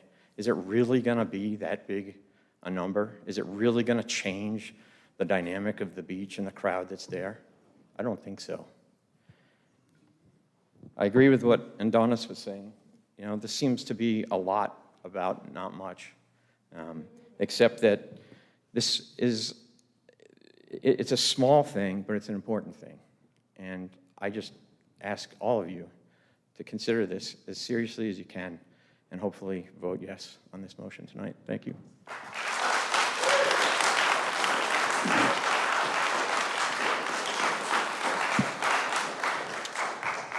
Okay, next we have Randy Noka. Randy, please state your full name and address and keep your comments to 3 minutes. Ascowiquasin. My name's Aponi McQuasham, Winter Wolf. Most folks will know me as Randy Noka, resident of Richmond, however, member of the Narragansett Indian tribe. With that, anywhere I walk, I'm a resident. Anywhere I walk, my ancestors blazed the trail. Anywhere that anyone in this room walks, my ancestors were there first. Know that, realize that. The excuses, I'll call them that, the excuses of delay and you know, I applaud the co-sponsors of this. You know, I didn't realize until sitting here for a couple hours now, however long it's been, that you took a lot on your shoulders to sponsor this.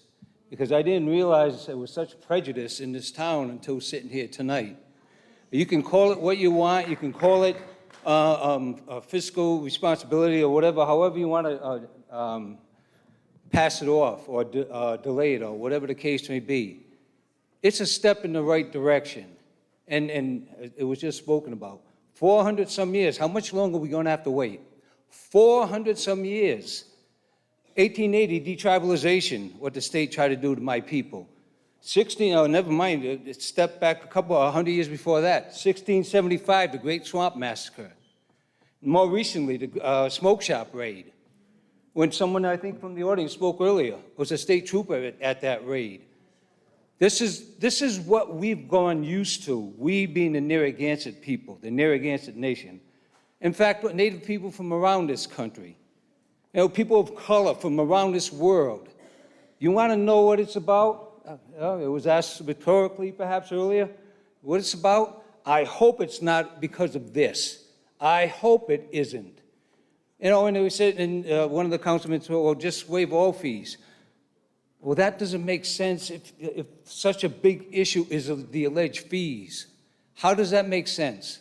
If it's concerned about 3,000 some members being allowed to have free access, whatever that comes to be over the course of a year or the beach season, again, we're not going to all be there at once. 3,000 Narragansetts are not going to be there at once. So whatever $12 that you're going to lose out or $25 that you're going to lose out on, I'm sure this town's not going to go broke if you had a surplus of what, $14 million. Be honest about it. When you go home and you look in the mirror, be honest to yourself. If you're not going to be honest to the people here, be honest to yourself. What is it really about?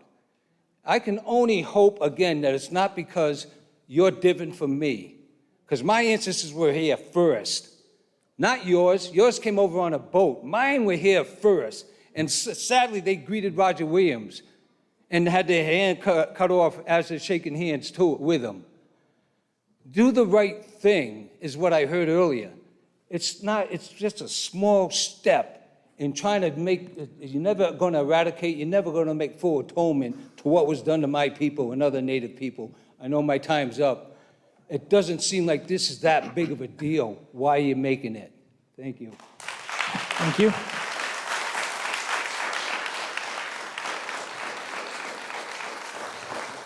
Okay, next we have Lindsay Montanari.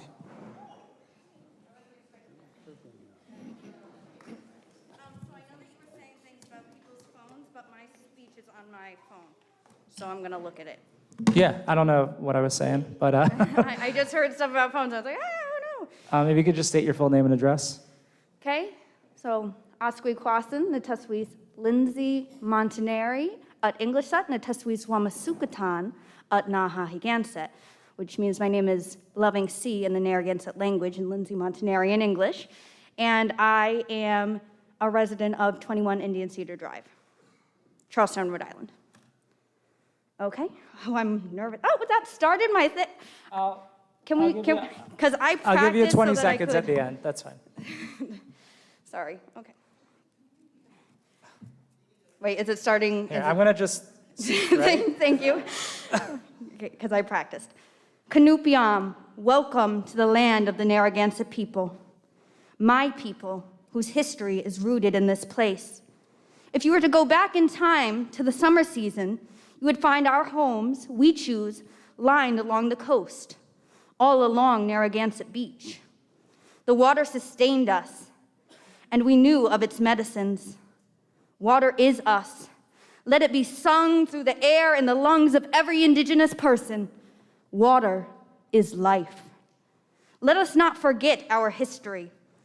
The history of the genocide against Indigenous people. The history of displaced Narragansett people as far as Wisconsin and Bermuda. The history of intentional biowarfare and burning of my people. Women, elders, and children. They cannot come back, but they are always with us. Kunachawonk, kuchisumau, onkumnin, onkumnin. Your spirit is washing over me.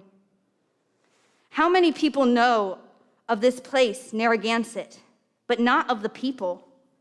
I ask you, how many Narragansett people do you know personally? You would be surprised to learn just how many people don't know we exist. Or more recently, I met a man who thought that we all lived in Narragansett. Oh, but how hard it is for Narragansett people to afford Narragansett prices. Statistically, Indigenous people are the most impoverished in the nation. This is not because we need to pull ourselves up by our bootstraps. This is because of our history of oppression. Right here in the state of Rhode Island, we were illegally detribalized. The state said we were no longer a tribe, and they broke up the land. This contributed severely to the impoverishment of my people. Sorry, big words. Our lifeways depend on our land, but we are so often denied access to it. Our water is essential to our being. Now families who are struggling to get food on the table have to pass up access to our ceremonies because they can't afford a beach pass. We have no access to these traditional waterways. Most of what was given back to us was swampland or surrounded by private property. I understand it is not realistic to ask to receive land back. But I don't understand why we wouldn't have free access to public property named after my people. Now, to deny that truthfully would feel like a slap to the face. You can use our name when it benefits you. You can use it even as your own. Use it for beers or the names of your surf shops. When you want to start a business, take our name. Take it and take and take and take, but never truly acknowledge us. Never look us in the face. We are good for a powwow, but keep us off your beaches, right? Our beaches taken from our hands. We are prepared to share, are you? My name is Wamasukatan, Loving Sea. I speak for my people. I believe in love. I believe in change.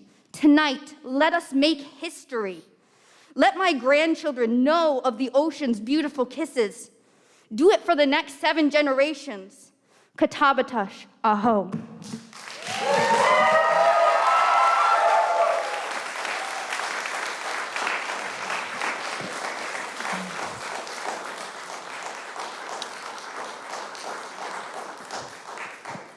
Okay, next we have V. Height.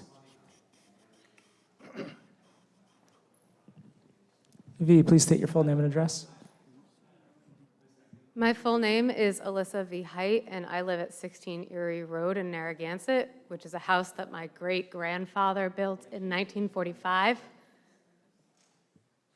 Sorry. My great-grandfather is an Italian-American immigrant, and I say that purposefully to remind everyone in this room who is not Native American that you are all the ancestors, the descendants of immigrants. None of the people in this room who are not of Native descent are from this land. We all came here. And the government that I am addressing at the moment was built by colonizers, and it was built by white people who came here after. And I understand procedures and policies are our day-to-day life, but I'm asking you to step back and think about the fact that everything that you're arguing about, schedules and policies, procedures, amendments, are all things that white people built after we got here. All they're asking for is the chance to walk on the beach. The fact that parking passes are not part of this conversation tonight, I think is a disgrace, because so many of them can't afford to live in their ancestral lands. So they have to pay to get here in the first place. And then we're gonna ask them to pay again just to touch the beach that has been here long before us. All the infrastructure and the money and the enterprise fund that we're discussing is all something that we built after we came here. The currency is not real. The buildings are going to crumble eventually. Please understand that the beach is part of the earth, and the earth is part of their faith. Please respect the fact that they're asking for a very small thing. $12 per person is what we're arguing about, and that feels minuscule. As a full-time resident who's here year-round, I fully support this, and I fully support the parking pass.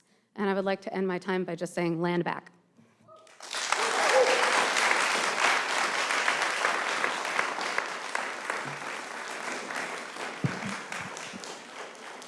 All right, next we have Stanley Wojciechowski.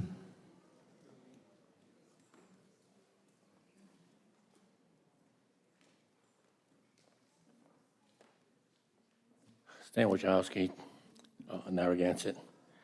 I've been around for about 61 years. I've been around a while. And I'd like to commend Michelle for her business acumen. That's a problem with government. Most of the time, they're not business-like.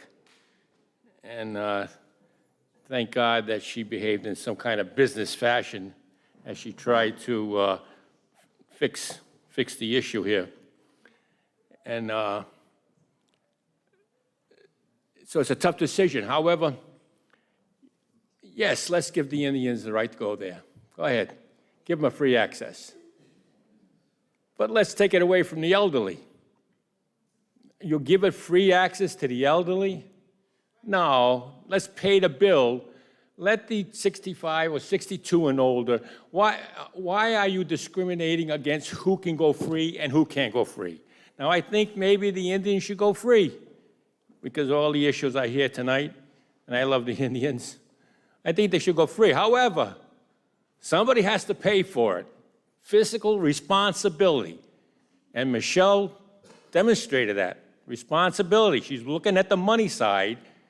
And therefore, when we look at the money side, let's make the other people not go free. The elderly don't have to be free. So they'll have to pay.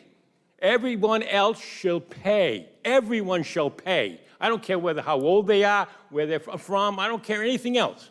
Only the Narragansett Indians get it for free because of their special status. But no one else shall, so we can make up the difference in costs. And that should fix the problem. That's a simple fix. So just let's look at it that way. Keep the money right. Nobody else gets it free. I don't see what's wrong with that program. We have to thank the Narragansett Indians, the Narragansetts, for what they've done and the way they behaved and all the pluses they provided for us here. So I don't think that's a problem. Let them be on there. I thought that also, they could also walk from Narrow River. I used to walk from Narrow River to try not to pay the fee. Can they walk from Narrow River? Isn't there a right-of-way somewhere also that they can walk also? Isn't there a legal right-of-way somewhere? So there's other options, I guess. But right now I say, yes, give it to them for free. Take everybody else off the free list. No one else on the free list. Thank you, Stanley. Okay, next we have Janice Holly.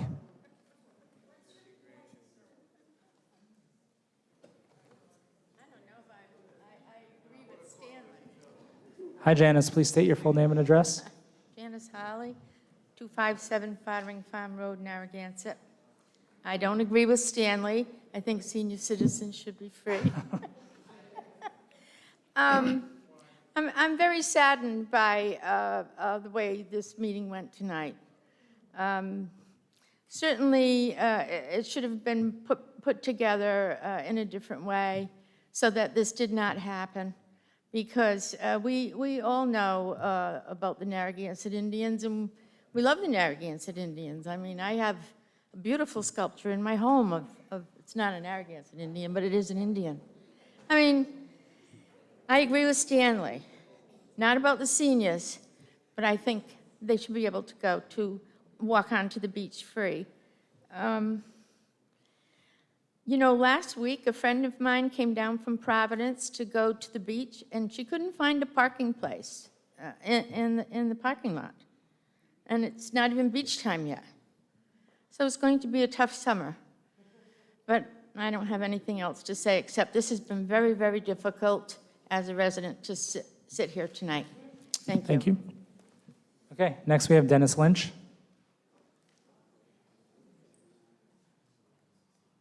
All right, Dennis, are you here? No, okay. If you're here later, then raise your hand. Next is Louis Daniel Munoz. Munoz. Hi, Louis Daniel Munoz from the great city of Pawtucket, also a member of the state's Equity Council, and also candidate for governor, but I don't think I'm going to earn too many votes today. You know, Akini to our Narragansett people, and hello to our Narragansett residents. You know, it's interesting. I'm just listening, I'm reflecting, and I'm honestly surprised at some of the things I'm hearing. But, you know, who are we if not an extension of our ancestors? Where do we stand if not on the grounds of the people that cared for this land for centuries before any of our ancestors, for most of the people here, ever stepped on this land? Why are we here if not for the next 7 generations? And so as I'm listening to everybody speak, and I'm feeling the spirit, especially when Pelle was speaking, you know, I'm looking up at this thing that says hope on the top, and then liberty, truth, justice, equality, and I'm thinking liberty, like how some towns in the state of Rhode Island do not allow the Narragansett tribe to step on the beach. Truth, like how the 1978 settlement compact actually landlocked the tribe and actually resulted in the dismantling of elderly housing in Charlestown. Justice, how the smoke shop raid and the inhibition to create a casino in the state blocked economic opportunity for the Narragansett tribe here in the state of Rhode Island. Equality, how colonization, how marginalization, how gentrification in Providence and here in every single city and town in the state of Rhode Island continues to be the pervasive way in which we accept inequality and we set a process and protocols to say it's okay. Push the next thing to a study. Create a census so that people either accept that they should be blocked up into a category when they know that they're multiracial, or decide that they're not going to be put into a block or a category and then never be counted for. Youth programs for the Narragansett tribe have about $4,000 of funding per year. There's no bus stop on the reservation, and that's only speaking for youth that lives near the reservation, let alone the youth that's all around the state. These are facts. The word that's missing up there is equity. There is no hope without equity. That is what we need to do today. We need to talk about equity for the next 7 generations. And I'm talking about these facts, this history, this injustice that continues to take place, masked around process. Because the fact is, if you don't act now, just understand that 2020 wasn't an anomaly. We are sick and tired. Because those of us that stand with the Narragansett tribe are also sick and tired of continuing to have everything pushed into study and into process and to see the injustices continue. Thank you for creating inclusiveness around this pursuit of historical justice. Thank you.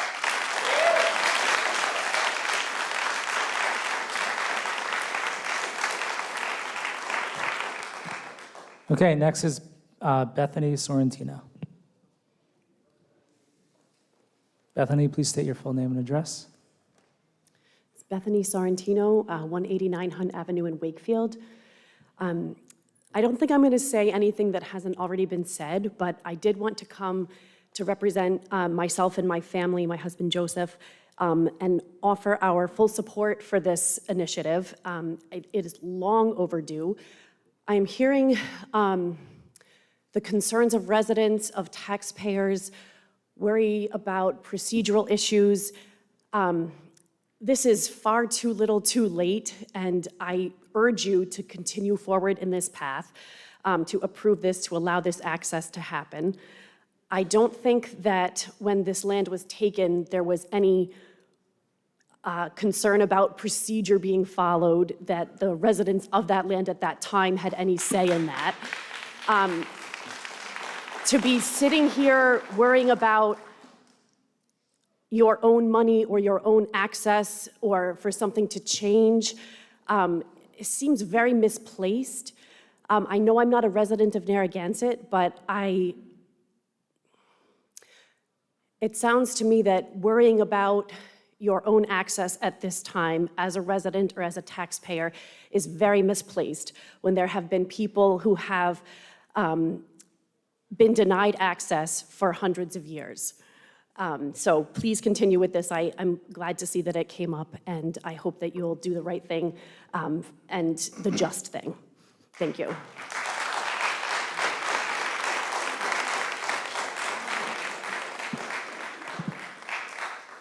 All right, next we have Kayla Carter.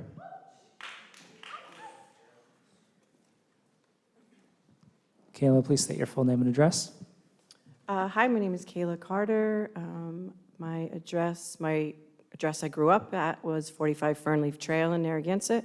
I live at 159 Willard Ave in South Kingstown now.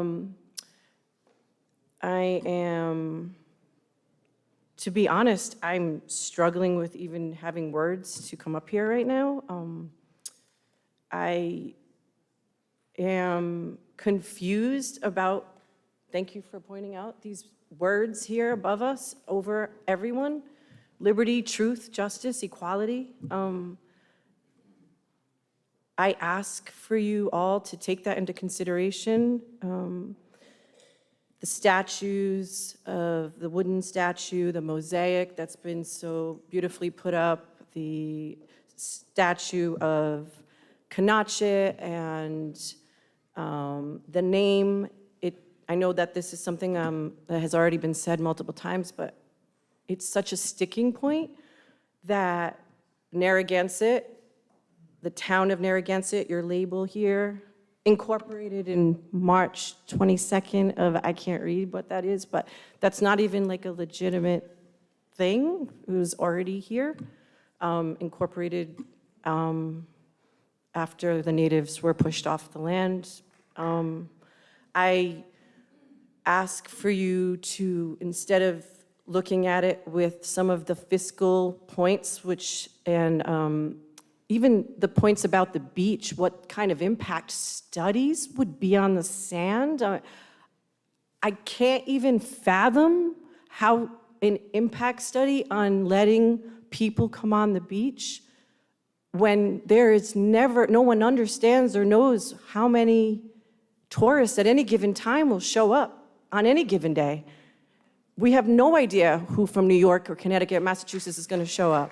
We have no idea. Why are we not doing impact studies on people from out of town? You know, it's just wrong. And I ask for you to please do the right thing. Historically, this could be a small step. However, if this does not go through, this is not over. This will never be over. we will stand with the Narragansett tribe, my family and I, and do whatever needs to happen to make this small little gesture, simple gesture, right. And I appreciate your time. Thank you.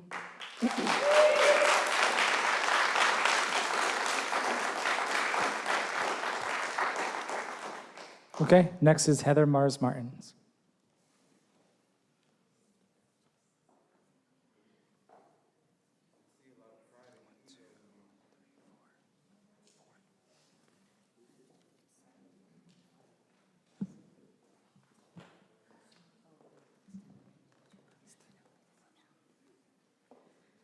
Good evening. Hi, please state your full name. Canubium. Oh, go ahead, sorry. My name is Nishwikwani Kawesa Kitampanisha. I am third daughter, morning sunrise. My English name is Heather Angel Mars Martins, and I am a resident of the Narragansett Indian Tribal Nation. Thank you for having this discussion tonight. Thank each of you and on the board. We thank you for each of your individual thoughts and feelings and opinions. I had prayed that we were coming into open minds. Thank you. I am weak because I have worked all day and I've been here for over, I think, 4 hours. I'm diabetic and I haven't had dinner. But I'm going to persevere to share my voice with all the others. I want to take a moment to look at all those beautiful faces. Every face I see over here, regardless of how you applause. Every face I see in the back, every face I see over here. I feel your energy. I feel your love. That's why I'm able to stand, because technically, I shouldn't be able to right now. Thank you for your words. Thank you for your heart.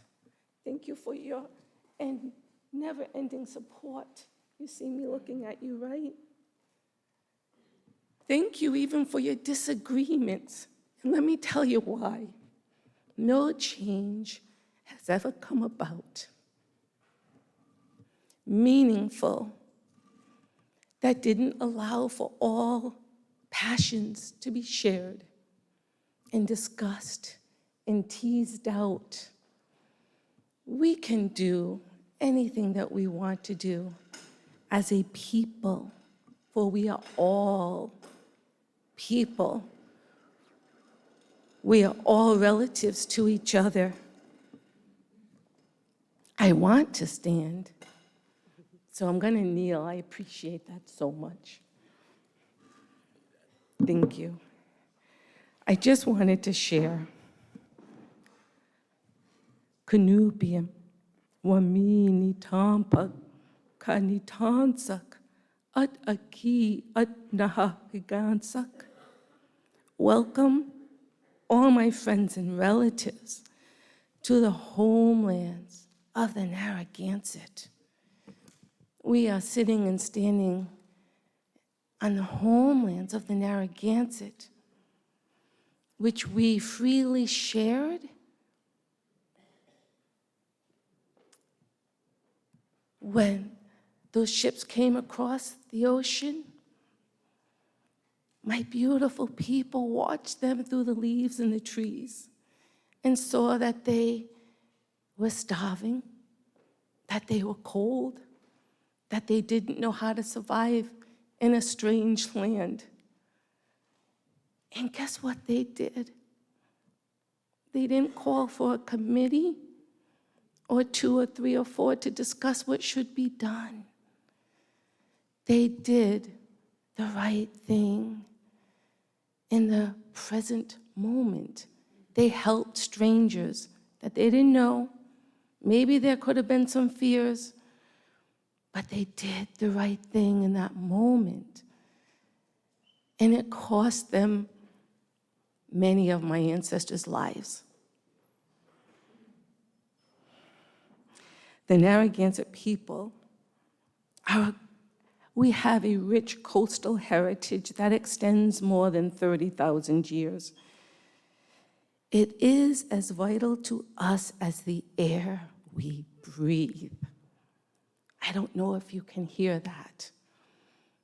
I don't know if you can feel that. We continue to practice and preserve our sea-based cultural traditions today, as all other cultural traditions. We are connected spiritually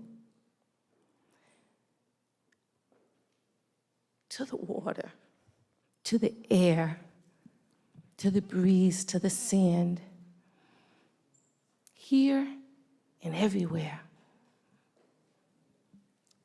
Heather? We take our responsibility, did I go over, seriously as water protectors. Let me end here.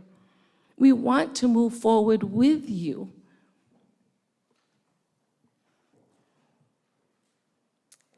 It is never a bad time to do the right thing. It is never a bad time to do the right thing. It is the right thing to do. It is the just thing to do. I thank my Narragansett family for your love and your support physically.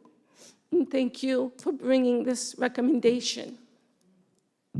And thank you for keeping your minds open.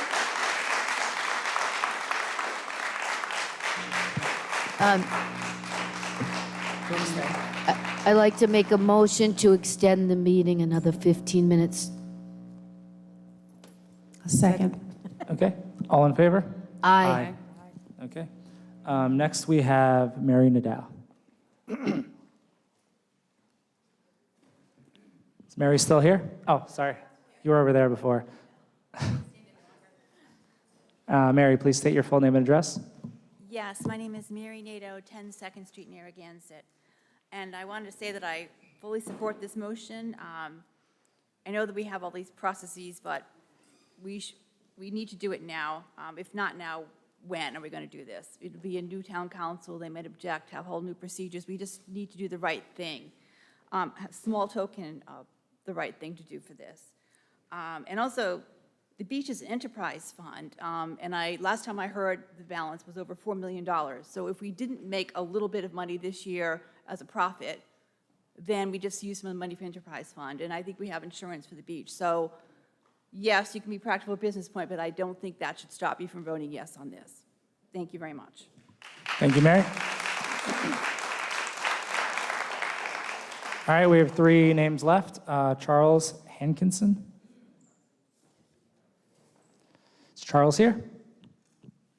Yep. You need a mic? Yep. Jim, can you take a mic over?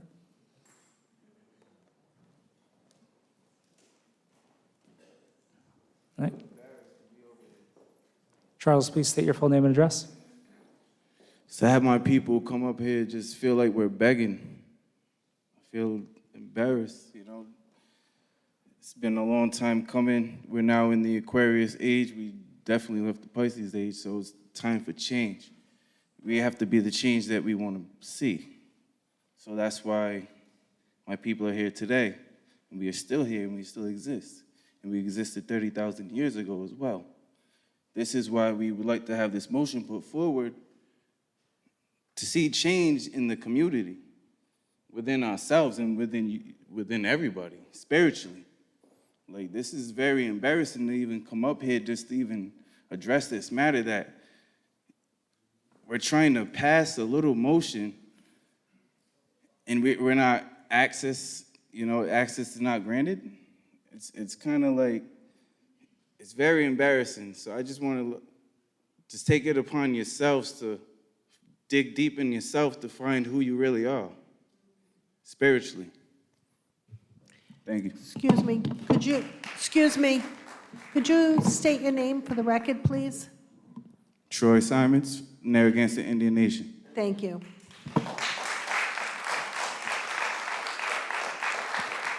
Okay, we have, We have 2 names left. Sherry Pino. Sherry?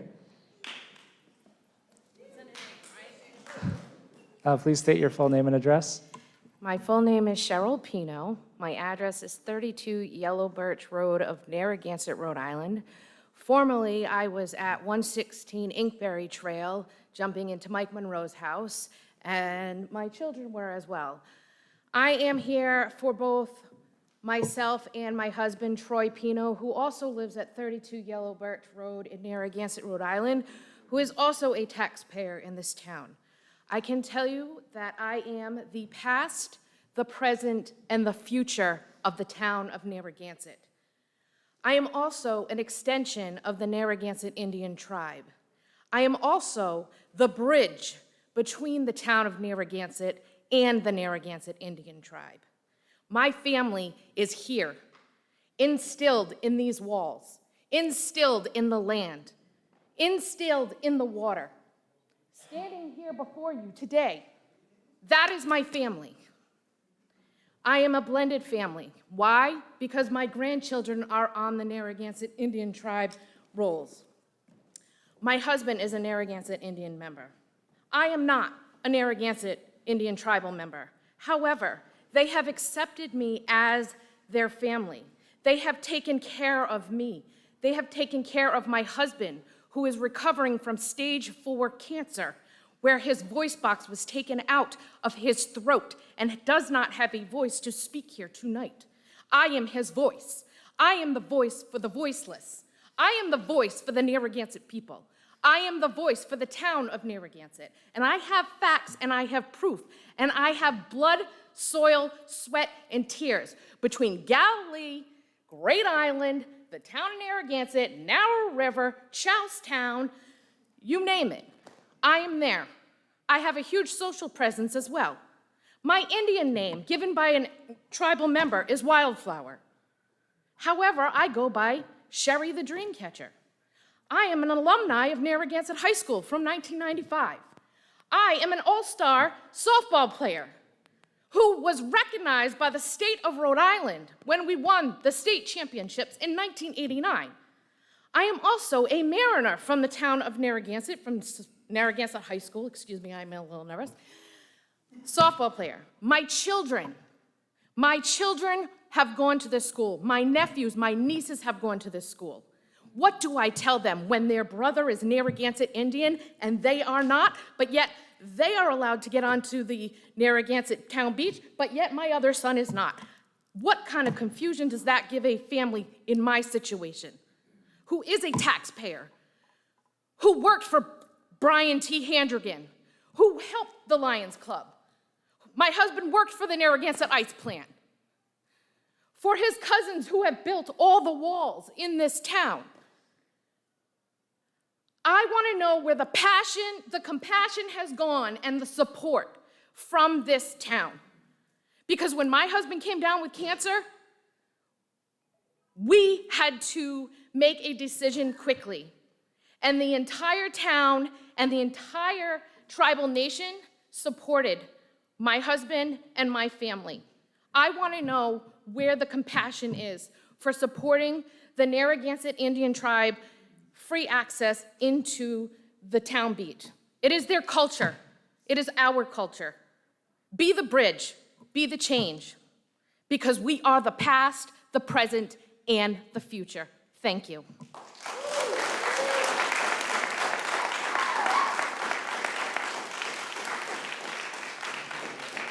One left. Okay, we have one name left, Robin Plasiak.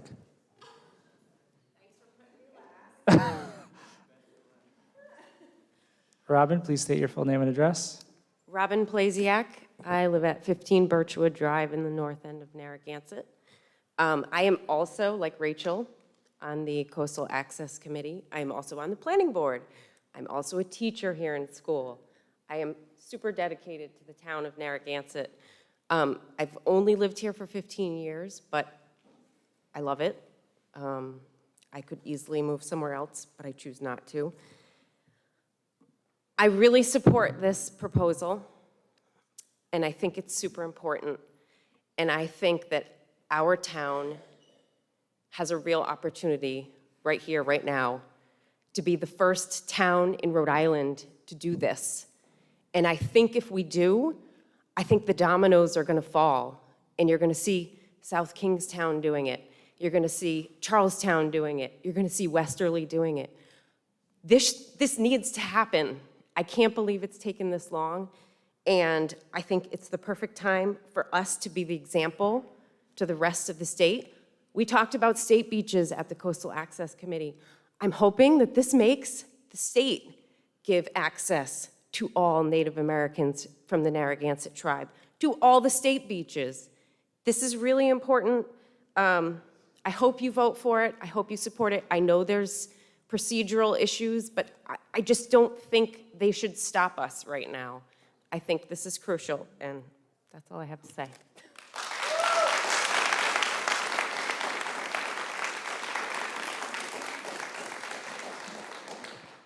Okay, so that's all we have for people signed up. Jim, was there another sheet? No? Okay. All right, so thank you all for your commentary. We're going to go back to the council for last thoughts and a vote. Okay, I got another amendment. Okay? Now, like I said, I'm on board with this, but there needs to be some accountability. So Randy was kind enough to let me borrow his ID. Okay? I think we can roll this out pretty easily and uncomplicated.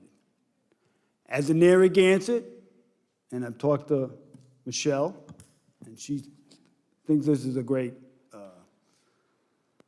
compromise. Show your ID, and the town will put a sticker on the back, giving you free access. You show up once, you tell them who you are, you show them your ID, you get a sticker, and they'll carry you through the summer. Just to give us a head count, see the activity, that was my concern.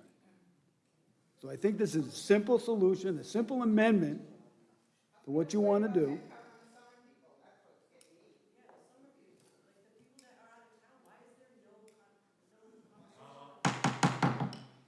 So Patrick, basically you're fine with the access, right? So I've been saying from day one, I don't mind the access. It's just that, we just need to get a head count and just the accountability and the activity. But that was my concern.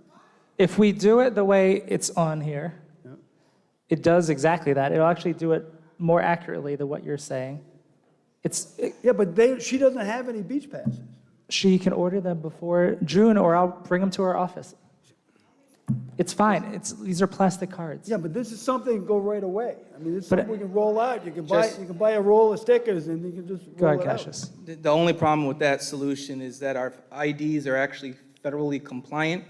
We use those similar to your driver's license. We use them as a form of ID even when traveling. So you can't deface them at all. Putting a sticker would be like putting a sticker on the back of your state-issued ID, like your driver's license. But Patrick, we basically have an agreement here, right? And the only issue is the printing of the cards? Well, yeah, just to have an accountability. That's all I want. You know? Okay. Anything else? All right. Other council members. Deb, Susan, Eva.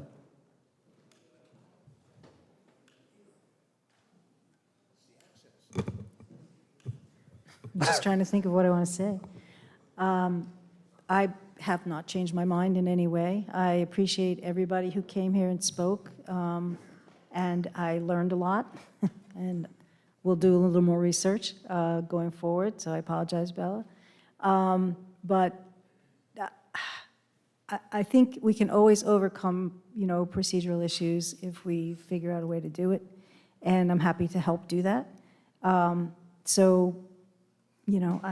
have my mind has not changed. Okay, thank you. I was just going to make a quick comment. So I think this happened kind of quickly, and I know we probably could have addressed this in the fall when we were addressing all the beach issues. I know that, like I said before, I did listen to everybody. I kept an open mind. I know there were issues that came up with, the land, taking it back and reparations. And I know when I was looking into this issue, because I really just, this was on the agenda on Thursday, so I was trying to get some background information on it. And I know, like, when I looked up information, and I know it's my understanding the Narragansett Indians formally gave up their Rhode Island land rights in a 1979 settlement agreement. And that's what President Carter signed into law, the Rhode Island Indians Claims Settlement Act on September 30th, 1978. So I was kind of looking at that from the access point. And I know, like, during the summertime, everyone has access to the beach 9 months out of the year. We can all go on whenever we want. We can all park. I love going to the beach during the off season. I still go to the beach during the summer. I love the 3 months that we have. But like Michelle says, it is like we do need funding for it. It is an enterprise fund. It's not coming out of the taxpayers' dollars. It costs money to run the beach. So I did hear back from residents, and I am the voice for the residents. I was elected by the residents. So that's why I'm not going to be able to support this motion tonight. All right, thank you, Eva. I don't know yet. So,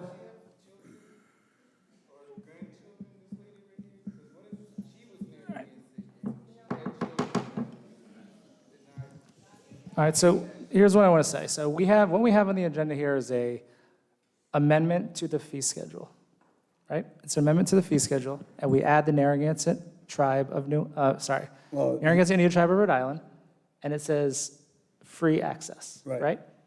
So we don't have to say exactly how that's implemented by the Parks and Rec. What we're doing is approving the free access, the no charge access to walk on the beach. If you have an issue with the exact way that's implemented, then work with Michelle after this and get it, and we can work on implementing it. We need to make a decision and do the right thing. And when you know what's right, which I know you do, when you know what's right, it's not a difficult decision. It's an easy decision. I think we all know what's Michelle. right.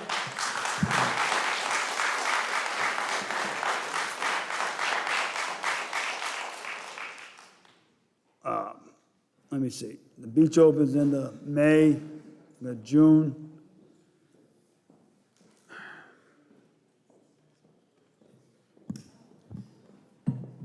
All right, so let's run down the process here one more time. Michelle, I'll extend the meeting. Do we have a motion to extend the meeting? A motion to extend 15 minutes? Second. Do you have a motion to extend 15 minutes? Susan? Yes. Seconded by Yeah, sure. Deb. Absolutely. All in favor? Aye. Sorry. Okay. I seriously doubt there's going to be 3,000 people showing up. Beach day, I mean, that's unreasonable. Do you have enough passes to get through, you think, to accommodate these folks, till we get to the new fiscal year? Well, I don't really have the answer to that question, but I'll try to make it happen. Right. I can't, that's an unknown, sir. And the process is they show up, they show the ID, you take a photo, and then you take, if there's a kid over 12, you take a photo of the kid. See, I've never been through the process, because I usually go early in the morning or late at night, because there's too many people on the damn beach. I'm never there in the middle of the day. Yeah, plus I don't pay, so I just don't go on. I just don't go on early in the morning. So you think we could probably Sir, if the handle it? council agrees and directs me to do it, of course, I'm obligated to do it.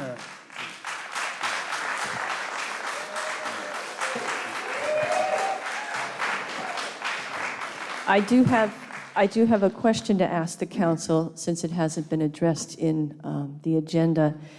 Is there an accountability that the council is going to wish me to present? At the end of Is the summer. council going to want to know Yeah, sure. what the numbers are at the beach workshop? Yes, yes. Yeah, sure. Yeah, I mean, it's, I don't know if there's a problem with that, right? No, no, I mean, I think it's an important thing to know. I just want some accountability there, you know? I mean, Well, I think it'll go in, I think there would be, you would basically keep track of how many tribal member passes by some Correct, sort of a. correct. So we'd have to come to some agreement, and of course, I'm willing to work with Randy Spears and any of the members of their council as to exactly how they want the pass to look, what they want the pass to say. If they wanted to just say that it's just a regular seasonal beach pass, which I would recommend, I would just have to get with the Rec Pro software company and get a new membership pass designed and built in the system. I think you just give it the same pass. Same It's pass. the same pass. Yep, same pass, but again, this is going to be a special membership. It's going to be a membership for members of the Narragansett Indian tribe. So it's got to look a little different? Well, the only difference is that it'll say the exact same thing, but when we add it to the shopping cart, again, we'll be able to then track how many Now, when you, beach passes were issued to members of the Narragansett Indian active tribe. military, do they buy passes? Active military? They get on for free, right? Veterans, sorry. Yeah, Yep. now what do they Active show? duty What and do they veteran. show? Usually they're military ID, sir. Military ID, okay. then And they are they, is there a separate, That's our Mark? free veterans pass, sir. but you know how many of those are issued? Yes, sir. Okay, so when Same we with- talk, I just want to be clear about this, because I think it's a sensitive topic. When you're talking about accountability and knowing the numbers, we're specifically talking about just how many passes were issued. That's it. right. We're not talking, I don't want any sort of, there's no idea, no thought of, we're not tracking attendance, we're not People, tracking no. how many people go. Individuals. This is specifically just how many were issued. At the end of the Correct. summer, we Right. need that X number, whatever that number is. Correct. No matter And who each it is. year- Yep, each year I report on the number of seasonal beach passes sold, Right. seasonal parking passes Right, sold, right. senior In the passes report, sold, like et cetera. and then we'll reevaluate it in the fall. So you have seniors too. You Correct, track yeah. that. So I don't know I don't know what the software looks like, but I mean, so there's a way to identify people who are receiving free pass, not people. There's a way to identify how many free passes there are. Yes. And that's really all we need to know. Yep. Yeah, so. But of course, I'll have to keep that separate from the seniors, Right. the 62 and older. Now, of course, if a member of the Narragansett Indian tribe falls under that, Yep. then so be it. Right. Yep. Any other questions, Patrick? I think that's it. If she can handle it, I'm okay with it. And we'll get some kind of, that's all I want is some type of accountability. All right. Okay, thank you. Susan, any last comments? So, again, I remain on the same side as ever, and I have great respect for everybody, but the residents just have not had an opportunity. It looks like tonight you're going to have passage, so I'm happy for you. Looks like there are 3 votes up here, so I hope it works for the season. Okay, thank you. I want to thank everyone who came out tonight, including all of the residents that spoke on both sides of this. Let's go ahead and take the vote. So all in favor? Aye. All opposed? Nay. Nay. Motion passes 3-2.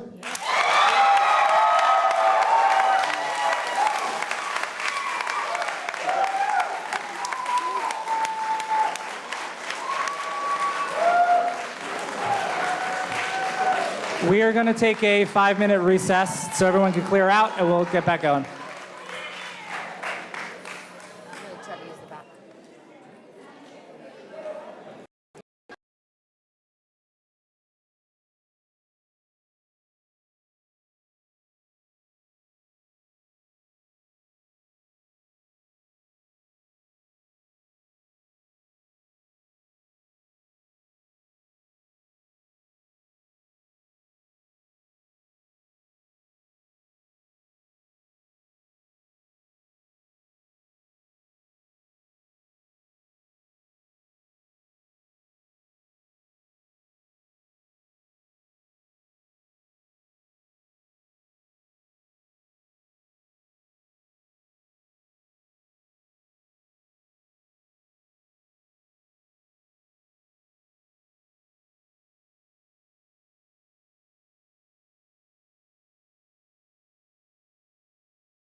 Janet's like. A motion to extend the meeting 15 minutes? Second. Oh, we need a motion, make a motion to extend the meeting 15 minutes? All right, so we're going to reconvene. Oh, yes, oh, okay. Okay. All right, we have reconvened. Do we have a motion to extend the meeting by 15 So minutes? moved. All right, motion by Deb, seconded by Susan, all in favor? Aye. Aye. Aye. Motion approved 5-0. All right, so we're going to move on to number 9, which is a motion to, actually, we'll do this real quick. Okay, a motion to approve a victualling license and holiday license application for Brew RI LLC, doing business as Brew Coffee Bar, 269 Great Island Road, Narragansett, Rhode Island, subject to state and local regulations. Do we have a motion? I'll move the motion. Do we have a second? Second. Okay. Do we have any questions about this application? No. From the council? No? Okay. Anyone from the public? All right, all in favor? Aye. Aye. Aye. Motion approved, 5-0. Next is a motion to approve a holiday license application for Grace C. Thomas Relief Center, doing business as CBD Relief Center of Narragansett, 91 Point Judith Road, Unit 130, Narragansett, Rhode Island, subject to state and local regulations. I'll move the motion. Second. All right. Any questions for Janet or for the applicant, who I think is here? From the council? CBD under 2%, right? 0.3. Yeah. Oh, geez, I'm not going to your store. All right. Okay. Answer my question. Any other questions? All right. All in favor? Aye. Aye. Motion approved 5-0. Thank you for waiting. Sorry for keeping you waiting. It's a fun evening for you. It's 2% for agriculture. Definitely picked the right? wrong night. Really? All right. All right. Wow. All right. Congratulations. Thank you. Number 11, a motion to approve a Class F1 alcoholic beverage license for the Friends of the Library for its library fundraising event to be held on Wednesday, August 3rd, 2022 at the Towers, 35 Ocean Road, Narragansett, subject to state and local regulations, and approve the request that $35 fee be waived. Do we have a motion? I'll move the motion. Is there a second? Second. Okay. Discussion? Great time, hope everybody comes. Any discussion? No, I seconded it. Okay. Anyone from the public? All in favor? Aye. Aye. Motion approved 5-0. Number 12 is a motion to schedule a work session to conduct interviews for the planning board. Do we have a motion? I'll move the motion. Second by Eva. So this would be scheduled for June 6th, which is our next meeting. We had the resignation of Vin Delia. He will stay on until we fill this position. And we'll go through the same process as we did last time, which is each council member can send their candidates to the clerk, who will then put together a schedule and will conduct the interviews. So June 6th. Any questions? Nope. Anyone from the public? All in favor? Aye. Aye. Motion approved 5-0. Number 13 is a motion to reappoint 2 individuals to the Economic Development Committee. Do we have a motion? I have a motion. Is there? I'd like Okay. to Motion by nominate- Susan, seconded by Eva. Do we have nominations? I'd like to nominate Joe Lembo for a Second. reappointment. For a reappointment. Okay. Second. So this is a motion by Susan, seconded by Patrick, and this would be, so he expired, and this would be as the liaison for the Chamber of Chamber, Commerce, yep. but still appointed by the town council. Right. Okay, any discussion? Yep. Wait, So- he's the liaison from, I'm sorry, go ahead. No, for the chamber. To the chamber. Yeah, no, so I do not support this appointment for a couple of reasons. I know he's not a resident, and not that you have to be a resident to be on the EDC, but, you know, we try to have residents be on these committees, and also there is an active lawsuit that he's on against the town. Okay, any other discussion? I don't support it either. Okay, any other comments, or just, that's it? Okay. All right. Comments from the audience? So we have, from the crowd, we have Catherine. Please state your full name. The crowd. Can you state your full name and address? Catherine Celebrato, 48 Earls Court. I object to Joseph Lembo. He's not a resident. I objected to him before because he wasn't a resident. I object to anybody who isn't a resident being on our committees. I just feel he should be a resident. But Mr. Lembo put an address again on his application where he doesn't live. Last time when you asked him, Susan, are you suing the town? He didn't answer you. He just said everybody has a right to have a trust. And at that time, he was actually a named plaintiff on the lawsuit against the town. Right now, he's in the class of plaintiffs, the Narragansett 2100, against the town. He's a spokesman for Narragansett 2100. Again, he's not a resident. The way he behaved at a public hearing was just, it was beyond belief. Did anybody watch the tape? Has a public hearing ever had to be stopped in the middle because of somebody's behavior? I just watched as much as they recorded. His wife had to come down from the audience and drag him by the shirt to go back, okay? He came at me. Of course, I didn't move, but the sergeant-at-arms had to stand over here. Jim had to get up. James had to get up. It was ridiculous. And the Code of Ethics say this is ethical conduct. The people of the state of Rhode Island believe that public officials and employees must adhere to the highest standards of ethical conduct, respect the public trust and the rights of all persons, including me who disagrees with them, be open, accountable, and responsible, avoid the appearance of impropriety, and not use their position for private gain.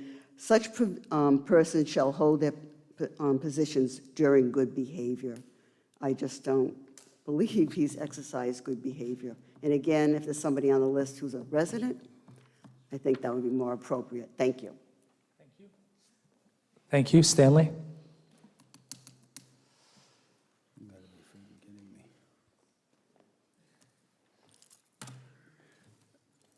Stan Wachowski, Narragansett. I think, whenever you engage in activity, there's differences of opinion, and Joe, he's active, and I kind of like to have another point of view. I kind of like to have this fella that's active out there. He's engaged. He's out there trying to get the Calamari Festival. This guy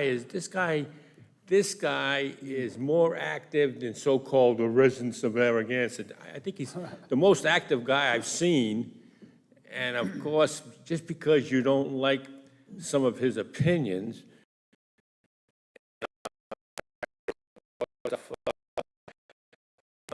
just engaging in an opinion and trying to get it fixed or approved or get the right thing done from his point of view.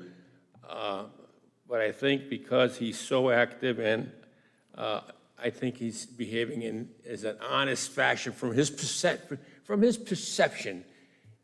I don't see any dishonesty coming from this man.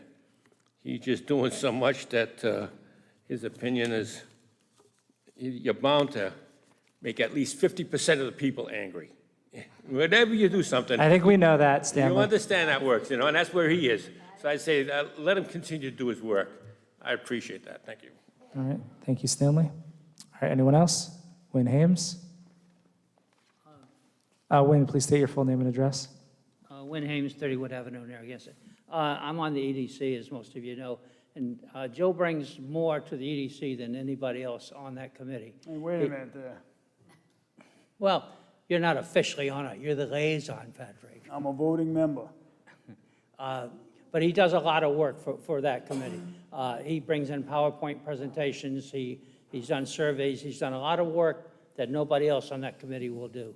So I would be in support of his reappointment. Thank you. Thank you, Wynn. Okay. And we have, Paul, are you coming up? Okay. Cool. Please state your full name and address. Nice dog. Paul Zonfrillo, 7 Windward Circle. Hang on 1 second. Sit. So I also serve on the EDC with both Mr. Hames and Mr. Lembo. And let's not confuse activity with productivity, first of all. Bring some PowerPoint presentations and so forth. But, Mr. Lembo, I filed an open meetings complaint against Mr. Lembo and Mr. Murray. And that cost me the chairmanship, quite frankly, because people felt like I had ratted them out. And Mr. Lembo engaged in this very chamber in a lengthy list of accusations of why I should be thrown out as chairman. And that's fine, I respect that. But one of his reasons was that he had an affidavit that said, I swore at a town council meeting. And when the town clerk received an APRA request for this affidavit, he refused to give it. So just on the face of it, don't even talk about what happened to me, but is that how we want to run our business? Is that what you want representing the town? That was really a sleazy thing to do. And I don't find that he adds a lot. We have some excellent candidates on this list that have corporate experience, that have run. One woman, June Young, she was executive vice president at CVS. Patricia Goldstein ran in the Airport Corporation for 23 years. We have much better candidates, and we need those people on the EDC. So I respectfully request that you reject Mr. Limbo in both capacities, ask the chamber to send another representative. Thank you. All right, come on, Bill. Sure. The open position on EDC is the chamber position. Is that appointed by the chamber or is that appointed by the town? Do we know? The chamber basically nominates a person, but the Yeah, that's town what- council has the ultimate authority for all appointments. No board or commission or other body can appoint anyone to any town committee unless it's specifically prescribed, but this is not the case here. Right, so I just didn't know if the chamber nominated him in that position. So do we know that or no? Yes, it was part of the packet. They did send Okay. a recommendation. So the chamber people want Joe Lembo too? Yes, they Okay, do. I just wanted to be clear on that to the public as well. So I still stand by that nomination, and I support it even more knowing that people on the chamber want it. So I don't hear 3 votes up here for Joe Lembo, but So I haven't spoken yet, but I do agree with Deb and Eva on this one. I think that there's no great reason to have a person who doesn't live here year-round, or even actually someone who votes here on this committee. I think we should always try to have residents on the committees when possible, and I think that is possible. So I would be not in favor of it. so put up another name. The only thing is, we could continue this until we get a new representative from The chamber. a new recommendation from the chamber. I support that. We can table it and then Right. just wait and do it all So together. continue to the next Continue. meeting, and we'll see if they send a recommendation. I mean, Well- yeah, I mean. Well, but it's isn't it just one? Well, no, No, it's, there's it's, another spot. it's another No, one. no, So there's it's another chamber and another one. The chamber spot, and then there's another one. So you have a name you could put If up you in have a name, you place can- for I that have second a one couple. anyway. Yeah. He's a there is reappointment. Oh, because Yeah. someone will be moving into the chamber spot, and then Joe is expired. So if we don't reappoint him, then he falls off. Right, so this would be a replacement for his seat. So he's a regular member right now. He's not the chamber member. So then the idea was that he would move it to the chamber spot. We'd have an open regular seat. But if he doesn't get the chamber spot and we don't renew him, then we'd be filling the regular seat tonight if we want to do that with a regular Because his term member. expired April 1st. So move him into the chamber spot. We could just vote on one nomination for his seat. I guess we'll have to deal with that. Yeah, so let's table that one, but you can nominate someone else. We would just, well, do you want to withdraw your nomination then? We have, yeah, let's withdraw it because it's going to fail. So I'll withdraw the nomination, and can we table it until the next meeting, and then you could put up the second? Yeah, so the person that I wanted to put up is Patricia Goldstein. She has, I think we've already heard that, she has 35 years of experience. That is very relevant to the EDC. She has lived in, I don't know if that was 35 years. She has lived in Narragansett for 35 years, and I think she recently retired, and so she wanted to serve the community in this way, and I think she would be a good asset. Yeah, to I the second. city. I was actually going to. Okay? Okay, I just wanted to, we had talked about when the meeting was, when are the meetings for EDC? Because again, we're putting up a Oh, right, nomination. We right. just That's want a to be good point. clear Yep. that people can accept the nomination and do the committee work. And so I think it's important as we make a nomination that we say EDC meets this time and date to make sure the nominations can really be accepted, because we know we have a situation pending where we're having trouble with. Right. Right, so Right. Well, what night is yeah. it? I mean, right So- now, she's not able to respond. Right, so, Well, but we wanna Janet, say you it make, so you people know. contact them, right? That's how that works? Thanks, okay. So I guess what we're saying is, could you please, advise them of when the meet, or maybe you already do this, advise them of when the meeting is and make it clear that they must attend, So that would be. Before they accept it. Yeah. And something that we could look into in the future, and I don't know if the software is able to do this, and maybe the new software will, but if there's a way when people put in their applications and they select a committee, if it says the day, like when they're applying, That magic. but that might be a dream, that might be just a dream piece of software that doesn't exist. Because we know some people have No, we can accepted. actually do that with the new software. It Wonderful. is magic. But anyway, it's on a Tuesday, the second Tuesday, right, EDC? Okay? Okay. So any discussion from the public on this nomination? Okay, all in favor? Aye. Aye. Motion approved, 5-0 to nominate, to appoint, where is she on here? Patricia Goldstein. Do we have a motion to extend the meeting by 15 minutes? Yes, I'll make the motion. Second. All in favor? Aye. Aye. Janet, are you clear on that last one? Okay. Okay, number 14, a motion to reappoint one individual to the Inclusion, Diversity, Equity, and Awareness Committee. I'll move the motion. Is there a second? Second. I'd like to reappoint Mitchell Asante to a full term for the IDEA. Okay, so he's a current member, and this will be a second Yeah. term, but a full term. Okay, Second. any discussion? Anyone from the public? All in favor? Aye. Aye. Motion approved, 5-0. Next, we have a motion to remove one individual and appoint one individual to the Gallery Advisory Committee. Do we have a motion? I'll move the motion for discussion. Do we have a second? Second. Okay, motion by Susan, seconded by Eva. Discussion. So I'm going to jump in and start with discussion. Every term, there are boards and commissions that have difficulties. People have difference of opinions, some people can't go, and I really don't think it's the job of the council to get overly involved in the difficulties or the challenges of the boards and commissions. So, I get reluctant because, people might miss for a reason or could, whatever the situation, but this motion is asking us to get involved in all the details of what happened on Gallery Advisory, and I don't know if it was he couldn't go, the time, that's why we're mentioning when the meeting should be, but I just don't know that the council wants to get involved on a volunteer. These people volunteer, no money, they give their time to the town, and they have to figure it out. They're adults that are serving this community. Figure it out or leave the boards.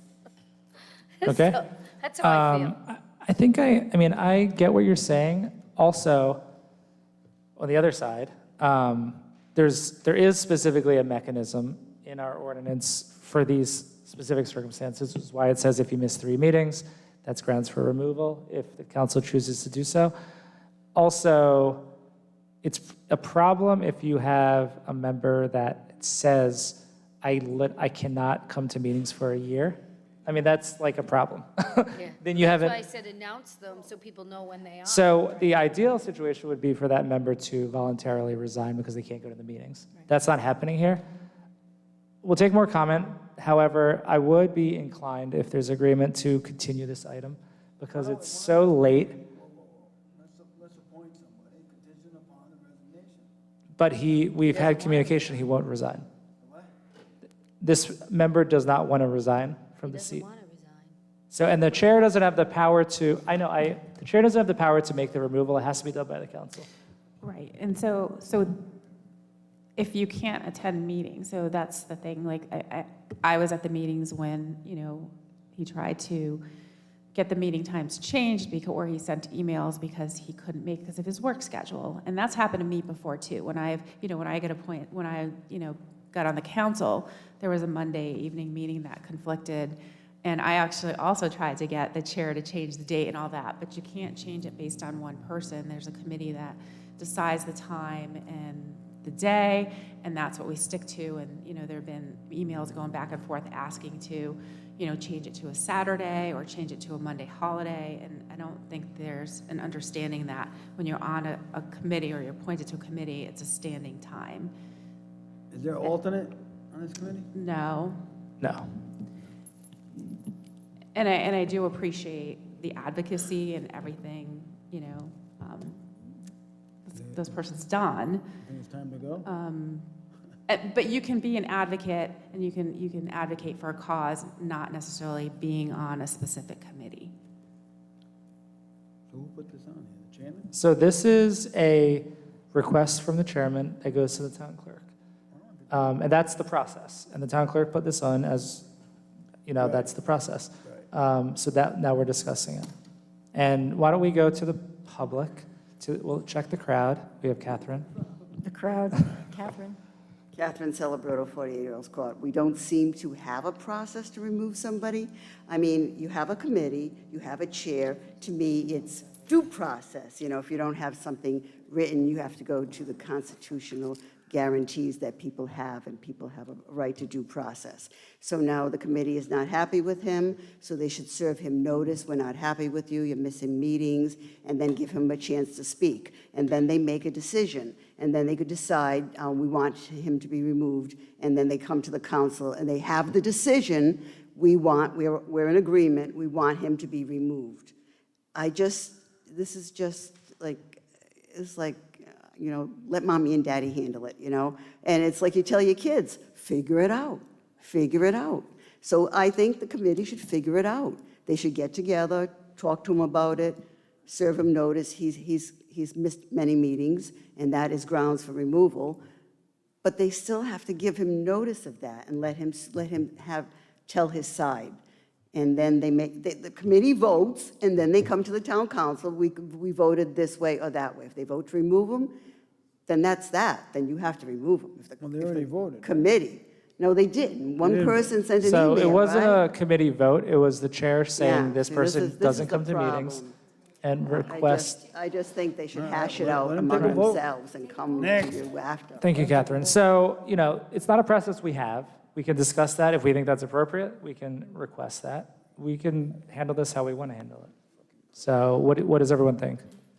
I don't often agree with Catherine, but on that one I do. I think it's a good idea for them to vote. Take a vote.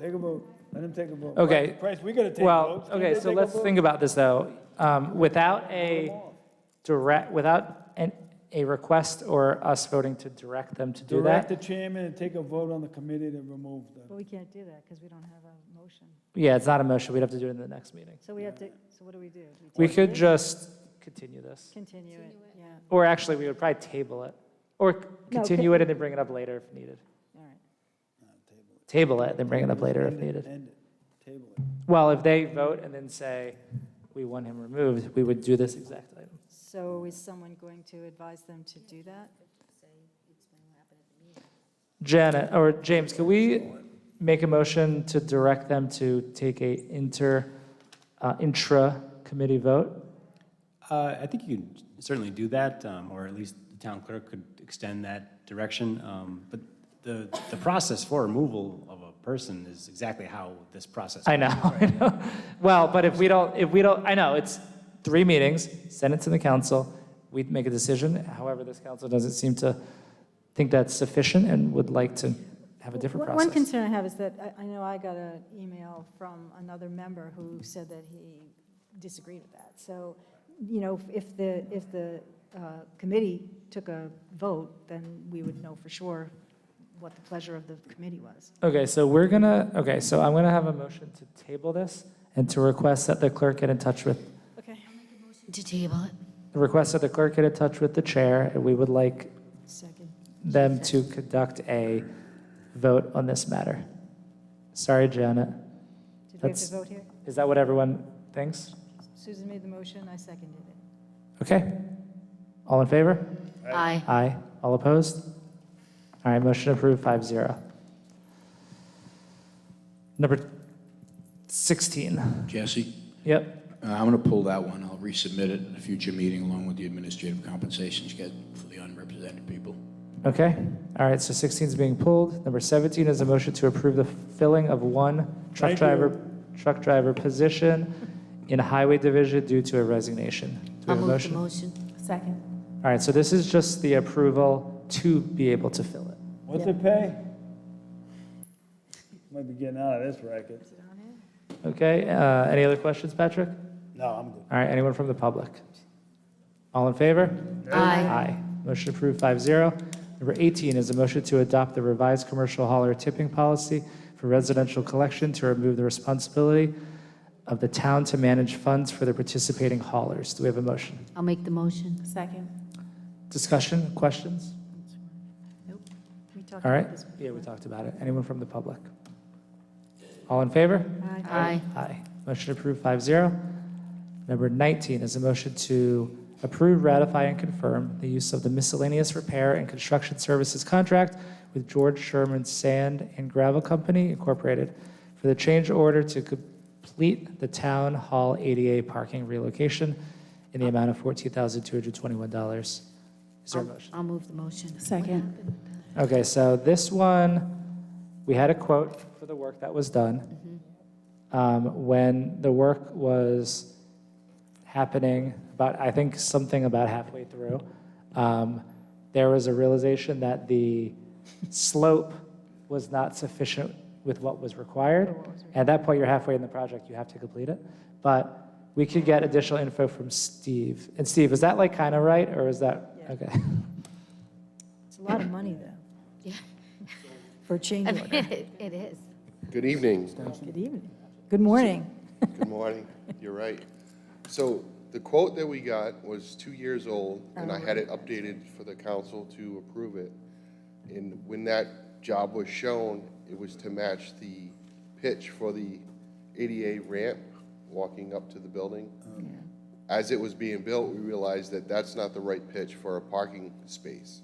A parking space has to be more closer to level, which is 1 inch per 48 inches, 1 inch of height for 48 inches long.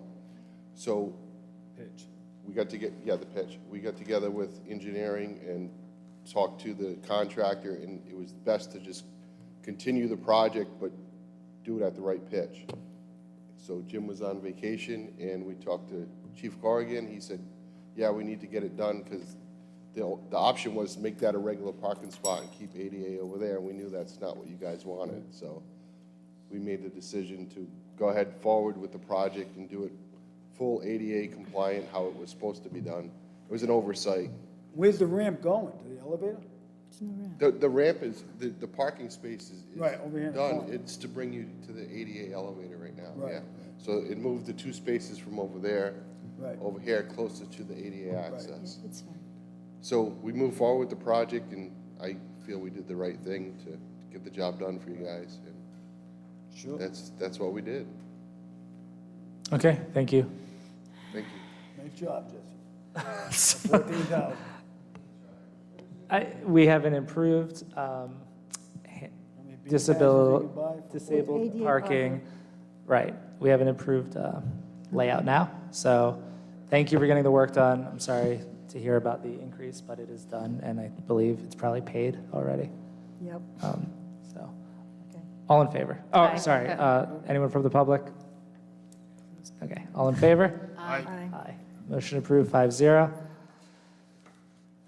Number 20. Do we have a motion to extend by 15 minutes? I'll make a motion to extend. Oh, yeah, we have to. I'll second that. All in favor? Aye. Aye.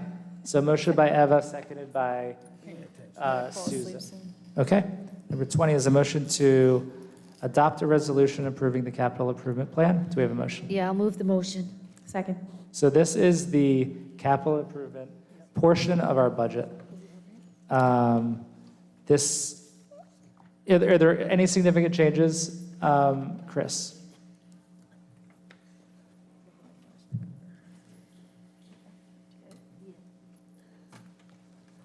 Good evening. Thank Just you. quickly, that the possible ARPA funding is included in the 6-year plan that you're adopting tonight, the resolution, but no ARPA decisions have been made for project funding.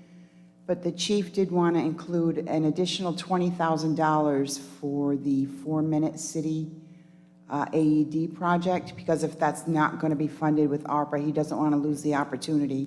So we're asking for a $20,000 increase for tonight on the capital. I know I asked you today, but they're suggested operas, but it's not, Yeah, it's just ideas, but it's not. It's possible ARPA, Right, but okay. there's been no decisions on ARPA projects so far. When's the final on that? On the what? On the ARPA capital decisions. project? ARPA. How are we going to spend this money? I mean, when's the final? We have like 5 years to decide. Well, the Well- council, we could do it at any point, right? At any No, point. you have to get going because we have to obligate it by December 31st, 2024. Okay, 2 years. So before we vote on this, are you looking for us to agree for the 20,000 for the chief? That would be the change. Correct. It would be an amendment for To this the additional $20,000. So we need to make an amendment on this, Yeah, right? so I'll make that amendment if you guys are good with that. Dick? Well, it's just in there, again, it's not absolute, right? It's just on the list of possibilities, but not definites, okay? All right, it was by Susan, seconded by Patrick? Right, Bag of yeah, shit. 'cause Okay, I any asked- discussion? Anyone from the public? Okay, all in favor? Aye. Motion approved 5-0. Thank you, Chris. Jesse, would you be interested in moving up 23 because Just to get it done before we pass out? Okay. Number 20, is there a motion to move up number 23? So moved. I'll Second. second that. Motion by Deb, second by Patrick. So this, all in favor? Aye. Aye. Motion approved 5-0. Aye. Number 23 is a motion to introduce, pass, read, and accept as a first reading the appropriation ordinance for the 2022-2023 fiscal year. I'll move the motion. Second. Okay, so this is the budget. This is the first reading. Had a public hearing, and we had our additional workshop with the school committee. And this would include, so Patrick, you were out of town. Yeah, so what happened there? Do you not know? I didn't know. You watch it? So what happened, and I'll speak first and anyone else can add to it, was we were given a full explanation of what we discussed as a surplus, as the unassigned fund balance previously.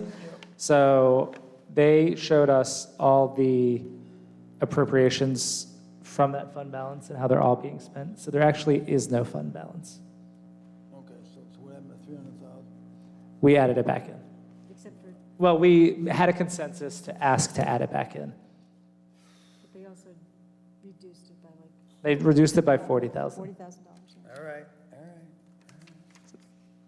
Okay, Chris, go ahead. Okay, so as you just said, we gave the school department almost there, $300,000 back. And most recently, the state, we found out the state has been having discussions concerning the motor vehicle phase-out program, and they may actually stop it for 2023, which we were unaware of. And that could have a $300,000 to $400,000 effect on our revenue, decreasing it. With the budget you have now, I would request another amendment, or I would suggest another amendment to increase the use of fund balance by, I would say, $300,000 to cover that in case they do stop the motor vehicle phase-out program. And then if it doesn't, then it doesn't get used. If it doesn't, it doesn't get used, but at least if it does go away, we'll have the money in the budget to cover that loss in revenue. Does that make sense to everyone? Yep. All right, do we have a motion for an amendment to add $300,000 to cover loss of Motor vehicle motor phase-out. vehicle phase-out? I'll make the motion. All right, motion by Susan, seconded by Patrick. Discussion? Anyone from the public on this amendment? All in favor? Aye. Aye. Motion approved 5-0. Thank you. Thanks. That's why we need the fund balance, Stanley, because little things like this are going to crop up in this crazy friggin' state. And then I'm not sure if we have to do this. Do we have a motion to approve we made the amendment, but we need to still approve it, right? The 6-year plan, right? We have to vote for that, right? Well, to approve the 2022, 2023 fiscal year budget. Yes. Oh, for the budget. Okay? All right, any discussion? Anyone from the public? Stanley?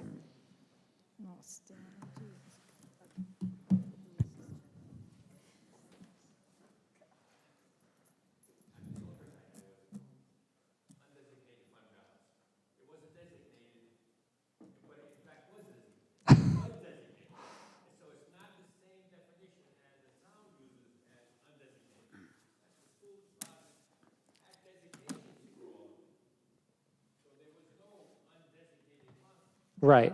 That was the,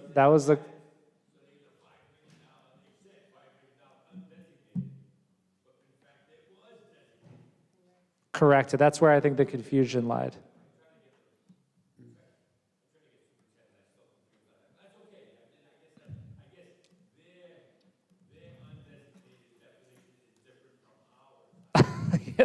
Need to recheck those math proficiencies. I think you actually led us astray with your public comments.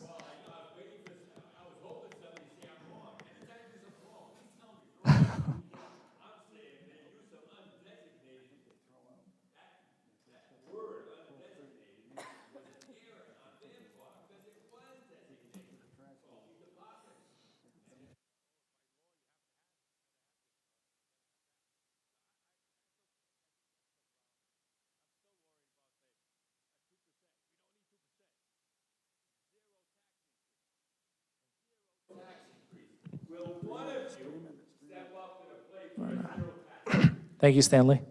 Catherine?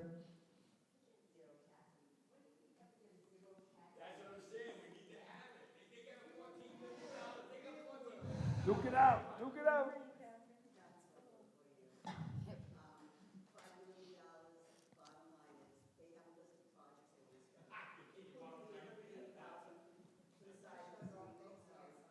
For 2024, and the 1 million something to fix up the auditorium. So, I still maintain that that isn't really necessary, but hey, you guys want to give them the money? I just want you to start demanding some accountability as far as the proficiency and the performance in the school, but that's not why I'm here.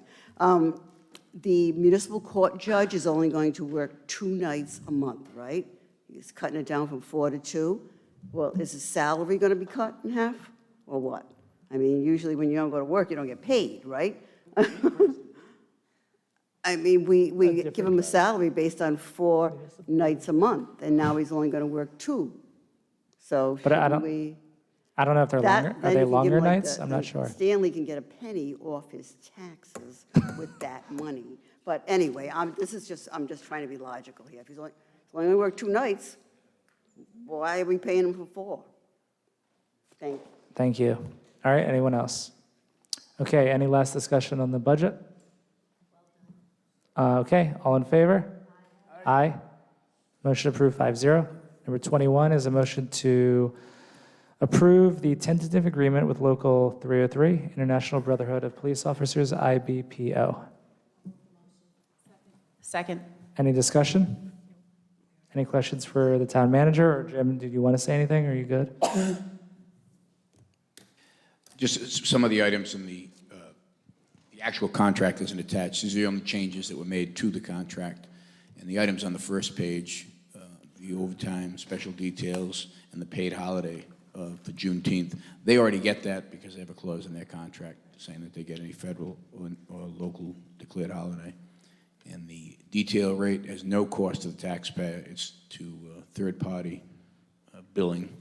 And the overtime section is just to provide shift coverage without forcing people to work going into their days off. And the health and welfare, the increase in their dental matched other employees. It went up from 15% copay to 20% copay. And the annual salary increases are 3, 3, and 3 over a 3-year period. And the K-9 officer specialist differential pay, where that came into play, it's a differential just like the detectives get. It's 1%. It affects currently 2 officers. And the rationale behind that was that these K-9 people, they cannot take promotional exams when they're serving in these positions. So it's like a compensation for that. And the clothing allowance, that simply was to have the distribution of the clothing allowance to be in accordance with the IRS rules. Finance sat down with us and explained it all, how to do that. And that's it. Okay, thank you. All right, any questions or thoughts from the council? Catherine?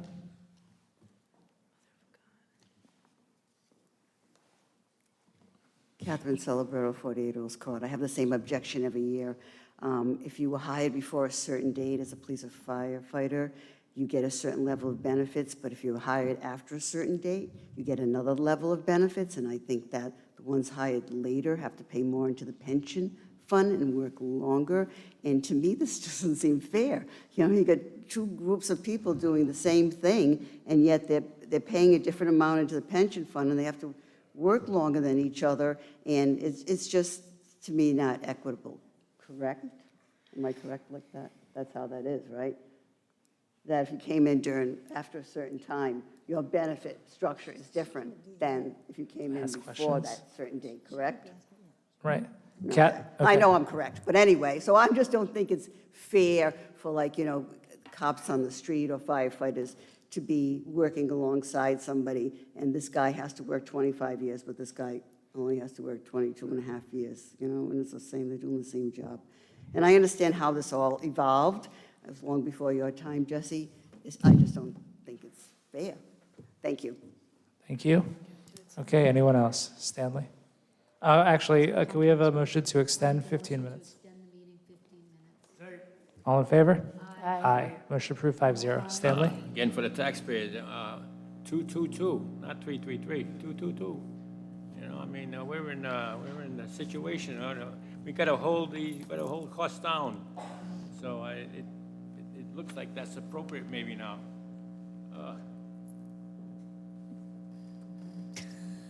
Thank you, Stanley. Anyone else?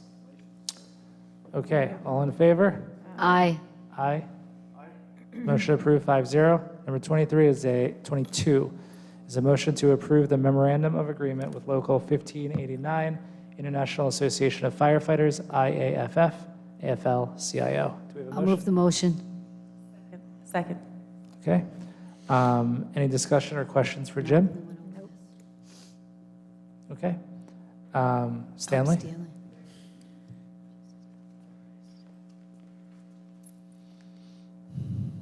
Are they 333 also? No, this is different. We're trying to hold the budget to 222, that's 222? Stanley, this is a...